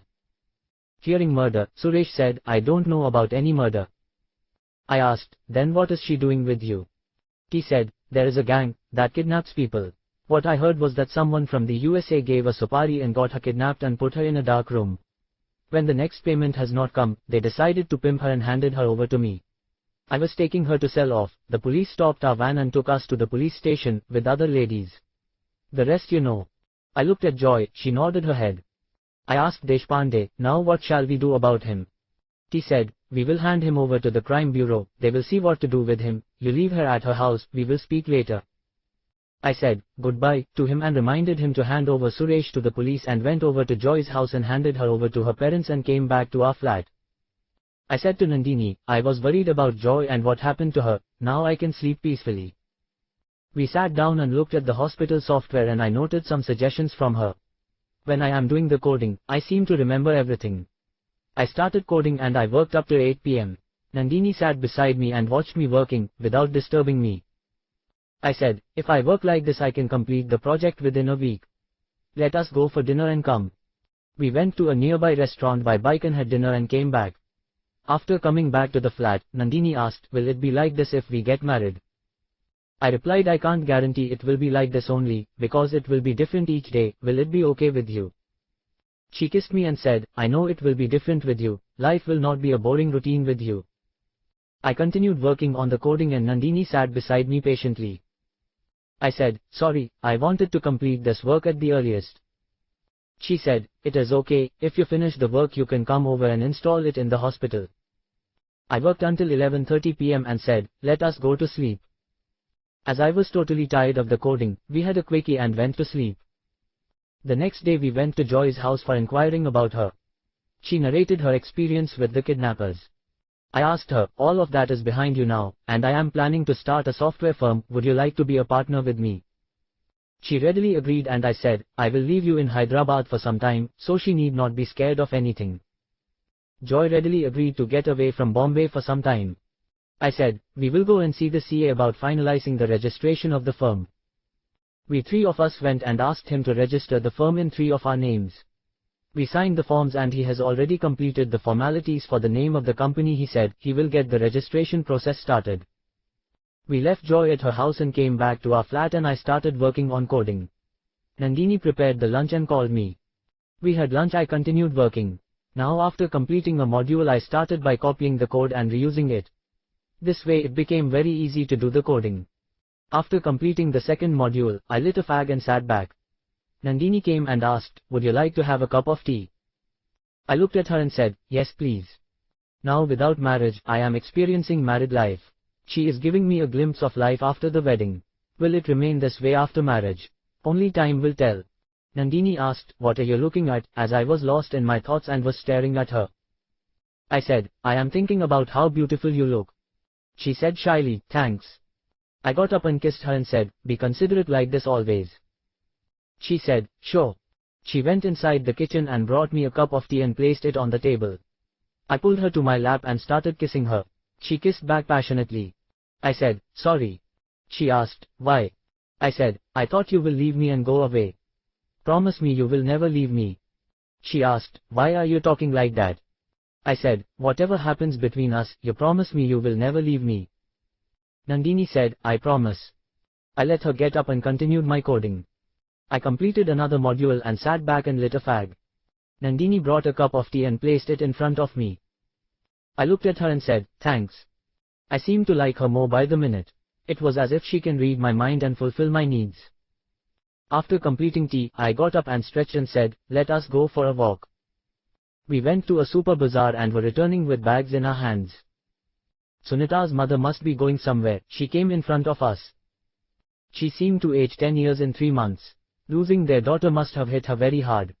I stood in front of her and said, I am sorry auntie. She looked at me and asked, what are you doing here? Instead of directly answering her, I said, I started a software development firm here, as if I am here on work, and said, I am sorry about Sunita. She said, I should tell you sorry for stopping her. She went to duty angry with me. I should have listened to her, she might be alive today. She told me it was all her misunderstanding.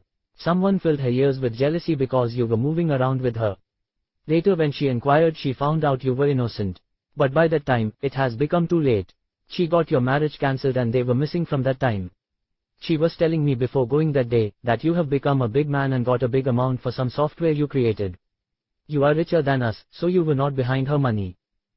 I said, I got 50 lakhs as payment for my software after taxes. She continued, what she is saying is correct, we hardly have around 10 lakhs in assets including our house. I said, I still feel she is safe somewhere. She will come back to us. She said, I hope your words become reality. I said, I hope so, and moved towards our flat. Nandini asked, is she Sunita's mother? I said, yes. We reached our flat and I placed the bags in the kitchen and came back and sat in front of the computer. I told Sunita's mother that Sunita is alive and would return someday. Did it come from my heart? Am I hoping she would return someday to us? It is more than 3 months after the accident. If she is alive she would have returned back by now. It seems I told her those words to placate her. What are the chances of her being alive? 1 in 1,000, or 1 in a lakh, or 1 in a million? Nandini must have understood my mood. She pulled a chair and sat beside me. She put her hand on my shoulder as if to give me strength. How many girls will be like her? Knowing my past, she was ready to marry me. She was acting as if I belonged to her, so everyone who came near me went away from me. What happened to Sahiti? What is Suresh's story? Did they find anything from him? I looked up Deshpande's number and called him. I said, I am Kumar, I brought to you Suresh. Did they find anything about his activities?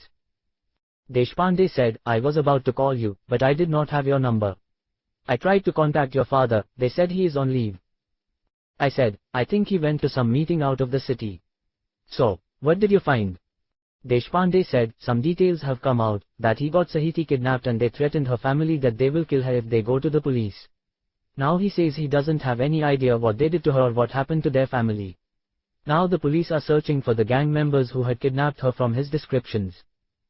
I said, I will be away from Bombay, I have to implement my software at a hospital in Hyderabad. After coming back I will come and meet you.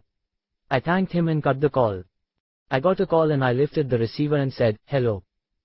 It is Mahira. She said, you told me to call you, I called sometime back, you did not pick up, you must have gone somewhere. I said, we just went to the super bazaar. I think you live in Andheri East, shall we meet at the restaurant near Andheri station? Mahira said, okay. I said, I will be there in 15 minutes. We took the bike and I parked outside the restaurant and went inside. Some guys were sitting there and she introduced them as Chaudhary, Rakesh and Salim. I said, I am Kumar, and we sat at a table beside them. Mahira came and sat in front of us. I said, I am starting a software firm and I want you to look after the hardware sales. Mahira asked, why hardware and why not software? I said, I know all about you, you will have a problem selling software, and you will fit perfectly with the hardware sales. I also have some more ideas for businesses, I will let you know at the right time. Mahira looked at me hard and asked, what do you know about me? I said, your father works in airport and your sister also works in Indian Airlines and your brother works in the Merchant Navy. You are staying at the IC colony, which I could know from your biodata. You have not resigned from the company, they told you to resign from the courier company, due to something happening there, I really don't know what it is. You might be having a friend Dolly, I would advise you to keep away from her. She is dynamite. Shall I tell you about your friends sitting here? Rakesh is on drugs and Chaudhary rants about astrology and all those things. Salim, I don't know much about him. Maybe you know someone working on a small-sized fire extinguisher. She said, Salim works for them. Now she started to panic and asked, how do you know all this, are you a spy? I said, nothing like that, I saw your whole life in my dream. She asked, how can you see my life in your dream? I said, if I tell you the truth you won't believe it. So, if you want to work with me I will arrange to have the hardware division set up. She said, can I come back to you on that? I said, sure, you can take your own sweet time. I lit a fag and passed on the packet to her. She asked, how do you know I smoke? I said, I know your whole life, don't worry, I will not use it against you. Mahira sat there looking at me, scrutinizing me, thinking how I could know all these things. She does not know I went into the future and read all about her from Kumar's book. He might be in another dimension, but then a person's character would not change. She asked, what were you telling about Dolly? She recently came into my contact. She in fact was calling for a party next week. Thinking about me meeting her in the jail cell, I thought I should have a look at her and might trap her instead of her trapping us. I said, then I would like to meet her, get me an invitation to the party. She looked at me appraising me and my worth, so, I said, if I bring a costly brand of scotch, would it be enough? She said, I will speak with her and see. Nandini. After hearing Kumar speak with Mahira, I started to doubt he was working as a spy. How did he know all about her? She was surprised by his knowledge. But his work, he is coding like an experienced software programmer. I saw some programmers working in the USA. He is so much better than them. They would be searching books to what commands to be used. He never touched a book and he did not stop coding, thinking about what to write next. He did not even stop to check what he has written. He would only check when he finished the module. He says he had learned on some Bob Say So. What is his story about being made head of a business conglomerate? I did not understand his relationship with this Bob. One time, Kumar says he told him to study software and gave him a hand about making him a business head, and then another time he is saved by him after the murder in his flat. Is someone murdered in his flat? Won't he be scared of that? I would be scared to stay there without him. Hope he doesn't leave me there and go somewhere. It is just a few days with him, and can I stay without him at my side? What will I do when I have to go to Hyderabad leaving him here? If I have to go to Hyderabad, I will take him with me or stay with him here. Whatever anybody thinks, I don't care. But as his mom said, I will be careful about getting pregnant. Because there is no urgency to have kids. I should concentrate on my career for the time being. Kumar. We came back to the flat after having dinner at a restaurant. I continued with my coding and completed another module by 11:15 p.m. I lit a fag and looked at Nandini sitting on the sofa. She closed her eyes and seemed to be sleeping. I felt pity for her because to disturb my work she is sitting there. I went and sat beside her and kissed her. Nandini opened her eyes and asked, "Did your work finish?" I said, "I closed my work for today, let us go inside." I took her in my arms and placed her on the bed. I came back and switched off the lights and came back lay beside her. Seeing her going back to sleep, I lay beside her and tried to sleep. I got up as usual and made a cup of coffee and continued working on the software. By the time Nandini woke up, I completed another module and now reporting only left. I know for the purpose of cost saving everyone uses dot matrix printers, some people prefer laser printing for diagnostics reports. I have to check with her what is her preferred method of printing. Nandini came from behind, caught me at the neck and kissed me on the cheek. I said, "Good morning," and turned my head towards her and kissed her on the mouth. I asked, "Do you want a cup of coffee?" Nandini said, "Yes, I will go to the toilet and come," and she went away. I went to the kitchen to make coffee. I brought 2 cups of coffee and placed them on the table beside the keyboard. Nandini came back and sat on the chair beside me. I handed her 1 cup and took another and started sipping it. After completing the coffee, I put the cup on the table and looked at Nandini. She held the cup with both hands and sipped it. She looked adorable and I waited until she finished the coffee and took her face in my hands and kissed her and said, "How beautiful you look." Nandini put on an innocent face and asked, "How much?" I put my hands apart and said, "This much." Nandini said, "Only that much." I put my hands fully wide and said, "Then this much." Nandini said, "Oh," and kissed me. So, this way we started our day. I created an executable file and told her to check the application. "I will go and have a bath and come." I went to the bathroom and closed the door and removed my dress and put them on the clothesline. Nandini knocked on the door and asked, "What will you have breakfast?" I said, "Whatever you can make." Nandini opened the door and looked in and I kissed her in the air and she went away. I dressed and came and sat on the sofa, thinking to go to Hyderabad with Nandini or go and meet Dolly at her party. At last, I decided it is worth having a look at Dolly to see if she is the one I saw in my dream. Like how I met Nandini, in his story he meets Nandini at a hospital where she was working as a trainee. I met her at my sister's wedding. But both times she is related to the hospital. About Mahira also same, she was working in a courier company here also she came to work in the courier company. I feel inside Dolly is somehow linked to my life. The link seemed to be Joy, there she had kidnapped Joy to trouble the software company, and here they kidnapped her for money, given by the senior from the USA. Did he have so much anger on her to get her kidnapped and put her in a dark room? Now, will she be a part of my software company? There Kumar made Mahira a partner in his software company. Now here I met her after registering my company. Do I need to make her partner make her work or what? Nandini brought upma and placed it in front of me. I said, "Upma." Nandini said, "It is the easiest to make, so I made it." "Don't you like it?" I said, "Nothing like that. Can you make a cup of tea?" Nandini said, "Sure," and went into the kitchen. That Kumar made the hardware division a separate entity, so should I do that here also? First, they took dealerships from manufacturers, then they started to import spare parts and assembled them here. I think we should follow the same way. But what about renting the bungalows for movie shootings? He had bungalows, so he could rent them. What should I do? Maybe rent them and rent them myself. Let me sit on that. Then what businesses he had run. The interior decoration firm is owned by Loveleen and run by Sahiti and Nishita, who later married my brother. Will it happen like that here? In which way he was involved in their company? He had taken the advertisement and marketing services in his company and handed them over to Sunita instead of Mahira. Here I don't know Loveleen or any interior decoration company. Loveleen as his main investor. But in my present position, I may not need any investors. The only thing I need to do is find business opportunities where I won't lose money. I have to check with Nandini what ideas she would have. Nandini came and sat beside me. I said, sorry, I am making you do all these chores. If you are staying here I would have appointed a maid. Because I am alone, I don't want to get a maid, because they would gossip about me with neighbors. If I had been married, it would be different. The wife would be dealing with her. She said, I understand. I said, don't worry, it is only for a few days until we finish our work here. I could have taken you to my house, but we will not have this freedom there. She said, I understand that, I want to be with you, not with your family. You are coming closer to me day by day. I don't know how I will stay in Hyderabad without you. I said, then we will get married as soon as possible. Then we can be together and no one will have any objections. Then the telephone rang and it is Mahira. She said, the party is fixed for Saturday evening, you are invited and you can bring any of your friends too. I said, okay. Who can I take to the party? After coming back to Bombay, I have not met Raj. I think I should call him for the party. There is safety in numbers. Maybe I will go and meet Mr. Deshpande and then go and meet Raj and invite him to Dolly's party. I said, Nandini, get ready, we will go to Vakola. Nandini said, okay, and went to have a bath. I called Joy and told her to be ready to discuss the business plan. Then when Nandini is ready, we both went to Joy's house and discussed how to proceed with our development activities.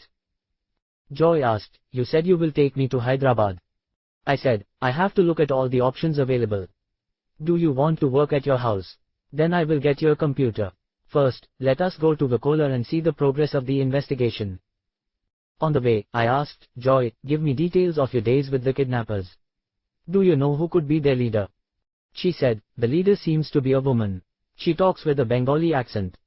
I said, okay, that is a clue. When we reached Vakola Sakha, we went and inquired about Sahiti's kidnapping. He said, still there is no clue as to where she might be. Suresh does not seem to have any idea where they are kept. I asked, then what about Sahiti's family, where did they disappear? I don't think they would have gone abroad. I think there is a locksmith near the bus stop, let us take him to their house and check. We all went and took the locksmith with his bag and went to Sahiti's house. It took the locksmith 20 minutes to open the door and we entered the house. The house has a stale smell hanging in the air. I looked at the floor, it seemed uneven. I said, something grotesque happened here. You better call the police. We came out of the house, and by that time few people gathered there. Their neighbor asked, what happened, Dada? He asked, does anyone have a telephone at their house? Next door neighbor said, we have a phone. Deshpande went and called the police. They came within 10 minutes.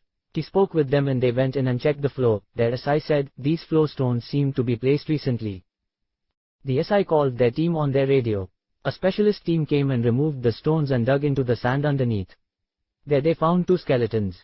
They took the skeletons and sealed the house. Now the case became a very serious matter. I looked at Deshpande for advice. He said, you go home and I will speak with you later. I gave him my telephone number and we went to Raj's house. I left the ladies in the car and went to his house. I called him from outside and he came out of his house. I took him to my car and offered him a fag. I told him about the party at Dolly's, and he readily agreed to come to the party. I told him about my signing the contract and receiving the money, and he had to let the guests know my present status to impress them. It is very important for our operation. I also told him about finding the bodies in Sahiti's house and information pertaining to her, that she is kidnapped and it is required we find her immediately. He said, he will also get his friends with him to the party and they will enact the scene to impress the guests with their antics. Then I introduced Nandini as my fiancée and Joy as my software development partner. I told him if he is free he can come work with me. He said, let me see. I gave him my number and we returned to our flat. I told Joy to look at the software I developed for hospitals. Nandini and I started preparing lunch for us. It is Saturday night and we went to Dolly's house where the party is organized. On the way, I picked up Raj and he said, Harry and Sekar and Julie will come in Sekar's car. We went to the address given by Mahira. She said, take the SV road, then at Santa Cruz West take a right and go to the end of the road, where the road turns right towards Juhu Beach, instead take a left there. Go to the end of the road, there are all bungalows there on the right side. The last bungalow is where the party is arranged, that area is called Juhu Kolivada. The name seemed familiar. Then I remembered the first Kumar in his book wrote about this area, where Loveleen had her bungalow and then she gifted the last bungalow on this road which he made his office for his software company. We drove into the parking area in front of the bungalow. We got down and Mahira came and met us at the entrance. She took us to meet Dolly. I had the same reaction as Kirit had in the story after looking at her. I understood why that Kirit fell for her. Her features are striking. She seemed Bengali. She is around 5 feet 2 inches and rather plump, but she had a figure on her, with a round face and she must be on full makeup. She is wearing the latest fully flowing party gown, the kind we see in Hindi movies where vamp or dancers wear, which is showing her full figure. She looked every inch a villain to me. Maybe because I know about her. Mahira introduced me as Kumar. She shook my hand and asked, what do you do? I said, I am starting a software business. She looked at Mahira for information. She said, he recently sold a piece of software to a global company and got a substantial payment. She asked, substantial is how much? Mahira said, after deducting taxes he got 50 lakhs. Dolly said, wow, that is substantial for a piece of software. She asked, how much time did it take to make the piece of software? I said, something like 2 to 3 days. She looked at Mahira as if she could not believe my words. Mahira said, he gave them the software and went and took the copyright and filed for a patent. Then he sent them a legal notice to stop using the software. Then they used the software in all the branches in India and they plan to use it abroad too. So, the parent company called him and made a contract and paid the amount for using the software. Dolly said, intelligent and cunning too. I got the required reaction from her, so I introduced Nandini as my fiancée and she is running a hospital in Hyderabad. She asked, running means? I said, it is their own and she came to me for software for the hospital and we clicked and our families have fixed our engagement. And showing Joy, I said, she is Joy, our partner in software development. I waited to see her reaction. She seemed to have heard her name but may not have laid her eyes on her. She looked a little surprised she came with us and her being our partner. She must have thought to deal with her later. Then Raj and the gang entered. I introduced Raj and said, he is going to work with us. Sekar runs a bar and restaurant in Santa Cruz East. Harry is planning to go abroad. As I have not introduced Julie, she looked at him. He is a tall and lanky guy, as he is from Goa, and he knows good English. He told her I am Krishna, I am working with an air conditioner firm. After introductions are over she said, please enjoy the party, and went to a couple who just entered the house. Mahira took us to the backside where the party is arranged. We went and sat at a table and a waiter came and took our order and went away. Now one man approached me and introduced himself as Rakesh Khanna. I remembered Dolly's accomplice RK, who worked behind the scenes. Here he seems to be working with her. I stood up and shook his hands. He said, can I have a word with you? I got up and he took me to a room inside the house. I sat on a chair and he sat on the bed in front of me. He looked at me as appraising me and said, we have many businesses, if you have any requirements please let me know. We can get you foreign liquor without paying the import duties and we can get anything from abroad. I said, like smuggling. He said, don't give it the name. We can arrange for you to have Swiss bank accounts if you want to deal with foreign money. If you give us money in rupees, we will deliver dollars to your Swiss bank account. Or if you want to convert your dollars to rupees without paying taxes, that also can be arranged. I said, do you mean to say you can arrange anything illegal? He said, don't use the word but can be arranged. I thought what kind of work can I ask him? Then decided to try my luck with Sahiti. I said, I am looking for a Maharashtrian girl. She is around 23 or 24 years. With difficulty, I had trapped her and when I took her to my room, she ran away and I could not find her again. He asked, do you have a photo of her? I took Sahiti's photo from my wallet and gave him. He looked at the photo and he seemed to recognize her, but he kept his face deadpan and said, I will see what I can do. What do you want from her? I said, one night with her is enough for me. I want to satisfy my ego, as she rejected me. He looked at me for some time as if to satisfy his curiosity about me, and said, I will get my people to search for her. But it will be a little expensive. I said, I don't have a problem. He said, it could go up to 10,000 rupees. I said, only 10,000, I am ready to spend any amount to have a night with her. I looked in my wallet and removed 1,000 rupees and gave him and said, I have this amount at the moment, keep this as an advance. I know 1,000 rupees is a big amount for him as he would be supplying girls for less than 100 rupees. High-class girls for a maximum of 500. Seeing the amount, his eyes lit up and he snapped the amount from my hand and put it in his pocket. Rakesh said, go and enjoy the party, I will be at your work. I got up and went back to the table. Raj said, your drink is waiting for you. I said, you can have it. I ordered another drink and sat nursing it for show. I told Mahira to check about these buildings. Did Dolly rent it to her own and about the other building beside them, like who owns them? Dolly came and announced dinner and guests went over to the dining area. We waited for some time and Rakesh came and asked us to come for dinner. After dinner, I saw Dolly select some people and send them inside the house. When we completed our dinner, Rakesh came to me and asked me to accompany him and took me inside the house, where chairs were placed and many guests were sitting there. They all seemed posh and loaded. I went and sat in the last row. Then they closed the doors and she started calling girls from inside a room. She started with the bidding of ₹1,000 and the guests were bidding for the girls as per their liking. It seemed she is auctioning the girls, possibly kidnapped. Most of them looked scared and stood there looking at the floor. Rakesh came to me and asked, why are not bidding? Did you not like anyone? You don't need to pay up front, they will deliver the girl and collect payments and then it is up to you. I asked, can they keep the girls or have to return back after their work is completed? He said, it is up to you, if you want to keep her as your slave or you can return her to us, we will put her back in circulation.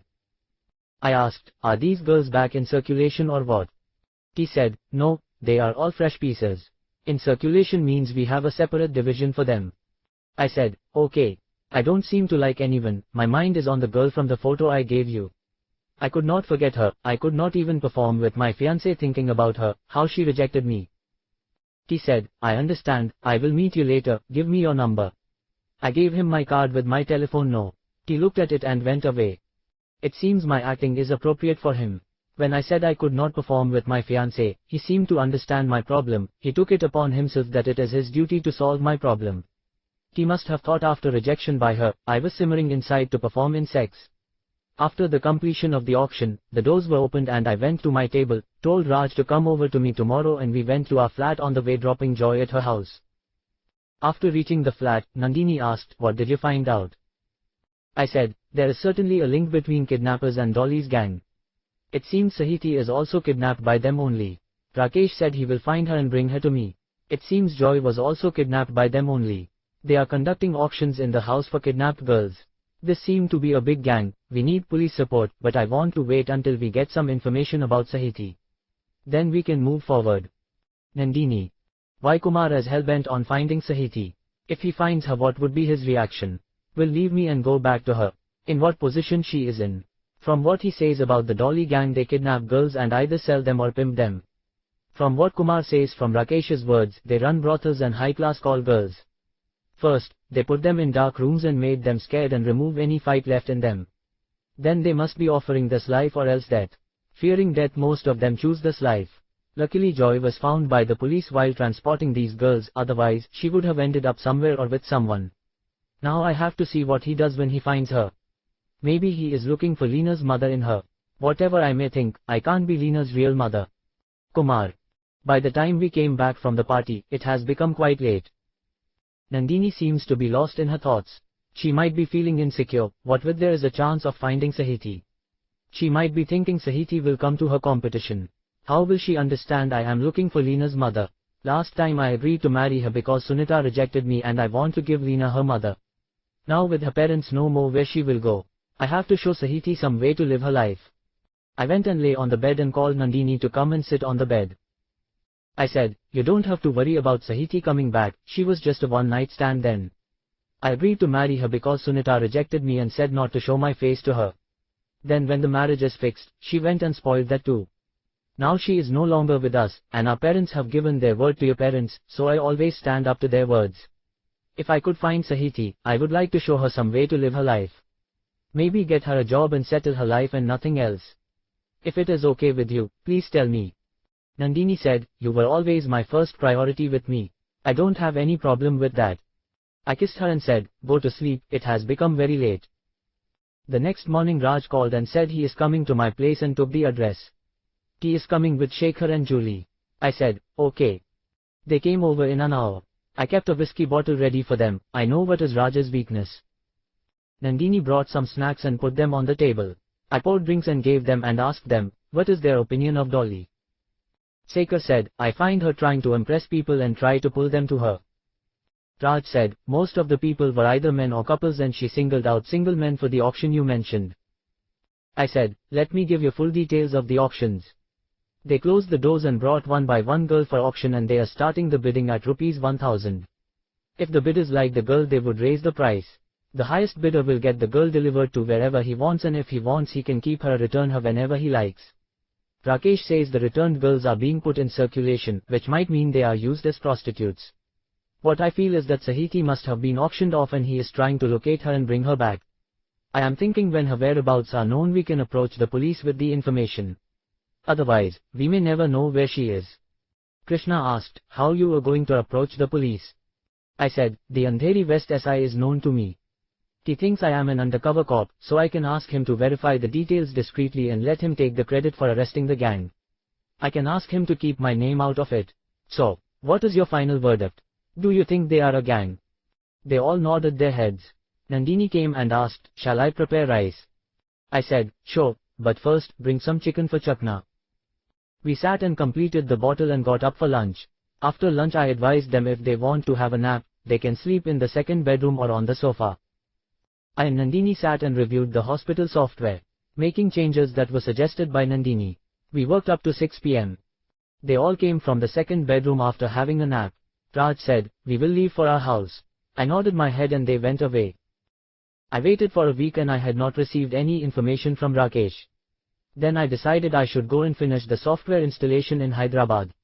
I informed Raj and gave Nandini's number and told him to keep me informed about Dolly's activities. I informed Mahira about my trip to Hyderabad and asked her to check out taking dealership for computer hardware and check about giving bungalows for movie shootings. I rang up Mom and said, I am going to Hyderabad for the implementation of software and would be there for at least a week. Mom rang me back and said, I spoke to Nandini's mother and they decided to have an engagement next week. I said, okay. If you want to come with us, I will reserve tickets for you also. Mom said, your dad will plan for going to Hyderabad. We booked flight tickets and went to Hyderabad and I took a room in a hotel near the hospital, registering both our names. So, our work started with ordering computers for the hospital. Then networking had to be done. For this, we had to call an expert from Bombay. We ordered the hardware from Bombay and told them to ship it to Hyderabad. Being from Bombay and having Mahira and Raj in Bombay working for us helped in this matter. A hardware business started with the hospital project itself. I don't know what she told them at her home. Nandini came and stayed with me at the hotel. After a week of checking for a good Muhurat, my family came over to Hyderabad and our engagement is performed at a grand level. Even though none of our friends except Mahira attended from Bombay, our various relatives attended the function, who could come at a short notice, including our cousins from Hyderabad. They must have got jealous seeing our pair. At last, our hardware arrived from Bombay and I started preparing the computers for usage. Having networking completed, we started checking the networking and started training the users to use the computers. This total work took more than a month and we inaugurated the computer systems and they started using them officially. So, ours became the first hospital in Hyderabad or even in Andhra to use computers for hospital management. After completion of the work, I returned to Bombay alone as Nandini is needed to run the hospital. I told her I will be back as soon as I settle Sahiti's matter. So, when we did not find any information from Rakesh about Sahiti, we decided to throw a party ourselves. Mahira found out about the bungalows on Kolivada and Dolly had rented the bungalow they are using. So, we took for rent the second bungalow from Dolly's and set up a small office there. So, we have one building between our bungalows. We intended to give this bungalow for movie shootings. I put Mahira to get the movie producers for renting the place. Next, we threw a party in the backyard of the bungalow and invited whoever was willing to come and see our software. We sent invitations to hospitals in and around Bombay and some big companies like Godrej and Asian Paints and L&T. I know about these companies from my time as a courier boy. I have delivered to these companies and know their managers. Also, some more companies where I went with my BM for getting contracts. The party has become quite a success and more than 200 guests have come. We invited Dolly and the gang, but she arrived late. It might be because she saw the crowd in the backyard and decided to come at a moment's notice. She might have thought about who would come to the small-timers party. But seeing the crowds, she must have thought I have quite a social presence and decided to grace me with her presence. Whatever might be her intentions, she has a graceful presence among guests and she started to act as the hostess of the party. When she thought we were getting short on booze, she called her men to bring booze from her house.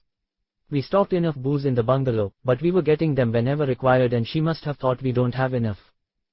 Instead of us, she was networking more in our party and we put up some computers around with software running and some girls behind giving whoever was interested in demonstrating the software and explaining the advantages of using the software.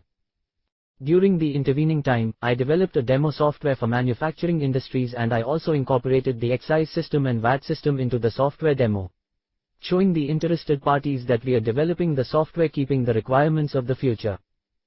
When Godrej MD, Mr. Godrej asked, "How do you know all these features are useful in the future?" I said, "I am being informed about the future by an angel from the future.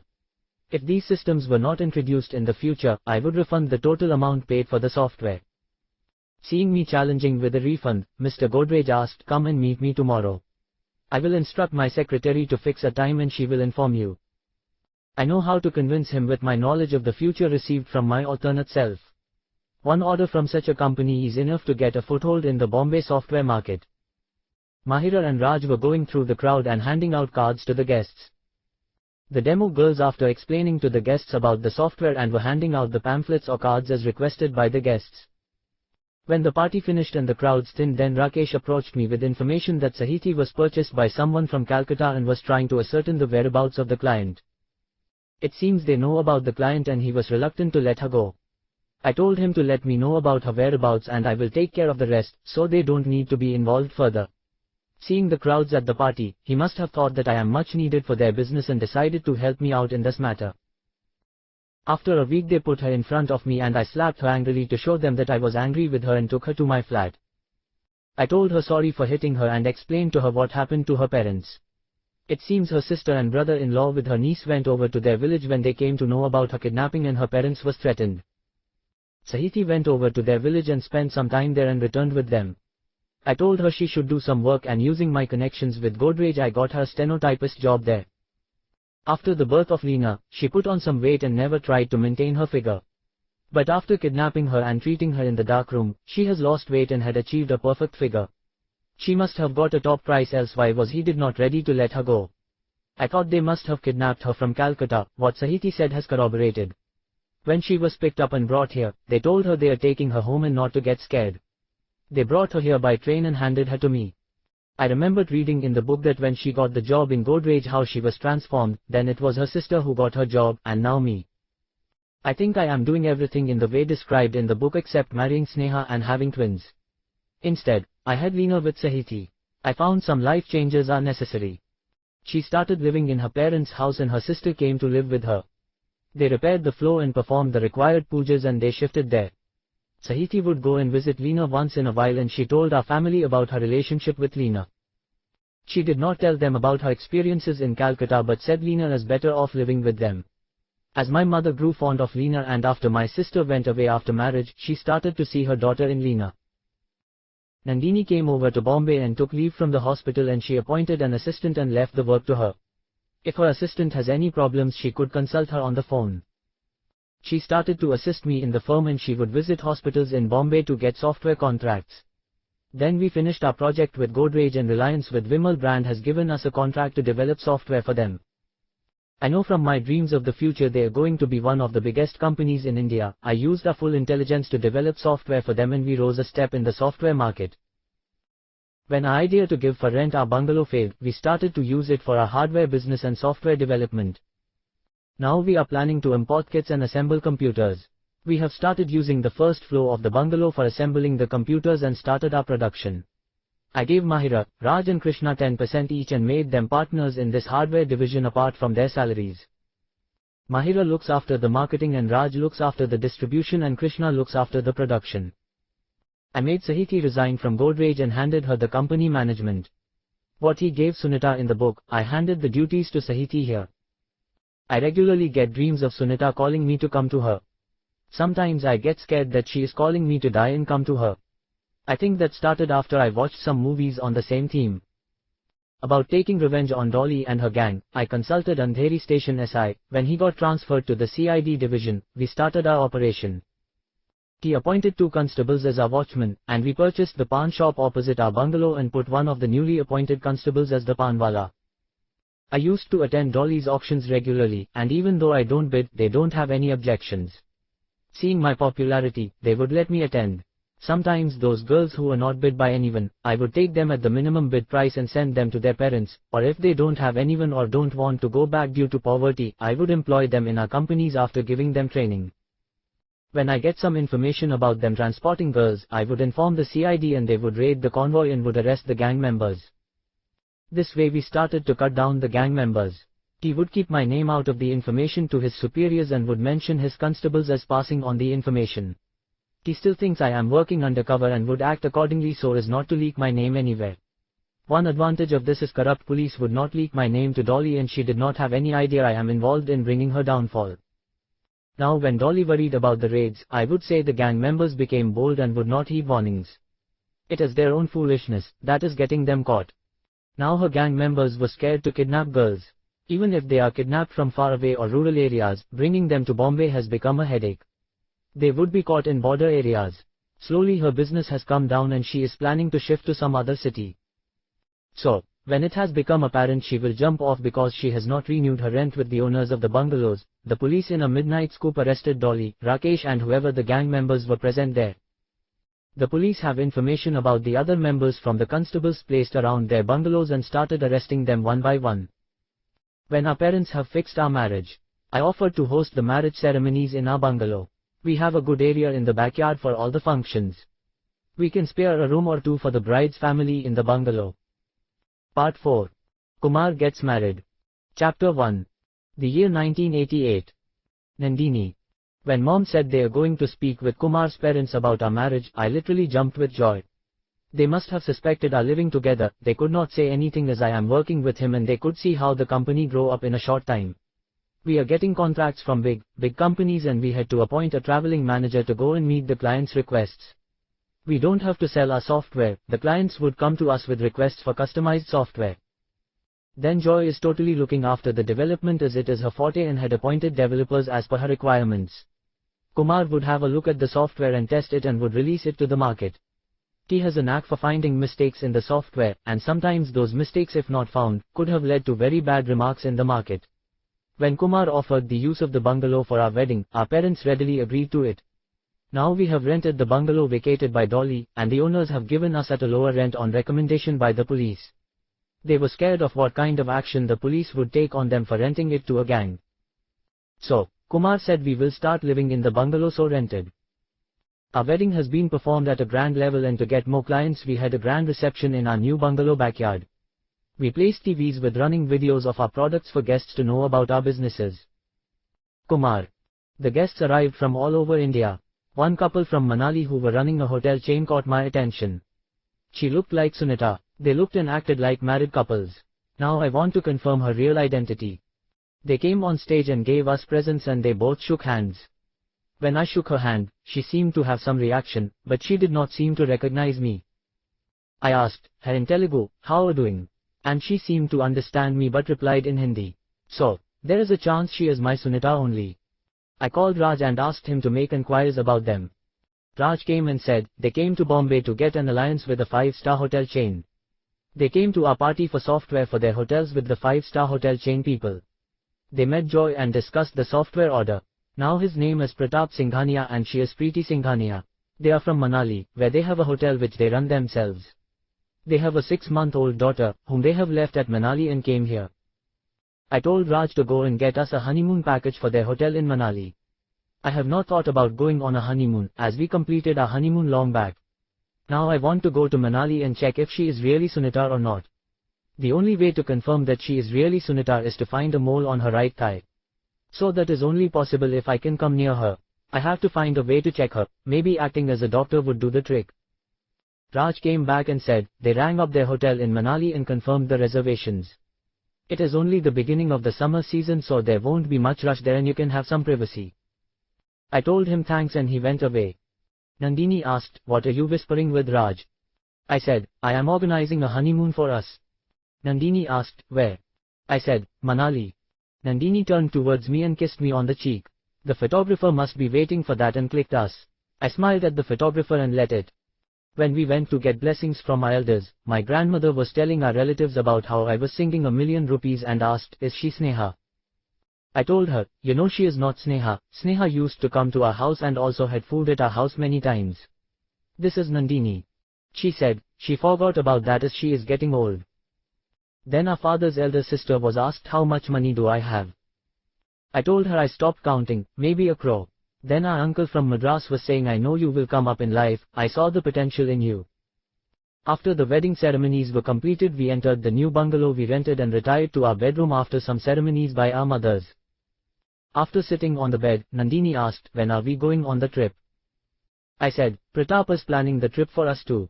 They will book tickets along with them. We fly to Delhi and then from there they are arranging cars to drive to Manali." The next day I was informed after 2 days will be our trip to Manali. We went to the airport and met Pratap and his wife Preeti and we flew with them to Delhi and from there to Manali by road.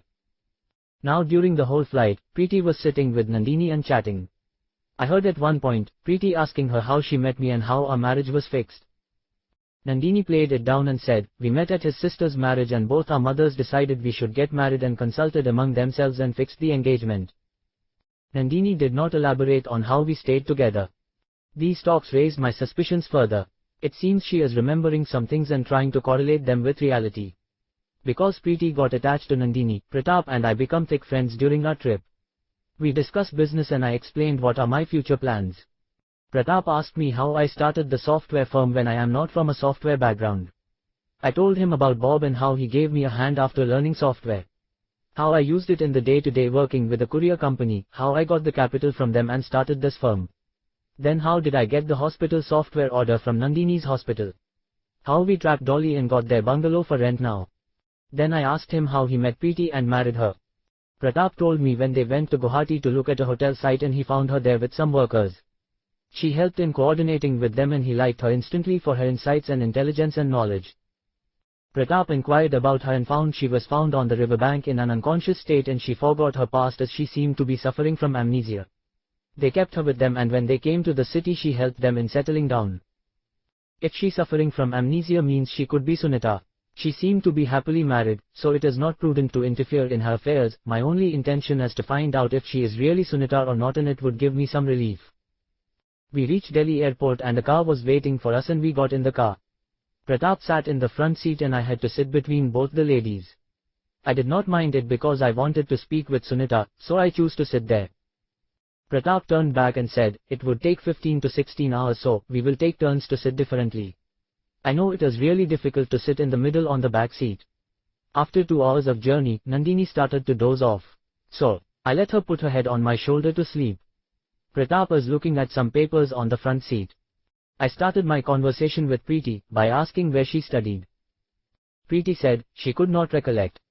So, I asked, where did she do her degree and what subjects she had taken. When Preeti said, I could not recollect, I started asking about the subjects we studied in college. She is a 1-year junior and she has done BCom, so our subject would be the same. So, I started to talk about economic supply and demand, connecting it to their hotel and pricing of the facilities, things like that. Then about flying experiences she had. She started to tell me how flyers behave on the aeroplane asking for things or food and things like that. It seems her memories are coming back slowly. When the driver applied a sudden brake, I put my hand on her thigh, but there is no reaction from Preeti. Nandini moved a little and I adjusted her head on my shoulder and she went back to sleep. Then I removed my hand and put it above her shoulder and caught the seat edge. She must have thought I am getting uneasy not knowing where to put my hand and said, "You can sit with ease, no need to feel awkward with me." I remember when I asked her to sleep on my bed and I will sleep on the sofa, she told me to come and sleep on the bed, we are not strangers. I looked at her profile. I still see the same Sunita, whom I loved so much. So, I removed my hand from her behind and linked it to her hand and put it on my thigh. During the movement of the car, my elbow touched her boob on the side and I looked at her, there is no reaction from her like pushing me away. Now it is confirmed that her part of recollection was back and she seemed to remember me. But she doesn't want to come out in front of her husband. Which husband would tolerate his wife's ex-lover sitting beside her and fingering her? As it was getting dark, the driver stopped the car for supper. I got down and stretched and went to the toilet to relieve myself. We ordered and I finished my dinner first and walked around and stretched my legs a little and came back and sat in the middle. When Pratap offered to switch seats, I said, I am comfortable here.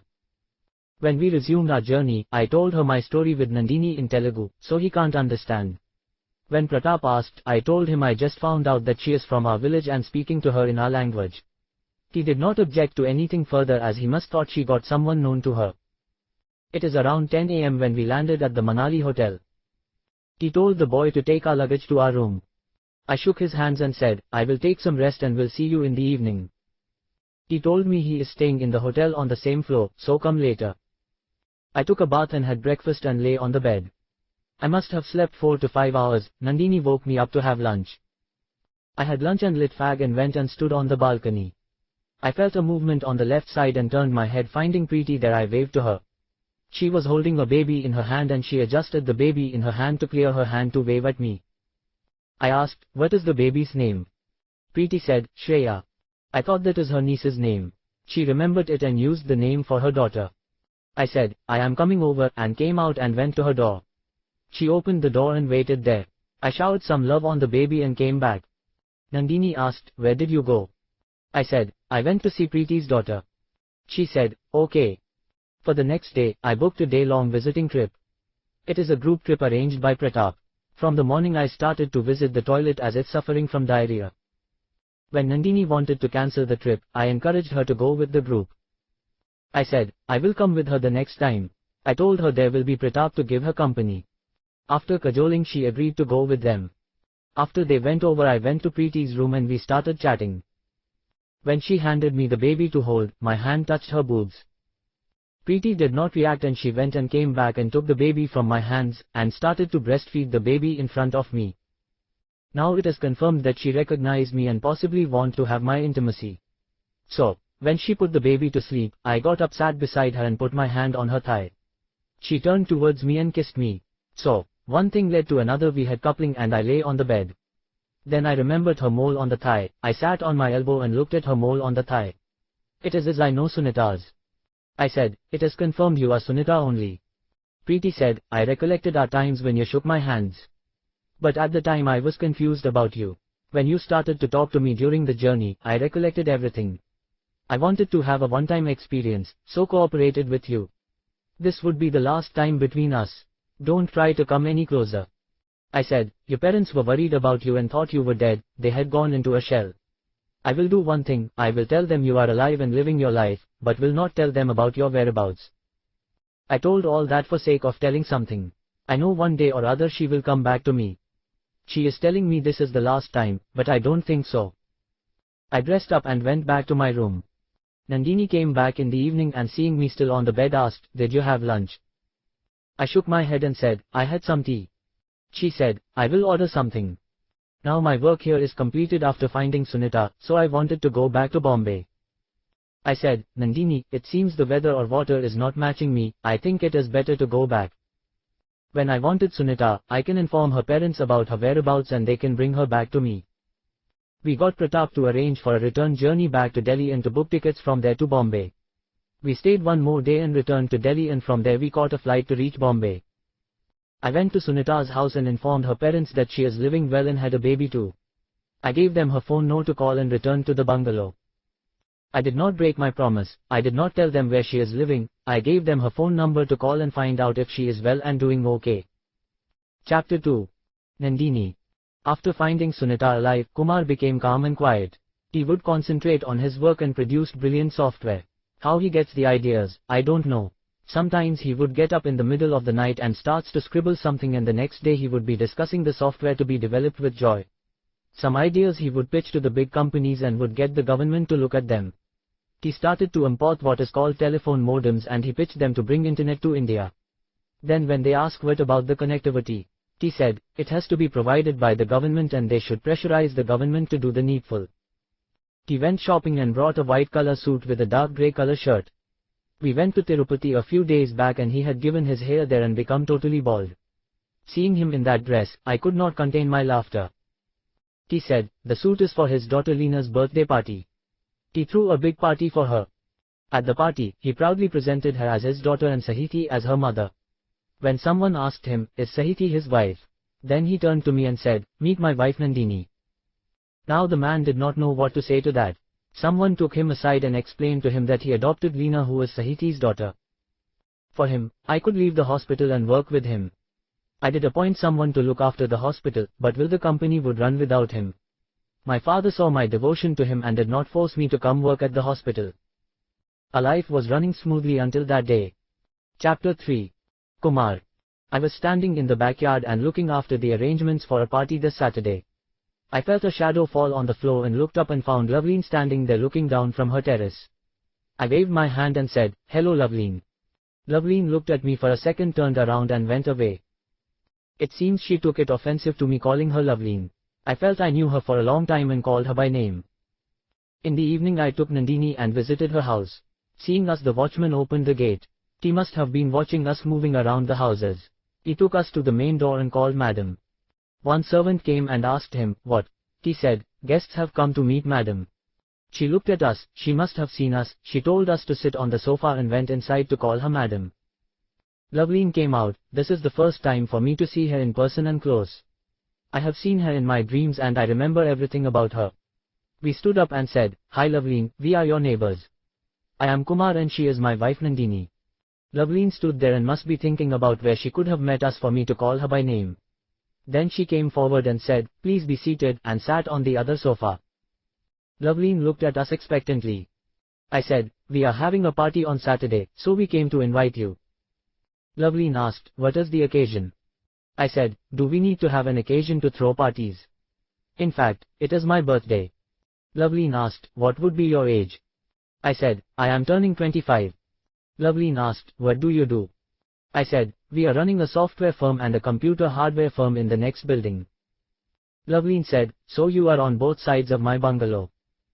I smiled and said, we are your security, Loveleen. Loveleen looked at me appraisingly and asked accusingly, do I know you? I said, you may not remember me, but I know everything about you. Loveleen asked, what do you know about me? I said, you were born and brought up in Delhi and you are running an interior decoration firm and your family is from a combination of business and political family. Your father is expecting to become Chief Minister of Haryana and he needs my help to achieve that. Loveleen asked, why do you think so? I said, I can look into the future and I can tell you about your husband. And stopped. Loveleen looked at me stunned, as very few people knows about her personal life. She looked at me and said, come and meet me tomorrow at 10 a.m, and gave me her card. I picked up the card and put it in my pocket. We got up and I said, be seeing you, and came out of the building. Nandini asked, what happened there? Why are you talking like that with her, as if you knew her your whole life? I said, I know everything about her and her father needs us to win the elections. Why does he need you? Asked Nandini. I said, because I know a little secret about them. Nandini. It was a surprise the way he was talking with Loveleen. He was doing that again, what he had done with Mahira. He spoke to her the same way as if he knew all her secrets. I sat stunned, sitting there listening to him speaking with her. He was referring to her as a close acquaintance, as he knows everything about her and her family. When he challenged her to tell her about her husband, she stopped him and asked him to come and meet her at her office. He took the card and without looking at it he put it in his pocket. Sometimes he acts as if he knew what is going to happen in the future. We came back home and he went to look after the preparations. This time he is taking extra care, as if he is expecting some special guests. Is he doing all this for Loveleen? The doorbell rang and I looked at the time. It is 6:30 a.m. Who is at this hour? I was about to get up and go and Kumar got up and went and opened the door. I looked from the balcony. It was Loveleen's watchman and he told him that Madam is calling. Why is she calling him at this hour? Kumar. I went to her house as I was when I got up. The watchman let me in through the gate and I went in through the open door and she is sitting on the sofa. Loveleen said, come and sit, would you like a cup of coffee? I said, yes, and sat down on the sofa in a relaxing mood. Loveleen said, you are sitting so relaxing, did you not think why I did call you at this hour? I smiled and said, I did not think it would be anything serious. Loveleen sat there appraising me and I sat there looking into her eyes. I can actually see the fire in her eyes. I remembered the shivering I got when my alternate ego had sex with her. Loveleen said, last evening what were you saying about my husband? I asked, what about him? Loveleen said, I am not yet married. I looked at her for a minute and said, then don't marry anyone, especially the one who your family chooses for you. Loveleen said, why do you think so? I said, I had seen if you marry one guru, who was chosen by your family, he will either be important or he won't care about you. Loveleen asked, where did you see, in your dream? I said, you can say that. I get information in my dreams about future events. Loveleen asked, but how would you know? I said, my alter ego went into the future, that is the year 2000, he read a book on the events unfolding until the year 2000 written by the person he went to replace. So, I know about everyone who enters my life. I was in fact waiting for when you will come into my life. What I saw is that we used Guru to trap a minister in the ruling party. Then the minister resigned and the elections were announced, and you gave me some data about the Haryana elections, and using the data I gave some permutations and combinations, and your father is a CM candidate, won the elections and became CM. And that would be in the year 1991. Are you sure my father would become CM of Haryana? Loveleen asked. I said, I can't be 100% sure, but it can be pulled. Loveleen looked at me doubtfully. I asked, do you know a Gurvinder Singh? Loveleen said, yes, their family is my father's business partners. I asked, did they talk about you marrying him? She said, yesterday night my mother called me and talked about some talks going on about fixing an alliance. I asked, did you meet him at any time? Loveleen said, I never met him. I said, if you are serious about marrying him, better check him out. Loveleen asked, what to check about him? I said, to check if he is sexually active and if he can give you a child. Loveleen asked, how do you propose I do that? I looked at her and thought for a minute. As Loveleen is looking at me expectantly, I said, you can go meet him and seduce him and see. Loveleen looked at me as if she is hearing correctly. Or I might find someone to do that on your behalf. Loveleen asked, what do you mean? I said, I might know someone who checks him for you. Loveleen asked, how do you know them? I said, we had recently busted a gang that kidnaps and pimps girls. Most of them have gone back to their families. Few of them, who can't go back to their families or who don't have anyone, I gave them alternate jobs. Then very few of them continued the trade on their own. They don't want to go back, because they have accustomed to the life of luxury and in fact they are quite beautiful. So, they are working as high-class call girls. They earn quite a big amount for every visit. Loveleen asked, but why do you want to do all this for me? What are you expecting from me? I put on my serious face and said, maybe a night out with you. Then I smiled and said, I am just joking. I know you will be a part of my business empire and I will be the main person in your life. Loveleen asked, what do you mean by that? I said, we will have a long business relationship and friendship.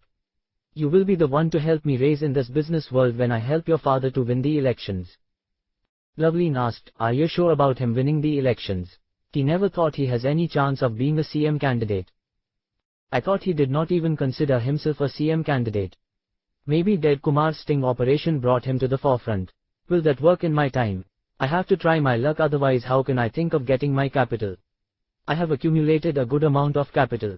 But what I have read is that she has put a lot of capital which he invested in real estate all over India. If I have to rise to that level, one had to use her as a capital infuser, but I can't tell her that. I have to act as a friend and well-wisher to her to gain her confidence. Then maybe sleep with her once. Thinking about sleeping with her, I felt a shiver in me. Loveleen was looking at me, and she asked, what happened?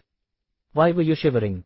Did I shiver visibly? Is she so powerful, that she can pull the heat out of the people? Looking at her, I did not feel she has risen to that level. As she was not married, she did not have that kind of experience that Loveleen had, which could not be a contributing factor in her behavior.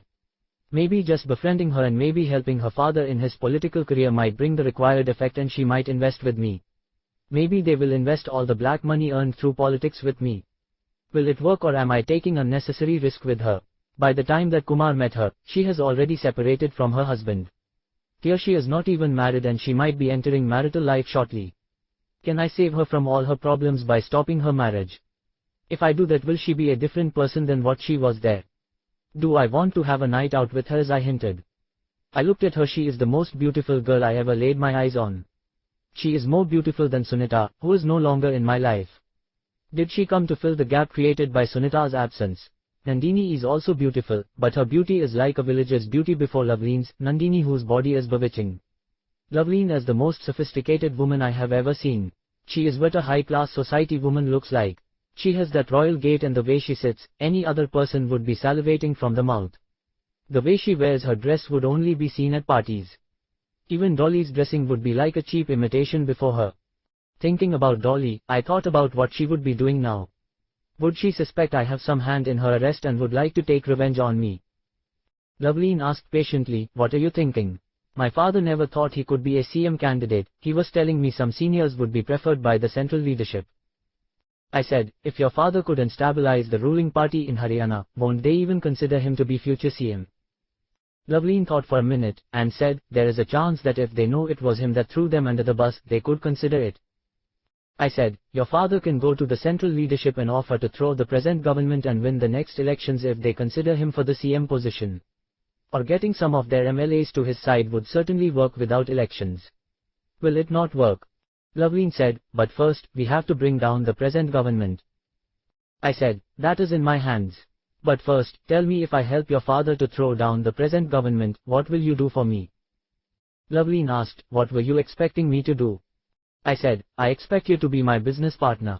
I expect you to invest with me and we will grow together. Laveen asked, so, all this you want to do because I will invest with you as a business partner? I nodded my head. Laveen said, but I don't know anything about you or your business acumen. I said, do you know at present I have more than 5 crores of rupees in my businesses. I run software and computer hardware businesses. I have a good rapport with big business empire and with the police too. Nandini's father is running a hospital of their own. She is his sole heir. All others have entered into my life except you. Laveen asked, what do you mean by that? I said, as per my dreams all the other people have entered my life. You are the one I am waiting for. Laveen said, I don't understand about dreams, do you mean to say that you can help us with the elections? Then I have to invest with you in business, so we both will grow in business. And you don't expect anything else from me? I shook my head. She thought a minute and said, let me think about it, I will consult my father and let you know. I said, think about Guru, and how you want to proceed with him. She nodded her head. I got up and said, thanks for the coffee, and came out of her house. I entered our house and Nandini came and asked, it took you so long, what does she want from you? I said, her mother called last night and talked about fixing her marriage. She asked, so, what is the problem? I said, that is the problem, her would-be is supposed to be important. Nandini asked, what do you mean supposed to be? I asked, did I tell you about the future I have read about in a book? She exclaimed, you read the future in a book? I said, yes, but the sequence of events is a little different, but I am trying to follow that route in business and we have been successful in our endeavors. She said, yes, most of your business ventures were successful except that idea of renting out to movie makers. I said, I think I have taken that venture a little too early, but we did not lose anything in that. She asked, so what is your next step? I said, we have to expand our businesses all over India, especially in the south, and for that, I need her investment. She asked, so, you are doing all this to get her to invest in your businesses? Doesn't our capital enough to expand the businesses? I said, we need her capital to invest in real estate in the south. From what I have seen, real estate is the next thing after the software. Here in Bombay, there is no use in investing in real estate, the south is where the future in real estate is. She asked, so all this you have read in a book about the future? I said, I have not only read, but I have also seen the outcome of all this. How a big business conglomerate can be made. She asked, is this the only way? I said, otherwise, you have to be born with a silver spoon. I did not have any financial backing from my family, now I have a capital of more than 2 crores in my name, here I am excluding your share in the company. When I finished my degree in the year 1984, I had a house in my name in Vijayawada. I worked hard by doing deliveries and then starting a business, whatever I earned I invested in the house. Then, I sold it to my grandfather and came over to Bombay. When I could not get any job, I joined as a courier boy and then got promoted to marketing executive with my ingenuity. When Bob came to me with the idea of learning software, I brought a few books and learned and used that in my company, then got a chance to have training in the US. Now the training is only to work on their software, but nothing useful personally. I gave them the idea of data transfer and they asked me to develop that. Then seeing I am not given credit for that idea or software, I patented it and got 50 lakhs from them. That is my seed money for the businesses. Now we are supposed to have a business conglomerate by the year 2000. How can I achieve that without further investments? My capital is blocked in these two companies.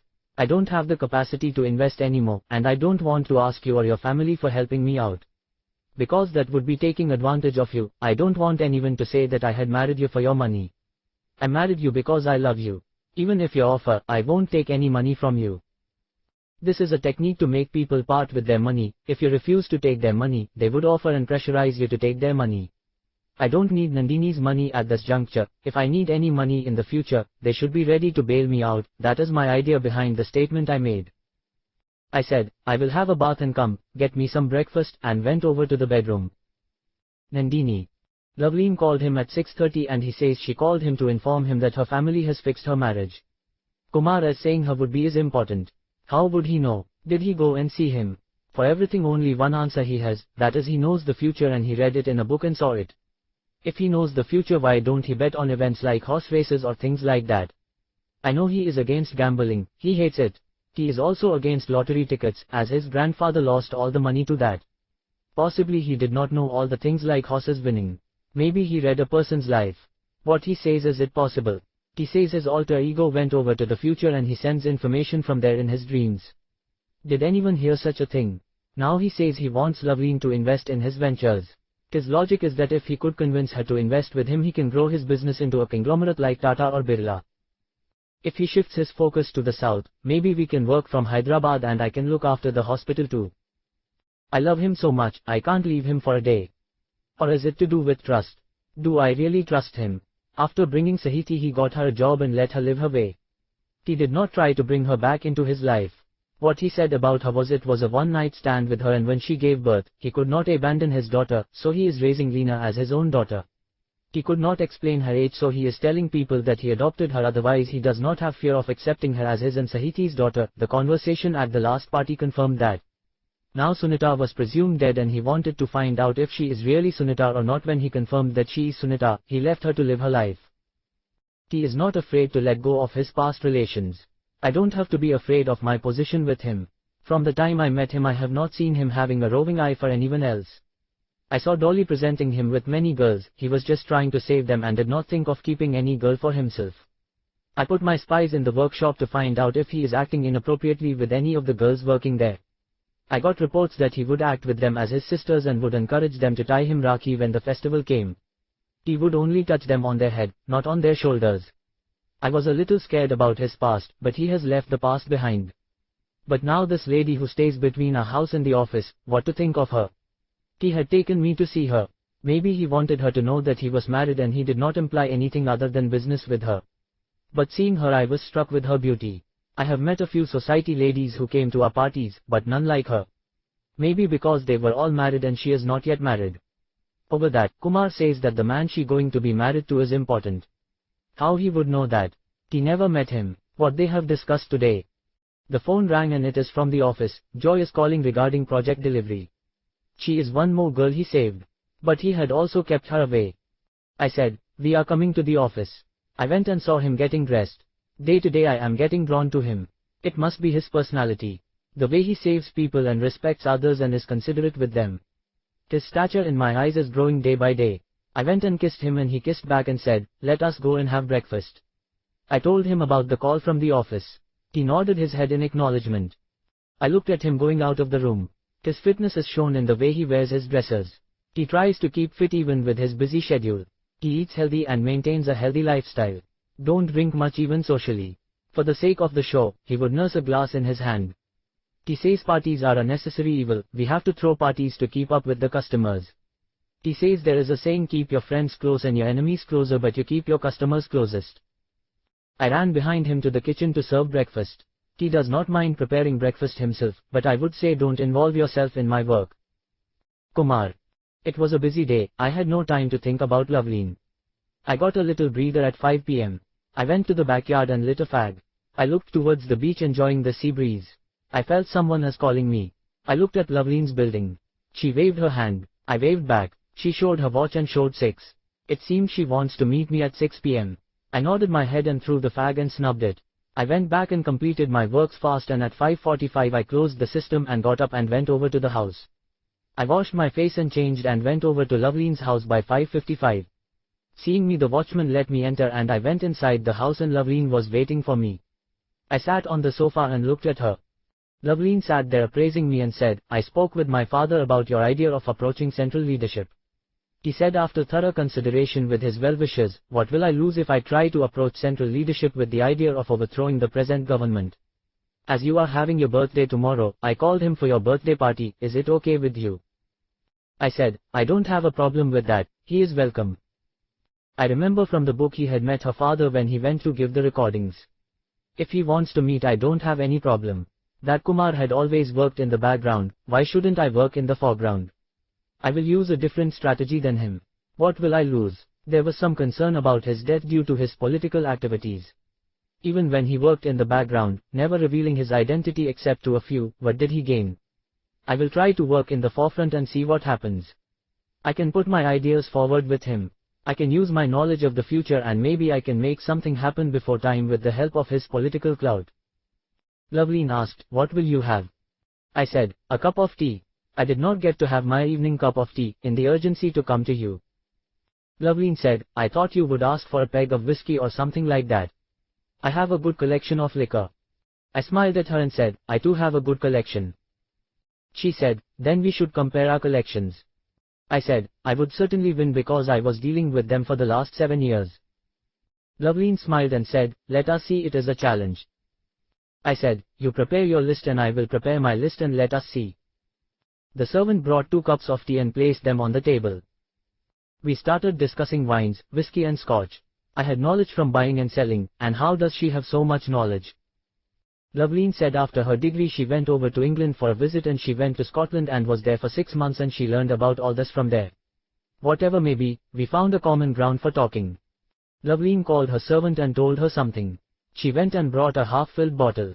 She poured a little into a glass and handed it to me to taste. I tasted it and said, "It is a very good whiskey." So, this way we connected and talked until 9 p.m. When the watchman came and told us our watchman is inquiring about me, I got up and said, "Goodbye," and went back home. Nandini asked, "Where did you disappear?" I said, "I went to Loveline to discuss business, she was telling me that her father is coming tomorrow to our party." Nandini asked, "Her father, but why?"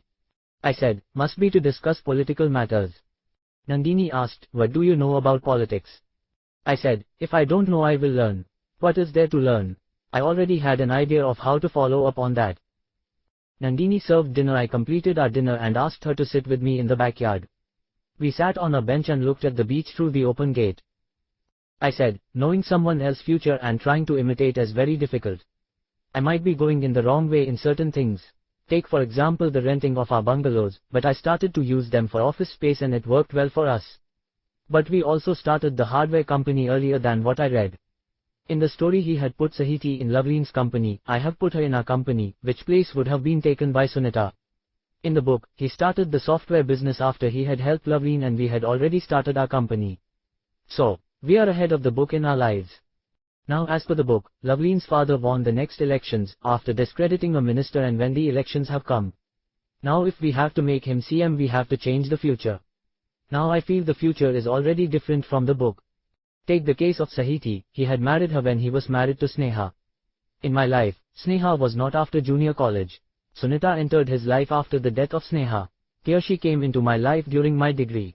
Now Sunita is already out of my life. You have entered into his life later on and here we are already married. So, the 2 timelines won't match exactly. What I am trying to do is make some money and get ahead in the business world. Now if we can get ahead in getting Loveline's father as a chief minister, our work would get ahead. I am not worried about future business scenarios, I am thinking about the people entering my life and leaving. All the ladies have come and left. You were just a friend there and here you are my better half. He did not have any romantic escapades with Loveline. Maybe he looked at her as a boss or business partner only. This I told her to remove any suspicions she will have about her. I continued my banter, but Loveline was his main investor. I am betting on her investing in our business ventures. If we could make her father a CM, we can look forward to her investing, else we have to look elsewhere for our investment or think of a different line of businesses. I looked into the reflection of the light from the buildings opposite. Recently I was getting a lot of information passed on to me about his activities which I could not unscramble easily. When he was reading the book, I would properly get information. Now his day-to-day actions are being sent to me. After marrying Sunita he kept all the other ladies away. He kept professional relations with them. It seems Sunita is pregnant and is expecting a baby anytime. Seeing me thinking, Nandini asked, "So, what have you decided?" I said, "I will see how the events play out. There is a saying, man proposes and God disposes." I took a fag and lit it and sat there enjoying the sea breeze. I called the watchman and told him to lock the gate and we went inside the house. Chapter 4. Loveleen. From what Kumar says, Gurvindaji seems to have some problems. If he is important, what is the use of marrying him? Can I ask any of my friends to check him out? But how will they check him out except have a physical relationship with him? Will they be ready to do that? But Kumar says he can arrange that also. He seemed to have a lot of connections. I have heard of his parties from our servant. She said top VIPs have come to his parties. The roads were being blocked by their security personnel. They would check each and every person entering after the party started. It seems he can check it out for me. I will let him know. I looked at the card he gave me and before calling him looked at the time. It is around 10 p.m. I looked out towards his house. Lights seemed to be burning, so I called his house. A servant lifted the phone and said, "They were sitting in the backyard, I will call him." Then she said, "They are coming inside, sir, phone for you." Kumar said, "Hello." I said, "Hello, Loveleen here. I wanted you to check out Guru. What kind of person he is and what you said is true or not." Kumar said, "Okay, I will get it checked. Now the ball is in his court. Let him come out with a report, then I can decide what to do." I called Dad and asked about his trip. Dad said, "I booked a ticket and I will be there by the afternoon." Now he is very enthusiastic about getting a boost in his political career. If he had to wait for the next elections, they had to wait for another 3 years. He is not in favor of using violence to dethrone the present government. If Kumar can come up with a sensible solution, he is ready to listen to him. Now it is evident Kumar is very busy with his day-to-day business dealings. If Dad had called him to Delhi, Kumar would have come willingly, but Dad doesn't want to trouble him. Over that, his birthday tomorrow, Kumar said he had completed 24 and entered 25. So, it would be a milestone in his life. Dad did not want to wait until Sunday or Monday until he can go over to Delhi. So, he is coming over. Who will not be elated if he will get a lift in his career? What Kumar wants in return is some investments with him. From his talks, in just a few years, he became from 0 to 5 crores in investments in his name. If he can do that, what can he do with a little support in money? I have to tell Dad to commit an investment with Kumar if he is successful in getting him a chance at being CM. But how is he as a person? He is of average height and a little dark, his south looks can be seen in him. He seemed to take care of himself. But there is something in him. I could not put my finger on it. At first look, he seemed trustworthy. But as I speak with him I felt as if something is flowing from him to me. Some kind of feeling. I wanted to hug him and I wanted to kiss him. I feel a sexual tension in front of him. But he seems cool as a cucumber. He flirted with me and said he wants a night out with me. Then he said he is just joking. What did he mean by night out? Normally that would mean having a party, going to pubs, isn't it? There is also another word for it, painting the town red. His knowledge of the future and past is incomparable. How does he know all that? He says he had read the future in a book. If he read it, where did he get the book? There is a myth that Chitragupt writes everything about our lives in a book. Did he get his information from such a book? Then that book would be about the past. How did he know about the future? Kumar. Now Loveleen gave me permission to check out Guru, so I can go ahead with my sting operation. I don't know how it will play out, I had to try it out. I looked at the list of girls who settled down in Delhi. Then my eyes fell on the name Dimple. He had used the girl named Dimple, so what if I use her? I called the number against her. If she is at her flat, she would lift the phone, else I have to call her tomorrow afternoon. I heard the hello from the other side. I said, "I am Kumar calling from Bombay, is Dimple there?" She said, "Just a second," and I heard a voice telling, "Dimple, some Kumar from Bombay for you." Dimple said, "He is the one who rescued us, hello." I said, "Hi, I have some work for you, will you help me out?" She said, "Whatever for you, sir." I said, "We have to check out a person, I better come there myself and give you the details. If you are ready, I can come over next week. I will inform you, okay?" She said, "Okay, sir."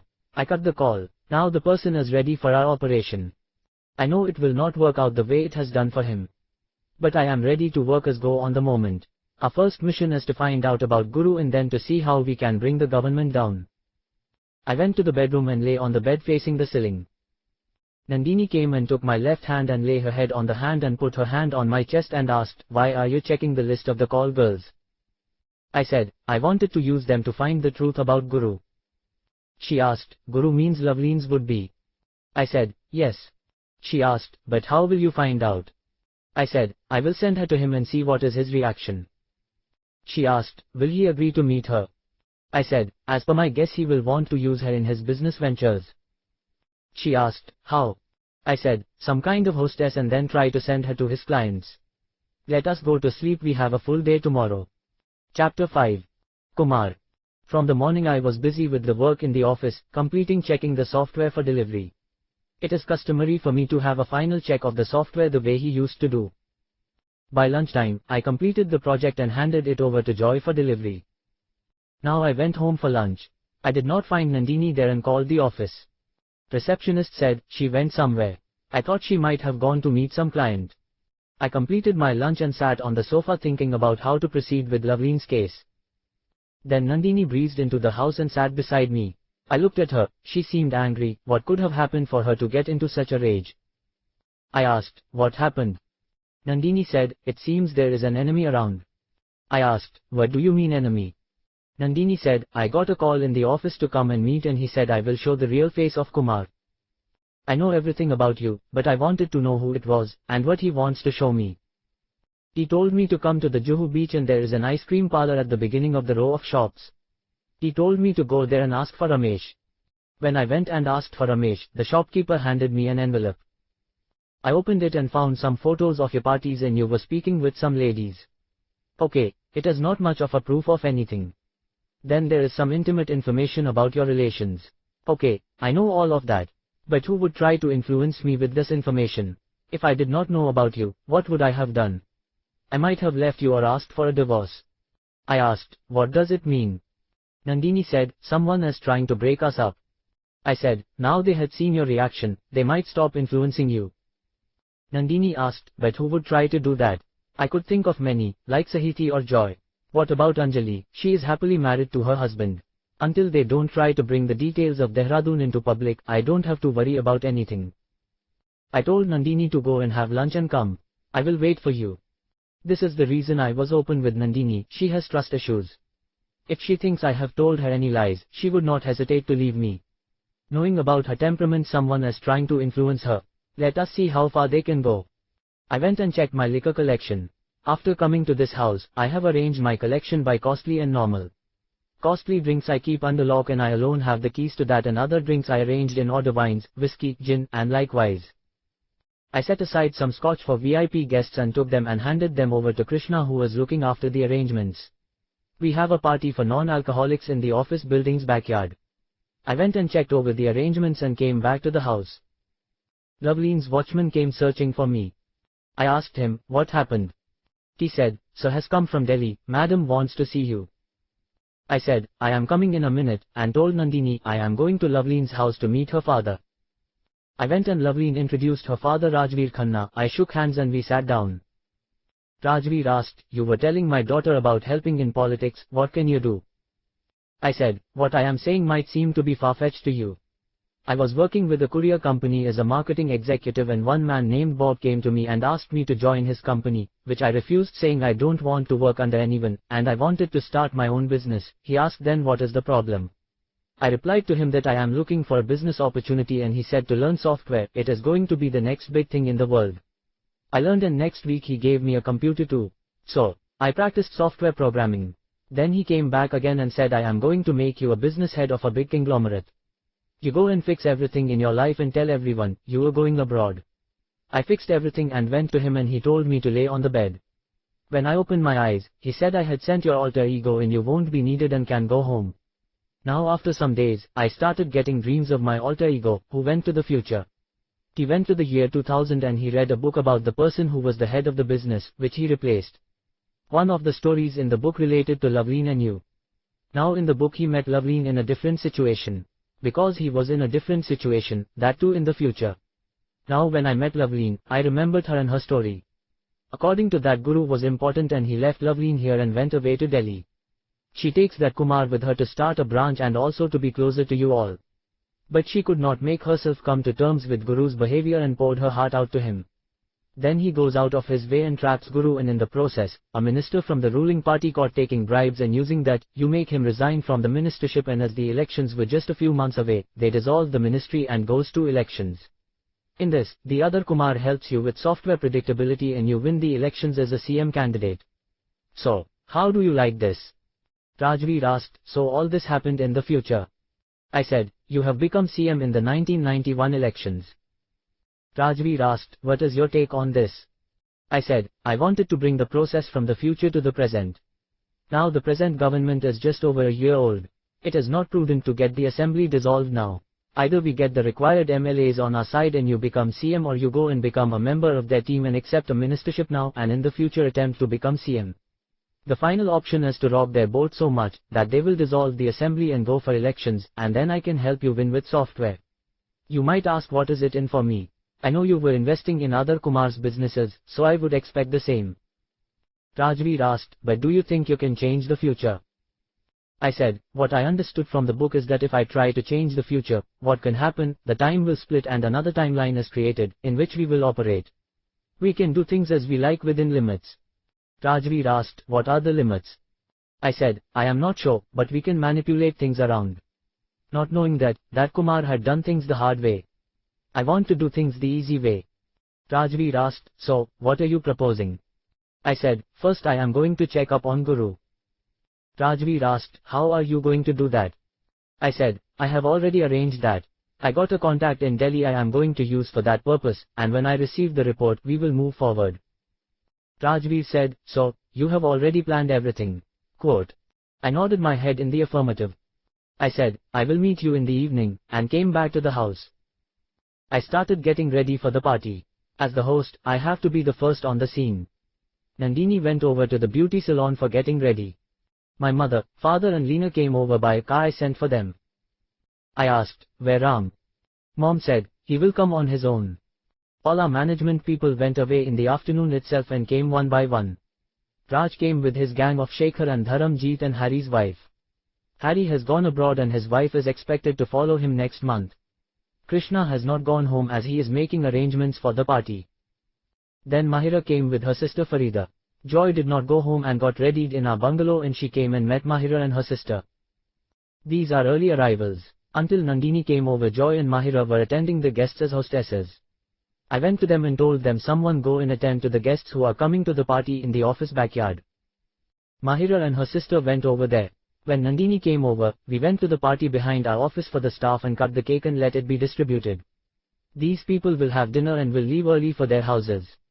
They gave a present together and I put it aside and thanked each and every one personally. These people were looking forward to these kind of gestures. I said I will meet them later, and came to the party behind our house. VIP guests have not arrived yet, but office staff started arriving. Then one by one cars started arriving. Then VVIPs started arriving. We are attending to each and every guest and letting them sit at the tables or at the bar. Those who have come single would sit at the bar and those who have come with families would sit at the tables. Then Loveleen came with her father and I shook Rajveer's hand and Loveleen gave me a peck on my cheek and told me happy birthday. After the cake cutting and distribution of it over, we started to meet people who wanted to have a word with me. When Mr. Godrej and Reliance Vice President, Mr. Mehta were meeting each other, I went and told them we should have a national network using telephones and connected through modems. In the USA they are using the internet this way. So, we should have something like that here, and in the future, it will be connected all over the world. Another thing I mentioned to them was mobile services, which were available in the USA in limited service. We can have a JV and do that. I told them according to my estimates it would take another 6 to 7 years for the mobile services available in India. Mr. Mehta said, we would call other interested parties and look at these ideas. And Mr. Godrej concurred. I said, I will make a list of future technology and will come back to them at that meeting. Then Mahira brought me a couple to introduce me. I shook their hands and Mahira said, Kirit Trivedi and Nishita Patel. I was surprised to see them together. My alter ego has met Kirit once and I don't seem to remember much about him. Nishita I know as my brother's wife. I remember reading about him tried to get them together and failed. Here they stood together in front of me. I asked them, what are you doing? Kirit works with a chartered accountant's firm and they are looking for software to maintain their clients' accounts. Now I directed my attention to Nishita. I inquired about Nishita what she does. Obviously, she is looking for some kind of job, but could not decide which line to take. She has asked Mahira about going into software.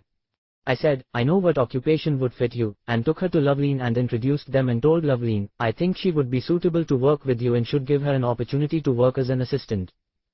She told her to come to her office and gave her a card. When she went over, she asked, is she in my life too? I said, yes, she and Sahiti were working under you and they did a good job. She asked, then where is Sahiti? I said, she is already working with us in the office. She said, I will speak with Nishita and see if she is suitable. I took Mr. Khanna and introduced him to the VIPs. Seeing the VIPs attending the party he is impressed. My brother arrived late and my father was taking him and introducing him to his known people.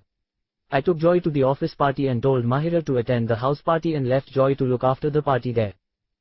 Slowly guests started to disperse after having dinner and I sat down with a glass at a table. Nandini came to me and asked, are you alright? I said, I am okay, just a little tired. Loveleen came and sat at my table. I asked, does she need a drink? Seeing her Nandini went away. Loveleen said, I have not seen you drinking at the party. I said, I don't drink much. This is just a nightcap. Loveleen said, it seems Dad is impressed with your standing in society. Lots of VIPs have come to the party. I said, they are all business clients. I have sold software with the help of the future. Loveleen asked, what do you know about state politics? I said, I don't seem to recollect much on that front. Something like the party would be changed in the center in the next year's general elections. Then there are some pretty horrific events in the next decade. A big political figure will be assassinated and a series of bomb blasts would rock Bombay. You will be scared of the riots.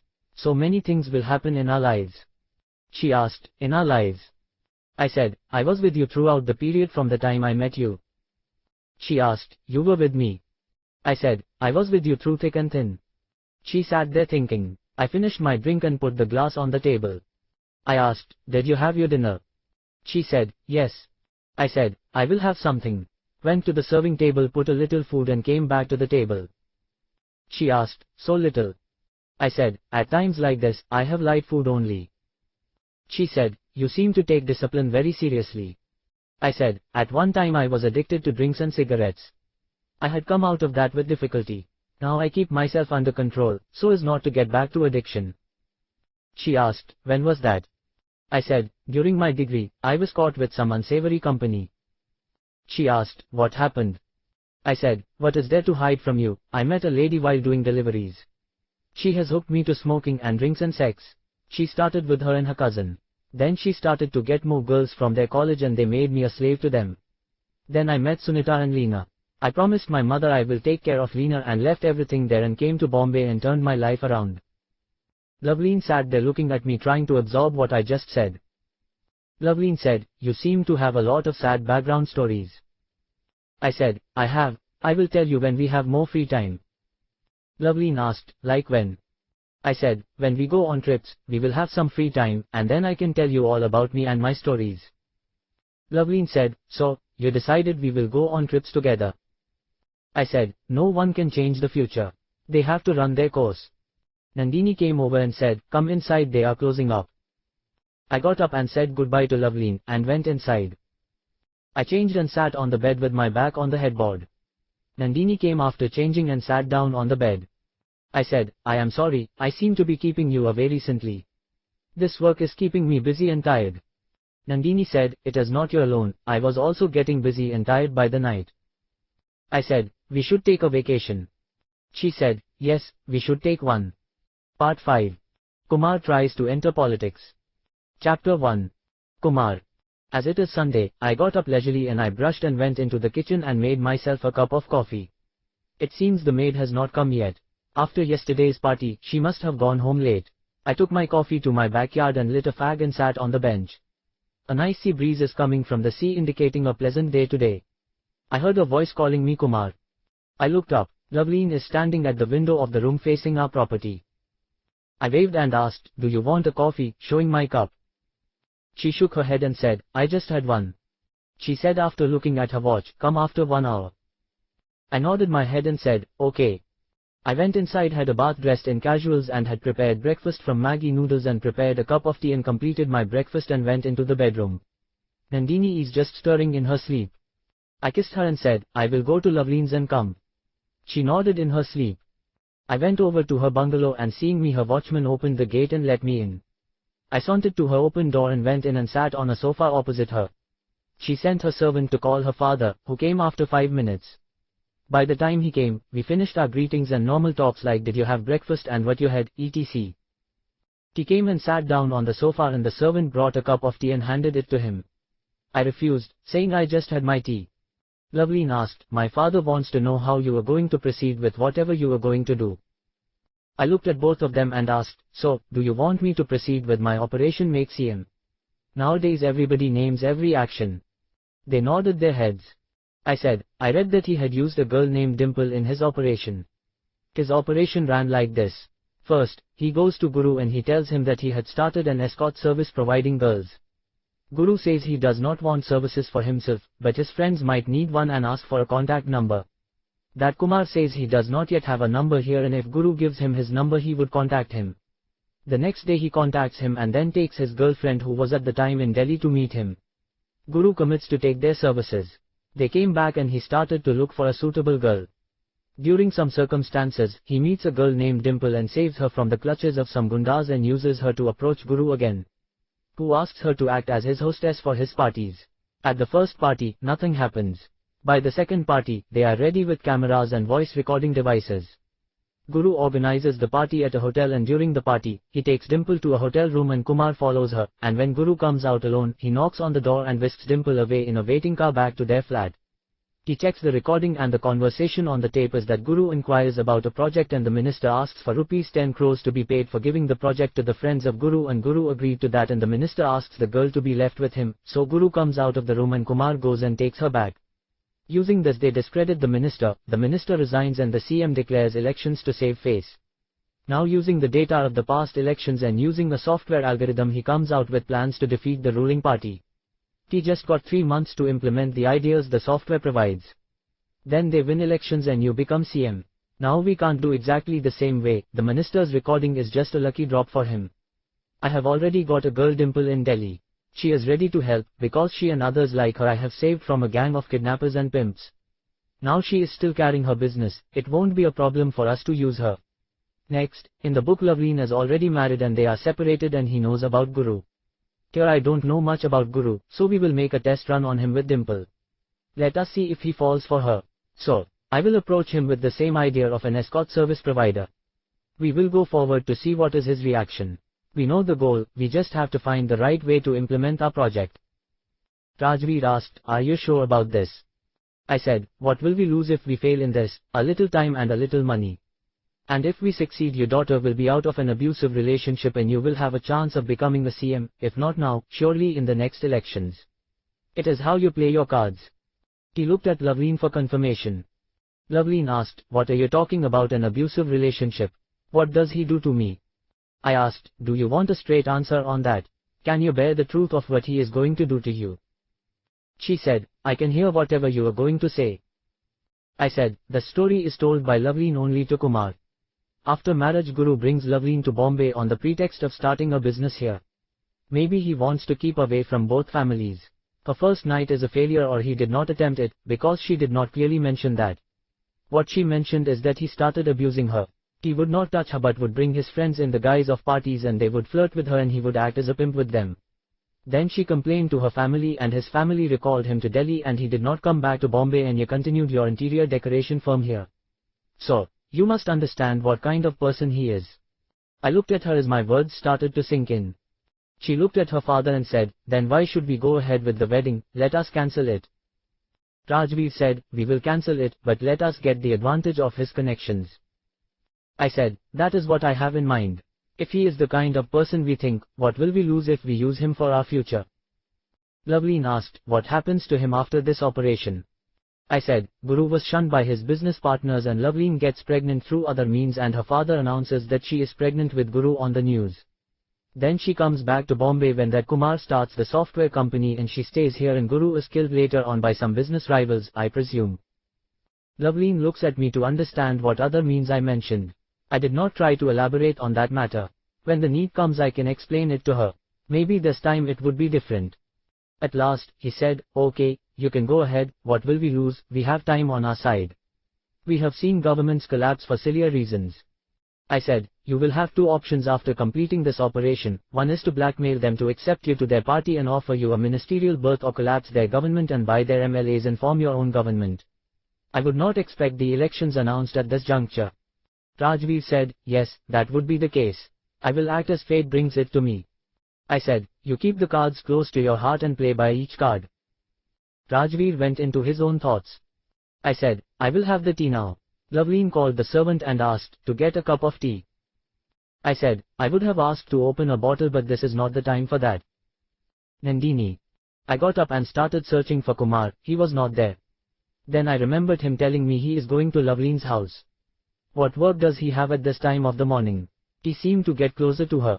But what he said about her is true. He wants to use her as a stepping stone. He says he can see what she can do for them if she puts her mind to it. Kumar says because of her they could start branches all over the country. They have invested in real estate, which brought them handsome results. She helped them to become a business conglomerate in India. And Kumar was running it. In just 4 years he had amassed this wealth, what could he do if he got a little help? Over that, he had knowledge of the future, which he can use profitably. He is already pushing these business houses for bringing in the future technology before time. He started investing in telephone modems, now he is getting them to invest in bringing a kind of national network using these modems. He knows about the future technology and what the country will be like in 15 or 20 years. He is saying TV and internet will be provided through a cable to households. Then mobile phones will come, which will allow us to talk on the move. When we go out, we don't have to search for these payphones anymore. There are also some sad happening also, another political person would be assassinated and a party would come to power using that. Then a masjid would be demolished and it would bring a storm to the country and will culminate in bomb blasts in Bombay. Thinking about the bomb blasts I get a shiver in my spine. We should get away from Bombay by that time. But Kumar would not reveal the exact time of that. He says revealing such information could harm us. It must be his superstition. Otherwise, why not let the information be known? Kumar came back from the meeting at Loveleen's house. I asked, what have you decided in the meeting? Kumar said, Loveleen's father gave us permission to go ahead with the operation. Does he mean to say he was having a meeting with her father and not her? Kumar was telling me sorry in the night for keeping away from sex, is it because he was tired he had lost interest in me? I heard he was satisfying 4 girls at one time, why would he get tired, or is it me who is tired as I mentioned to him? I asked, what you would like to have for lunch? Kumar said, whatever you want, I am going to my study to note down points to discuss with the consortium. I asked, what is that? Kumar said, we are making a consortium of big companies for getting our future ideas implemented. I was astonished by his words. Is he getting big companies in to get his future ideas implemented? Will he be successful? Won't he lose all his money in this venture? All his investments are tied up in these 2 companies, so he can't put any money from these companies into that. So, he might be trying to get other companies to put in the money for the heavy investment these ideas might require. I went into the kitchen and explained the items to be prepared for lunch and came out. She is one of those girls he had saved from Dolly's gang by paying the minimum bidding price. Her family stays close by and she started working in my house to show gratitude. He asked her to work in the office, but she insisted on working here. Kumar does good work like these. But I could not digest his devotion towards Loveleen. I could not understand what kind of feeling he has for her. Kumar came from his room and said, let us go to Vadala. I said, what is the urgency, let us have lunch and go. Kumar said, okay, and sat down on the sofa. What has come over him? He met them only yesterday. Must be to discuss something with his father. What does Loveleen think about him? She was giving him a peck, I have not seen anyone doing that. In just one day did she get so close to him. Kumar has a way with women. He was telling how he and his BM were closing the deals with the customers. He was telling about Anjali, whom he befriended when his BM challenged him. Then she went to her father and told him about Kumar. Her father, seeing his age, ridiculed him, and he maintained his relationship with her until her father fixed her marriage and he made her consent to marry whom her parents fixed. In this context, he was telling about how they used his ingenuity to close the deals. Did he use his charm on Loveleen to get his work done? What will she do when they come closer during working together? Will she pull her wiles on him to come closer to him? The maid came and said, "Lunch is ready, madam. I will go home and come later." I nodded my head. What is my future in this home? I went and called Kumar for lunch. He must be waiting for that. He came immediately. I served for 2 of us and he completed his lunch and said, he will get ready and come. He always eats so fast. I said, let me complete my lunch. He came down and sat on the sofa going through the notes he prepared. I went and changed and came down to him and said, let us go. He lifted his head and looked at me in appreciation. Must be the dress I am wearing has to do something with that. I know how to dress for the occasion. Yesterday for the party I was wearing party wear, now going to meet his family I am wearing a conservative dress. If I go to meet his grandparents, I would wear a sari. Meeting clients, there is a dress code for that. I know all about dressing up in Bombay. He went out and started the car waiting for me. I took some gifts for Lena from the ones we received yesterday, which she would like, and put them in the back seat. He likes her very much, who would not like their own daughter? He always worries he could not give her a mother. From the time she was found, she is staying with his parents. Now we have this big house here, he doesn't want to spoil her studies. Probably she will come for the summer holidays. What will she do here? She will get bored, there at least she might have some friends. Now she must be 11 or 12 and any day she will mature. Will they carry on traditions like in Andhra and or hush like in Bombay? We went inside the gate and parked the car. I gave him some gifts and I carried some. He gave the gifts, I handed him to the watchman to hold and locked the car and took them from him. We went and rang the bell. Normally Lena would have opened the door, instead, it was Kumar's mom who opened the door. Seeing the gifts in our hands, she said, "How did you know? I was about to call you." I asked, "What happened, Mom?" She said, "Lena is matured, I was going to pick up the phone to call you, and you came over here." I said, "I will inform Sahiti," and went and called Sahiti and told her. She asked, "What needs to be done?" I said, "Her grandmother will do the needful. When they need you, just come over." She said, "Okay, I will come by evening." By the time I turned my head, Kumar went and is discussing something with his father. I let them discuss their business, and went and sat with Lena. Kumar: I wanted to discuss with Dad about the telecom future. I am showing my ideas and discussing if the department likely to take up these projects in near future. Because these have to be taken initiative by the government only. I noted down points and went to Lena and said, "We'll come and see you later," and handed Mom money to arrange for her function and let us know about the date and came back home. We entered the gate and parked the car and the watchman came to me and said, "Loveleen madam inquired about you." I said, "I will check with her," and went to her house. Loveleen said, "My father is going back on the night flight, do you have any instructions for him?" I told him to think about what you wanted to do, go to the other side, take over their MLAs and get into CM's seat and then follow up with the central leadership on the way you decide to inform them or not. These all depend on the number of MLAs you have and the number required to form the government, etc. He nodded his head and told Loveleen to get a drink to celebrate the long friendship ahead. Nandini. He again went over to her house. She called him and he went behind her like a puppy with a wagging tail. He came back after 2 hours fully drunk. I had not seen him so drunk in my life. From what he said, he must have drank last like that in Dehradun. He came and slopped on the sofa. I had to spoon feed him and let him sleep on the sofa, as I could not take him to the bedroom. Kumar. We had been talking about politics and I am getting to know Haryana politics, which party is strongest and which is weak. And which party has how many seats in the assembly. These figures are required for forming a way to deal with things.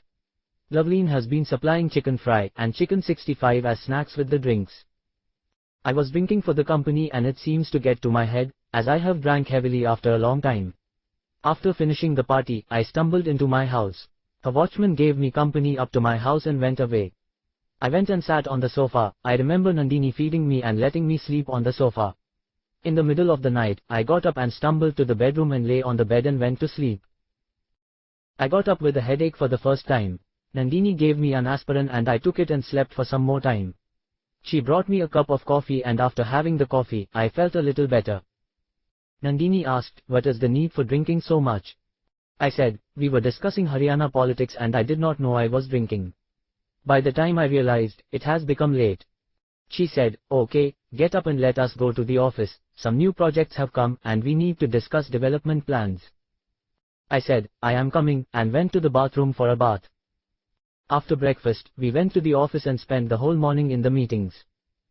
After lunch, we continued our meeting. We worked until evening. In the evening I called Dimple in Delhi and talked about coming to Delhi and working together. I went to Loveleen and asked about arranging a flat, a phone and a car with a driver. Loveleen said, I will speak with my father and let me know. I said, when you finalize these, I have to book my tickets to Delhi. Loveleen said, I will also come to Delhi with you. I remembered he went to Delhi with her the first time they went on the Rajdhani Express. I said, then I will book on Rajdhani. Loveleen said, no problem. I came back home and changed and sat on the sofa waiting for Nandini to come. Mom arranged Leena's function on Saturday. We all went to the function arranged on the stage at the colony. We went there and completed formalities and came back. On Sunday I received confirmation from Loveleen about arranging a house and car with the driver. I booked 2 tickets for going to Delhi for next Saturday evening. By Saturday, I completed all pending works and delegated all works to Joy and started my new journey with Loveleen. Chapter 2. Kumar. Loveleen got her driver to drop us at the Bombay Central Station. We went and sat in our seats. As expected, it is a 2-berth first-class coupe. I remembered my first trip with Sunita, how I took her to Bombay and how we enjoyed our trip. Do I want to repeat that with Loveleen? I don't know. Now I understood how he felt about Loveleen and why he did not try to have a relationship with her. Loveleen has some kind of reserve about her. People get scared to approach her. But I am not people, I know how to get into a girl's heart. I have seen many women and I know what they think they want. I have a way of connecting with girls or women. Due to my knowledge of her, I already connected to her mentally. I understood why she wanted to come with me and I booked the tickets accordingly. I did not think I would face any opposition from her. After dinner, I closed the door and locked it. She asked me to tell my story as I have only told my story very briefly. I told her my story briefly from the start, which took more than 1 hour. I arranged my bed on the top berth and then asked her to stand aside and arranged her bed and we sat back on the bed. When she suggested we go to sleep, I attempted to get to the top berth, but she stopped me to give me a goodnight kiss. Still, I did not take initiative. I just gave her a peck and moved aside looking for a way to climb to the top of the berth. She could not contain her impatience and she pulled me towards her and started kissing me passionately. Now I don't want to leave her behind, but I let her take lead and let her think I was reluctant and she forced herself on me. Then I showed her the technique I perfected to give maximum pleasure with minimal effort. At the end of our copulation, she was pining for more. That is the effect I had on her. We slept in each other's embrace on the small berth. When I awoke in the middle of the night, I got up to my berth and slept off. We got down at the Delhi station and we took a cab to reach Loveleen's house. We had our bath, dressed and had breakfast. She called her driver to show me the house they have selected for our operation. Loveleen gave me some cards with phone no. I went to the house, put my luggage there and checked the telephone connection and went to meet Guru in the evening. I went to his bungalow and asked his watchman to meet Gurvindaji. He asked, who are you? I said, I came from Bombay on personal work. He spoke on the intercom and let me inside and Guru came to meet me at the door. Guru told me to sit on the sofa and asked, what can I do? It is playing slightly different but I am ready to play my part. I told him we are providing some services in Bombay and now we are starting our operations in Delhi. Guru asked, what kind of services? I gave him my card, which mentioned escort services and a telephone no. Guru looked me up as you are providing these services and tapped the card on his hand. I did not waver my look and he said, do you have anyone present? I took out the photo I collected of Dimple and showed it to him. Guru asked, when can I meet her? I said, anytime, our girls are ever ready. Guru asked, what are the service charges? I said, as you are a first-time client, I would arrange for Rs 5,000 for a night. Then as per your requirements, the charges may vary. Guru said, then get her to me within an hour. I asked, shall I bring her here? Guru said, yes, please. I looked at the time and said, I will bring her by 7 p.m. Guru said, okay by me. I came out and told the driver to take me to Dimple's address. I went to her house and knocked on the door. Another girl opened the door and invited me. I asked for Dimple and she said, I am getting ready and will be out in a minute. I told her to cut down on her makeup, too much makeup looks like a hooker, and I want her to look natural. Dimple came out of the bedroom wearing a modern dress and as I told her light makeup, which is negligible. I looked at her approvingly and said, let us go. After we sat in the car I said, I will collect for you and will pass on the money later. You act as appropriate with him as you would act with a client. I don't want to show any special treatment for him. I want to check the kind of person he is. If he is able to perform sex or not is our main concern. Dimple nodded her head, and I took her to Guru's house and took her inside and presented her to him. He showed his approval and passed on an envelope with money in it and told me to collect her in the morning, indicating he would like to keep her there for the night. I told him when he finishes he can call us on the number on the card and went back to the house. By the time I reached the house, Loveline has come there and waiting for me. She sent away the driver leaving the car there and took me inside. We spent the night continuing our escapades of the last night. I got up early in the morning, took the car and went over to Guru's bungalow. I knocked on the gate and the watchman brought Dimple with the help of a servant. They sat her on the passenger seat and went away. I asked, what happened? She said, he is a psychopath. Except for having sex, he did everything. I don't know if I can walk for a week. I said, sorry, I had brought you to this kind of person. She said, it is not your mistake, we meet these kinds of people in our line of work. One of my roommates had to endure worse than this. I gave her the 5,000 I collected from Guru and said, I will give you our fees later. We might need more girls, this time we will try to get some proof of his activities. Let us see how this works out. She said, okay. I asked, do you want me to take you to a doctor? She said, it is okay, we can take off ourselves. I took her to her house and left her at her door and said, I will call you back. I waited until she went inside with the help of her roommate. Loveline. When Kumar said he wants to go to Delhi and arrange for a house, telephone and car with the driver. He knows driving, why does need a driver? Maybe he wants to get away fast. He may need a getaway driver. He said he had read they had run a sting on Guru and some minister was caught in between and we have used that to come into power. But, he also says the situation is a little different now, we are around 3 years in advance than what happened as he knows. He says it will be a little different now. I decided to go to Delhi with him. He said he had booked tickets in Rajdhani Express, I expected him to book flight tickets. Why did he do that? I think it has something to do with his book. I saw his point when we entered the coupe. It is a 2-berth coupe.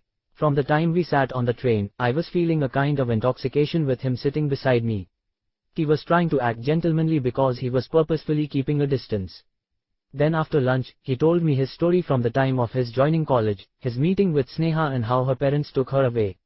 Then how he started working and met Nimisha, and how she exploited him. How he met various girls in his life and how he ended up having Leena as his daughter. After seeing her, I had to believe the story of his having dreams of reading the books he has mentioned so much. Otherwise, how could he have an older girl as his daughter? After hearing his story, I started to have sexual tension in my body. His story of satisfying 4 at once, and his sexapades with other girls at his flat. I think I just made up a word just now. He was telling all this in a flow. It seems he has said the same story to many, maybe his wife Nandini too. From her looks, she does not seem to be the trusting type. Then at his birthday party, when I gave him a peck, she was looking at me angrily. If it had been their anniversary, I would have given one to her too. Then I understood it is very easy to separate them, just have to put a seed of doubt in her head and she would leave him and go. Only thing I don't want to do that to him. He would go to pieces if that happens. She is the only solid relation he has in his life. She is a rock for him to hold on to. He is emotionally dependent on her for support. She might be thinking she would not live without him for a day, but when she feels he had lied to her or cheated on her, she would not hesitate to leave him and go. This sexual tension is becoming unbearable. When he got up to go to his berth, on the pretext of giving him a goodnight kiss, I stopped him and kissed him on his cheek. Instead of a kiss, he just gave a peck and started to climb the berth, then my tension won over and I stopped him and started kissing him and now he reciprocated my kissing. Maybe he was hesitant to approach me. We had a wonderful night there on the train. Thinking about the night, I feel heat raise up in me and I went to the house provided to him in anticipation of further sexapades. When Kumar returned from dropping Dimple at Guru's house, I could not contain my impatience and pulled him into the bedroom. This time it was as if we started afresh. I got up and Kumar was not there on the bed or anywhere in the house. I started to panic if he had left me and gone away, then I remembered he must have gone to pick up Dimple and drop her at her house. I know he won't leave me alone. He won't do that. Now after last night he had become a part of me.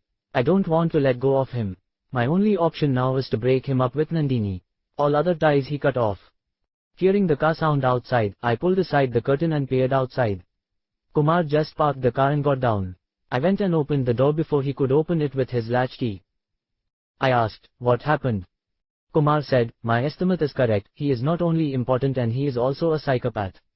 Dimple confirmed that. She is in no position to come here, otherwise I would have brought her here. I asked, what did he do to her? Kumar said, unspeakable things. She could not stand properly. She was brought to me with the support of 2 people and I had to support her to leave her at her door. I said, so, that matter is settled, our marriage is off. What about the political mileage you were expecting from him? Kumar said, it might take some time, every card has to fall in order to do that. I asked, why do you always use playing cards analogues? Kumar said, they are from the books I read. They automatically come to my mind when describing a situation. I have a trump card up my sleeve. I asked, what is that? I said, the knowledge of the future events. Kumar is talking of the knowledge of the future events. Does he know what I am contemplating to do to him? Kumar. I came back to the house and explained to Loveleen the condition of Dimple and went to have a bath. I removed my clothes and put them on the clothesline and turned the knob of the shower. I heard the knocking on the door. I turned off the shower and opened the door a little and found Loveleen in her underwear. Loveleen asked, can I join you? I said, what are you waiting for, and opened the door fully. It seems Loveleen is getting horny day by day. But it was not like that in the book. He did not have an intimate relationship with her until later. Maybe her being pregnant has something to do with it. Or her trying to get pregnant by not having sex with him and his subsequent dreams of her looking at him disgustingly. It has certainly to do with her married and seeing Guru's evil deeds. Now, thus Loveleen is different because she has not seen the ugly side of Guru. So, my life is running in a different way than what has been written in the book. So, I have to expect the unexpected. Loveleen. When he went to have a bath, I remembered his story of how they used to spend the nights having sex and in the morning having the bath together. Would he expect me to do the same? I removed my dress and in underwear went and knocked on the door. When he opened the door a little, I asked, can I join you? He seemed to expect me. He said, why don't you come in? He removed my underwear and we soaked in the shower, and he turned me around and he entered me from the back. Every time he does something different, making it a unique experience. Whatever he said about his past seemed to be true. What is the need for telling me lies? Whatever business sense he had I may never know, but what I know about his sexual prowess. I don't think I would ever meet someone better than him. He has everything one wants for a sexual experience. We completed our bath by rubbing each other and I came out to dress up. I said, I will go home and will send the car for you. He said he had to wait on the phone. First, he needs to get some items from the electronics bazaar. I said, I will take you there. We went to the electronics shop. He purchased a small camera, reels, a small voice recorder and a phone call recorder. He made me record the message and I dropped him at the house and went to my house. Dad asked, what did he find? I told him what Kumar told me. He was angry at his business partners, they were trying to pawn off such a son to us. Then he cooled down and said, we will wait for some more time before breaking off with them. We will say you did not like him or you liked someone else or something like that. Dad got a call and spoke and said, they are throwing a party tomorrow for starting a new business unit. They would expect you to be present with me. I asked, can't you tell them that I was struck in Bombay? Dad said, I already told them you have arrived in Delhi. I said, let me check with Kumar, and what he would advise on that. I called Kumar and he lifted the receiver and said, hello. I said, Loveleen here, we have got a small problem. Kumar said, tell me the problem. I said, my dad doesn't want to refuse their match at this juncture. But we have a business party tomorrow and they are expecting me to be present there. Kumar said, we will do one thing, we will replace you with a lookalike. If anyone knows you, we tell them a secret that you were expecting some physical harm and put a dummy person in your place. To those who don't know you very well, we can say some weather changes or something like that. I asked, but where do we get a lookalike? Kumar said, I will arrange that. I have someone in my mind, but I need to get a professional makeup man from Bombay. I have to fly him here. I will call you later after arranging the details. Kumar. I think Dimple's roommate will fit the bill for Loveleen's lookalike. She has the same build and height. With a little makeup, she can be exchanged for Loveleen. Over that she has a liking for acting. She came to Bombay to act in the movies. I called Mahira and asked her to get the makeup man she knew. If he is available, make arrangements for him to fly tonight. If he is not available, get some alternative and get him to fly him tonight. We need a makeup artist by tomorrow morning at any cost. When the car arrived, I told him to take me to Dimple's house. I got down outside and rang the bell. Her roommate Sonia opened the door. I asked about Dimple. She said, she took painkillers and a sleeping pill and sleeping. I said, I have an acting assignment, are you ready to do it? She said, what is it? I said, you have to imitate a person at a party tomorrow night. She said, the imitation part one can do, but would I look like her? I said, I am calling a makeup man from Bombay. She said, okay, let me try it out. I said, come with me, but do you have anyone to look after Dimple? She said, I will call another friend to give her company. And called her friend, and when she came over we went to Loveleen's house. Loveleen. Kumar brought a girl Sonia and said she would act as a double for me. Kumar asked me to walk from here to there. I walked and she tried to imitate me. Then he told me to tell a sentence. Kumar asked her to repeat what I said. As she is also a Punjabi and she caught my accent, he asked her to sit as I was sitting. Whatever her profession is, she is good at imitation. We worked for 3 hours like this. Kumar said, let us take a break, and he went out and lit a fag. Sonia went behind him and asked him for a fag. Kumar handed her one and lit it for her. She was asking him something and he is replying to her. He tapped on her shoulder and came inside and she came behind him. We worked on her diction and action for another 3 hours. Then he said to me, we will go to the house, the makeup man will reach by morning. Kumar made a call and confirmed the arrival of the makeup man. I said, I am also coming with you. Kumar said, get some partywear dresses for her to use for tomorrow. I removed some dresses and he selected 3 dresses and I gave him a handbag to put them in. Then we went to the house, having dinner on the way. There are 2 beds in the room and he let me sleep on one of them and Sonia slept on another and he slept on the sofa. He got up and went to the airport at 4 am and came back with the makeup man. At around 8 am the makeup man sat me down and looked at me for half an hour. Then he called Sonia and did a test makeup on her. Then he asked her to wash it off. Then he did some treatment on her face and we worked on her diction for some time. Around 4 pm he started to apply makeup on her. He worked on her for 2 hours. Then he told her to say some sentences I would say. Then he watched her speak and adjusted a little of her makeup.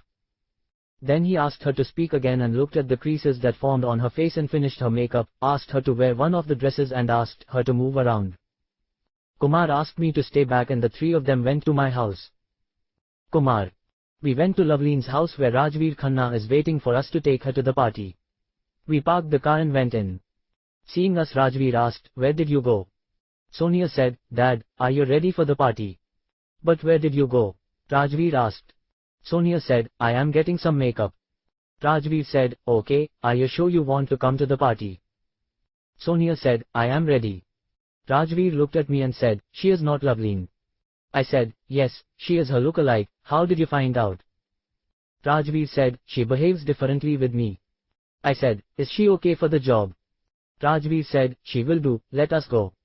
I said, this makeup man will be with you. I can't come with you as Guru already met me. Best of luck. I let them go and went back to the house. We got a call around 11:30 from Mr. Khanna. Loveleen spoke to him and said, Dad saying the party went very well and Guru asked Loveleen for a date. I asked Loveleen, did he speak with the makeup man to stay here longer? Loveleen spoke on the phone and said, it seems the makeup man has no urgent work, he agreed to stay back for some more time. I said, okay, ask Sonia to call Guru and tell him okay for the date. Loveleen spoke on the phone and said, it seems everything is going on smooth. I said, as expected. We went into the bedroom, combined the separate beds and slept off. The next day in the night we received information from Mr. Khanna about the date Guru took with Sonia. He acted all gentlemanly. I said, next time they should let Guru take her home and if he did not come forward, she should seduce him and see. Rajveer said, that is an idea, let us see. The next day Loveleen took me sightseeing in Delhi. We came back in the night, I checked the call recordings. One call I received from my office and one call from Guru asking me to call back. Office call can wait and I called Guru on the number he gave me. Guru said, I would like to have one more night with that girl. I said, that girl is indisposed for at least a week and other girls are scared of you. He said, I will pay double, get someone for me. I said, I will see and cut the call. It seems it must be the first time with Dimple, now he wants more girls. He is becoming more psycho and wants to show his masculinity to girls. He must be stopped, otherwise this kind of people will become very dangerous to society, what with their money and all. Loveleen called her father. Rajveer said, Guru asked to take Sonia to a party on Saturday night and I agreed to it. She said, okay, let us see where this goes. I called Joy and asked about the progress of the work. She said, everything is okay and I called to inform you that the project delivery is complete. I talked about other things and cut the call and called Nandini. I told her about what he did to Dimple and how we sent a doppelganger in place of Loveleen and how he fell for it, and asked her to accompany him to a party on Saturday. It seems it will take some time to complete this operation, hang on there. Nandini said, I will come over to Delhi for a brief period.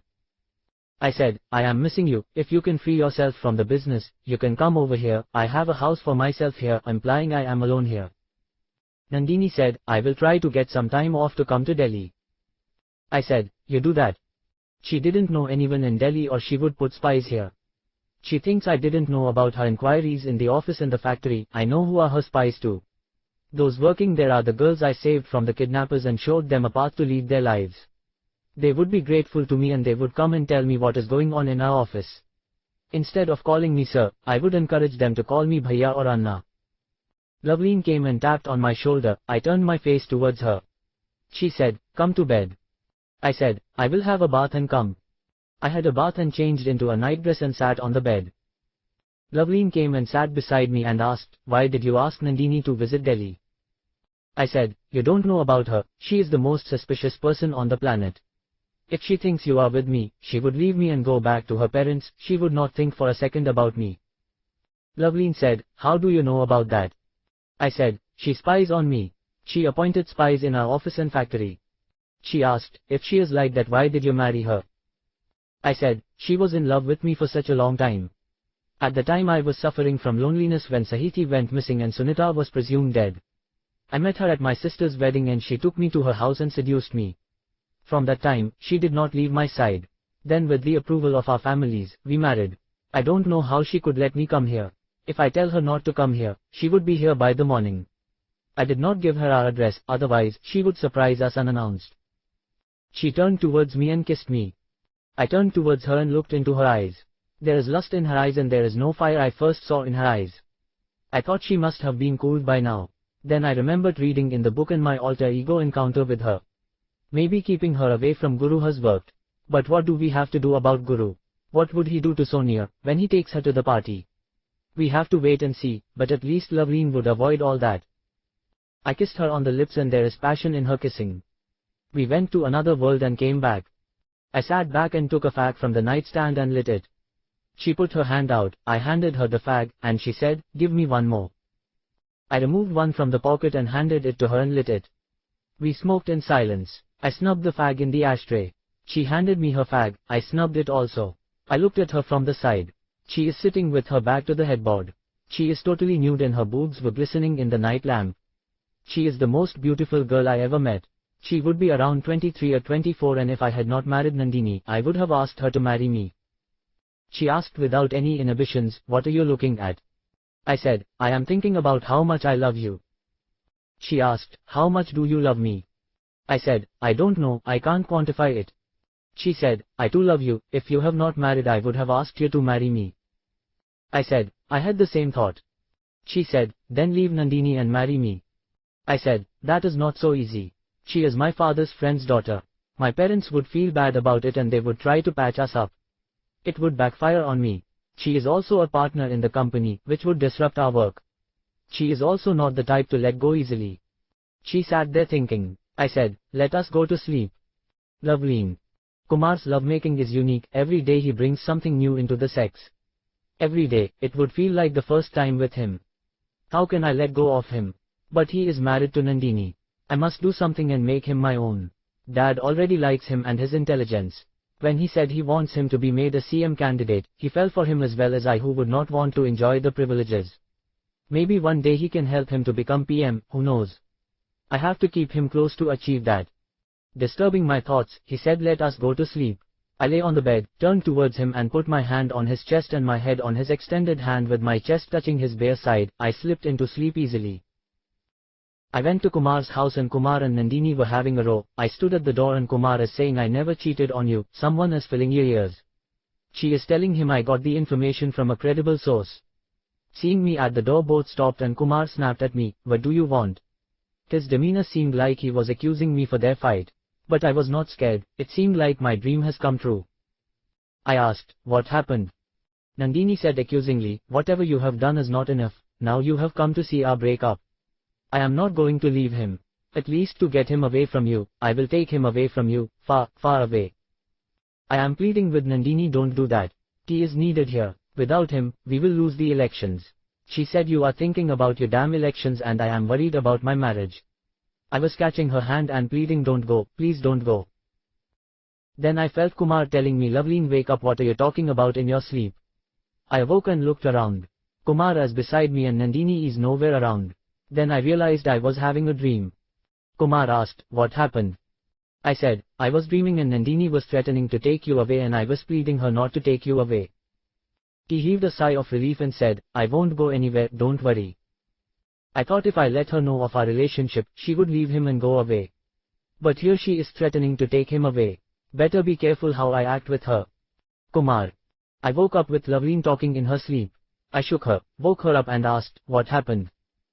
Her reply surprised me. She told me Nandini is threatening to take me away from her. Was she thinking about breaking us up before going to sleep? Will Nandini do that, take me to Hyderabad to get me away from Loveleen? Would I care if she does that?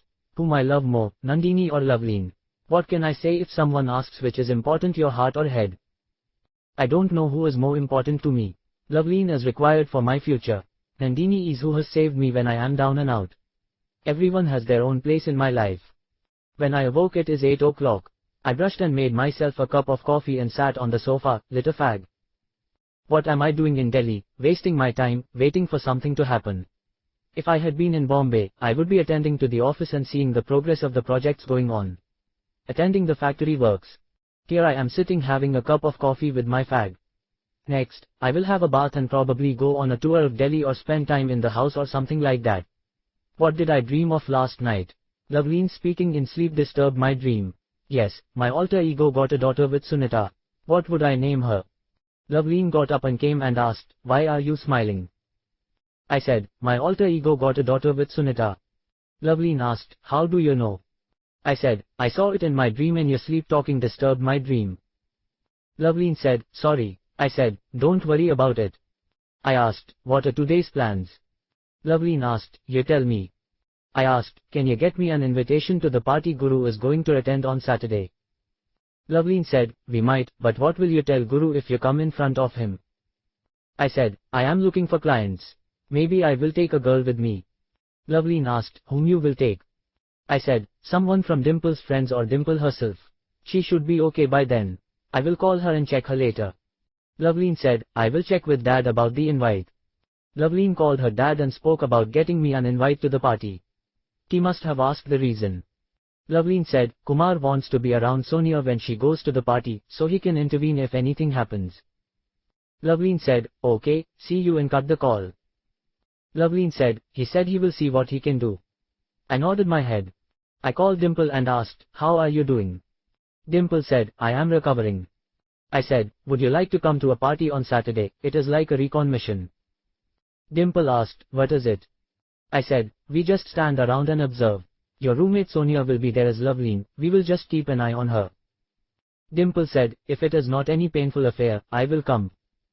I said, okay, I will let you know the details, and cut the call. I thought if I don't get an invite, we can great crash the party. Nobody would stop if someone comes with a girl, we can always say Guru's name is the person who invited us. He can't refuse us entry if he sees me. We went to meet Sonia before the party and gave her instructions to follow based on Guru's behavior. Don't let him take advantage of you, Loveleen would never do that.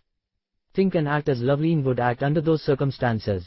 Be careful of others' advances. We will be around you. I am planning on bringing Dimple with me to the party.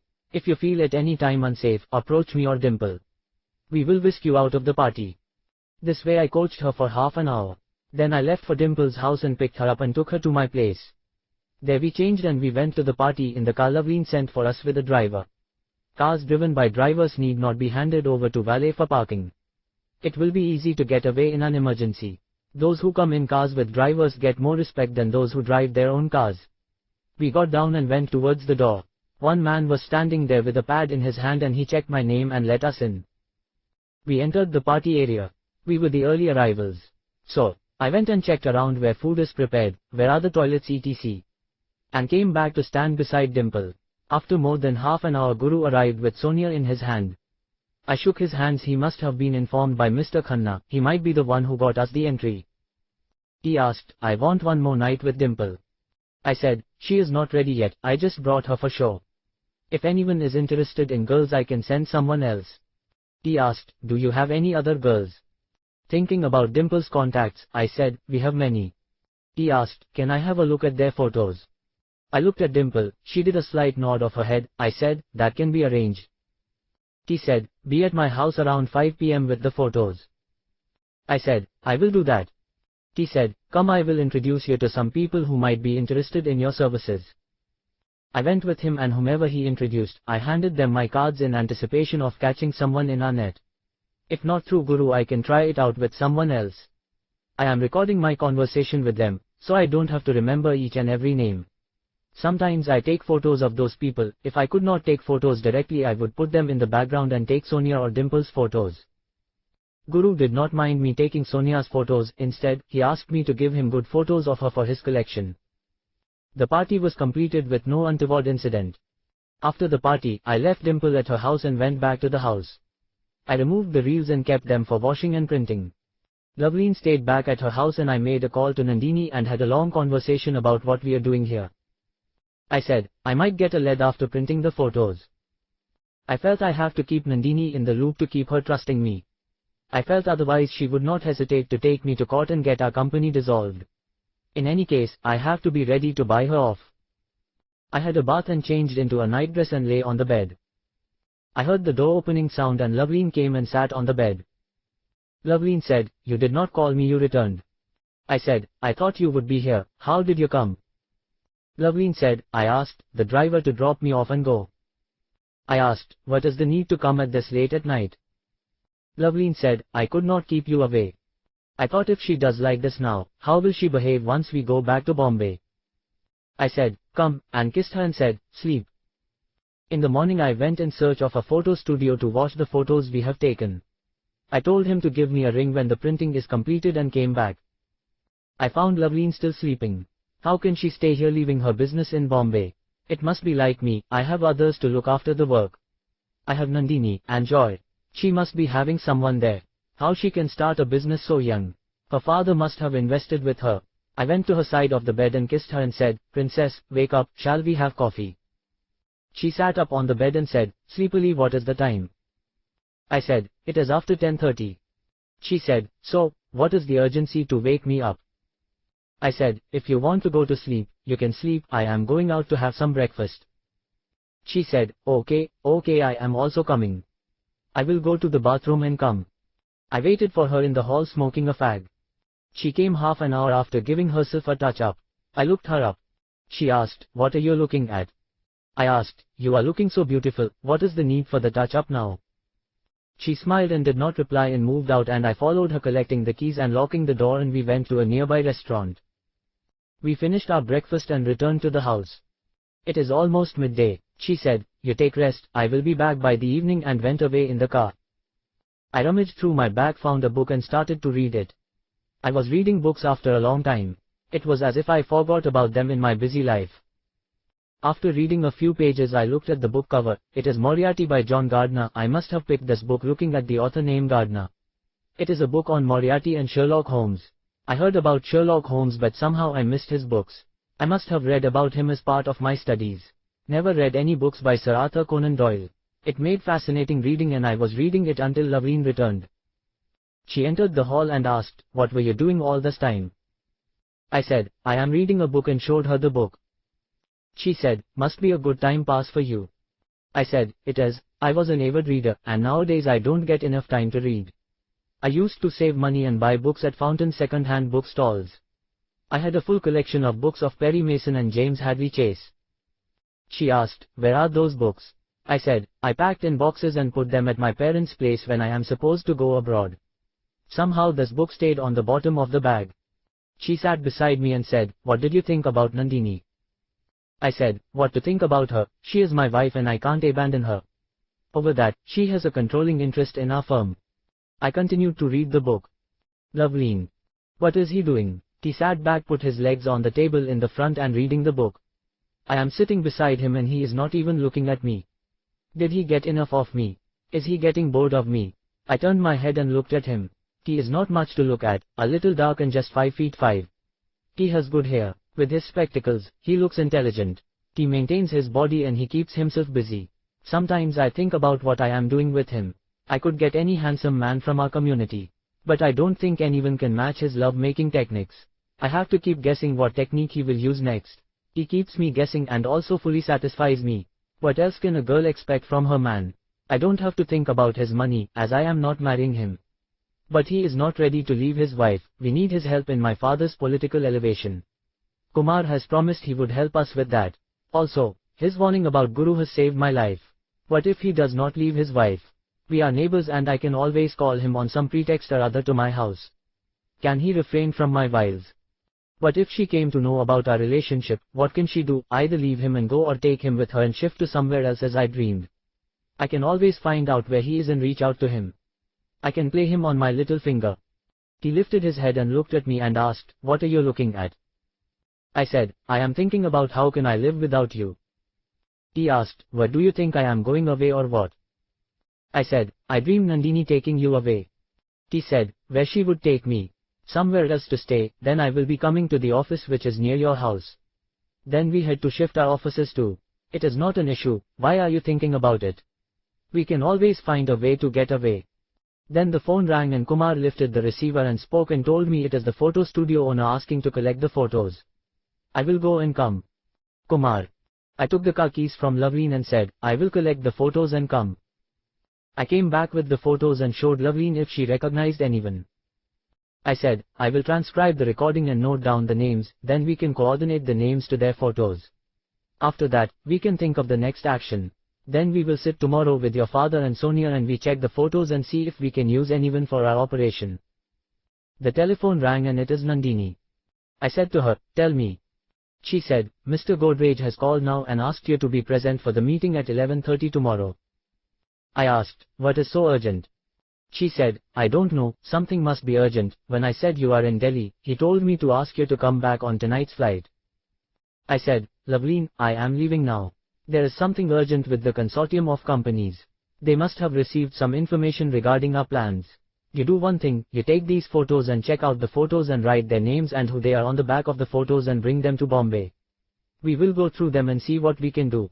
I packed my bag and said, "Loveleen, drop me at the airport, I will catch whatever flight is available." I was back at the home by 12:30 am. I rang the bell and Nandini opened the door. She caught and kissed me and said, "I missed you so much. Come to bed, we will speak tomorrow." I called the house number in Delhi and left a message, "I have reached Bombay.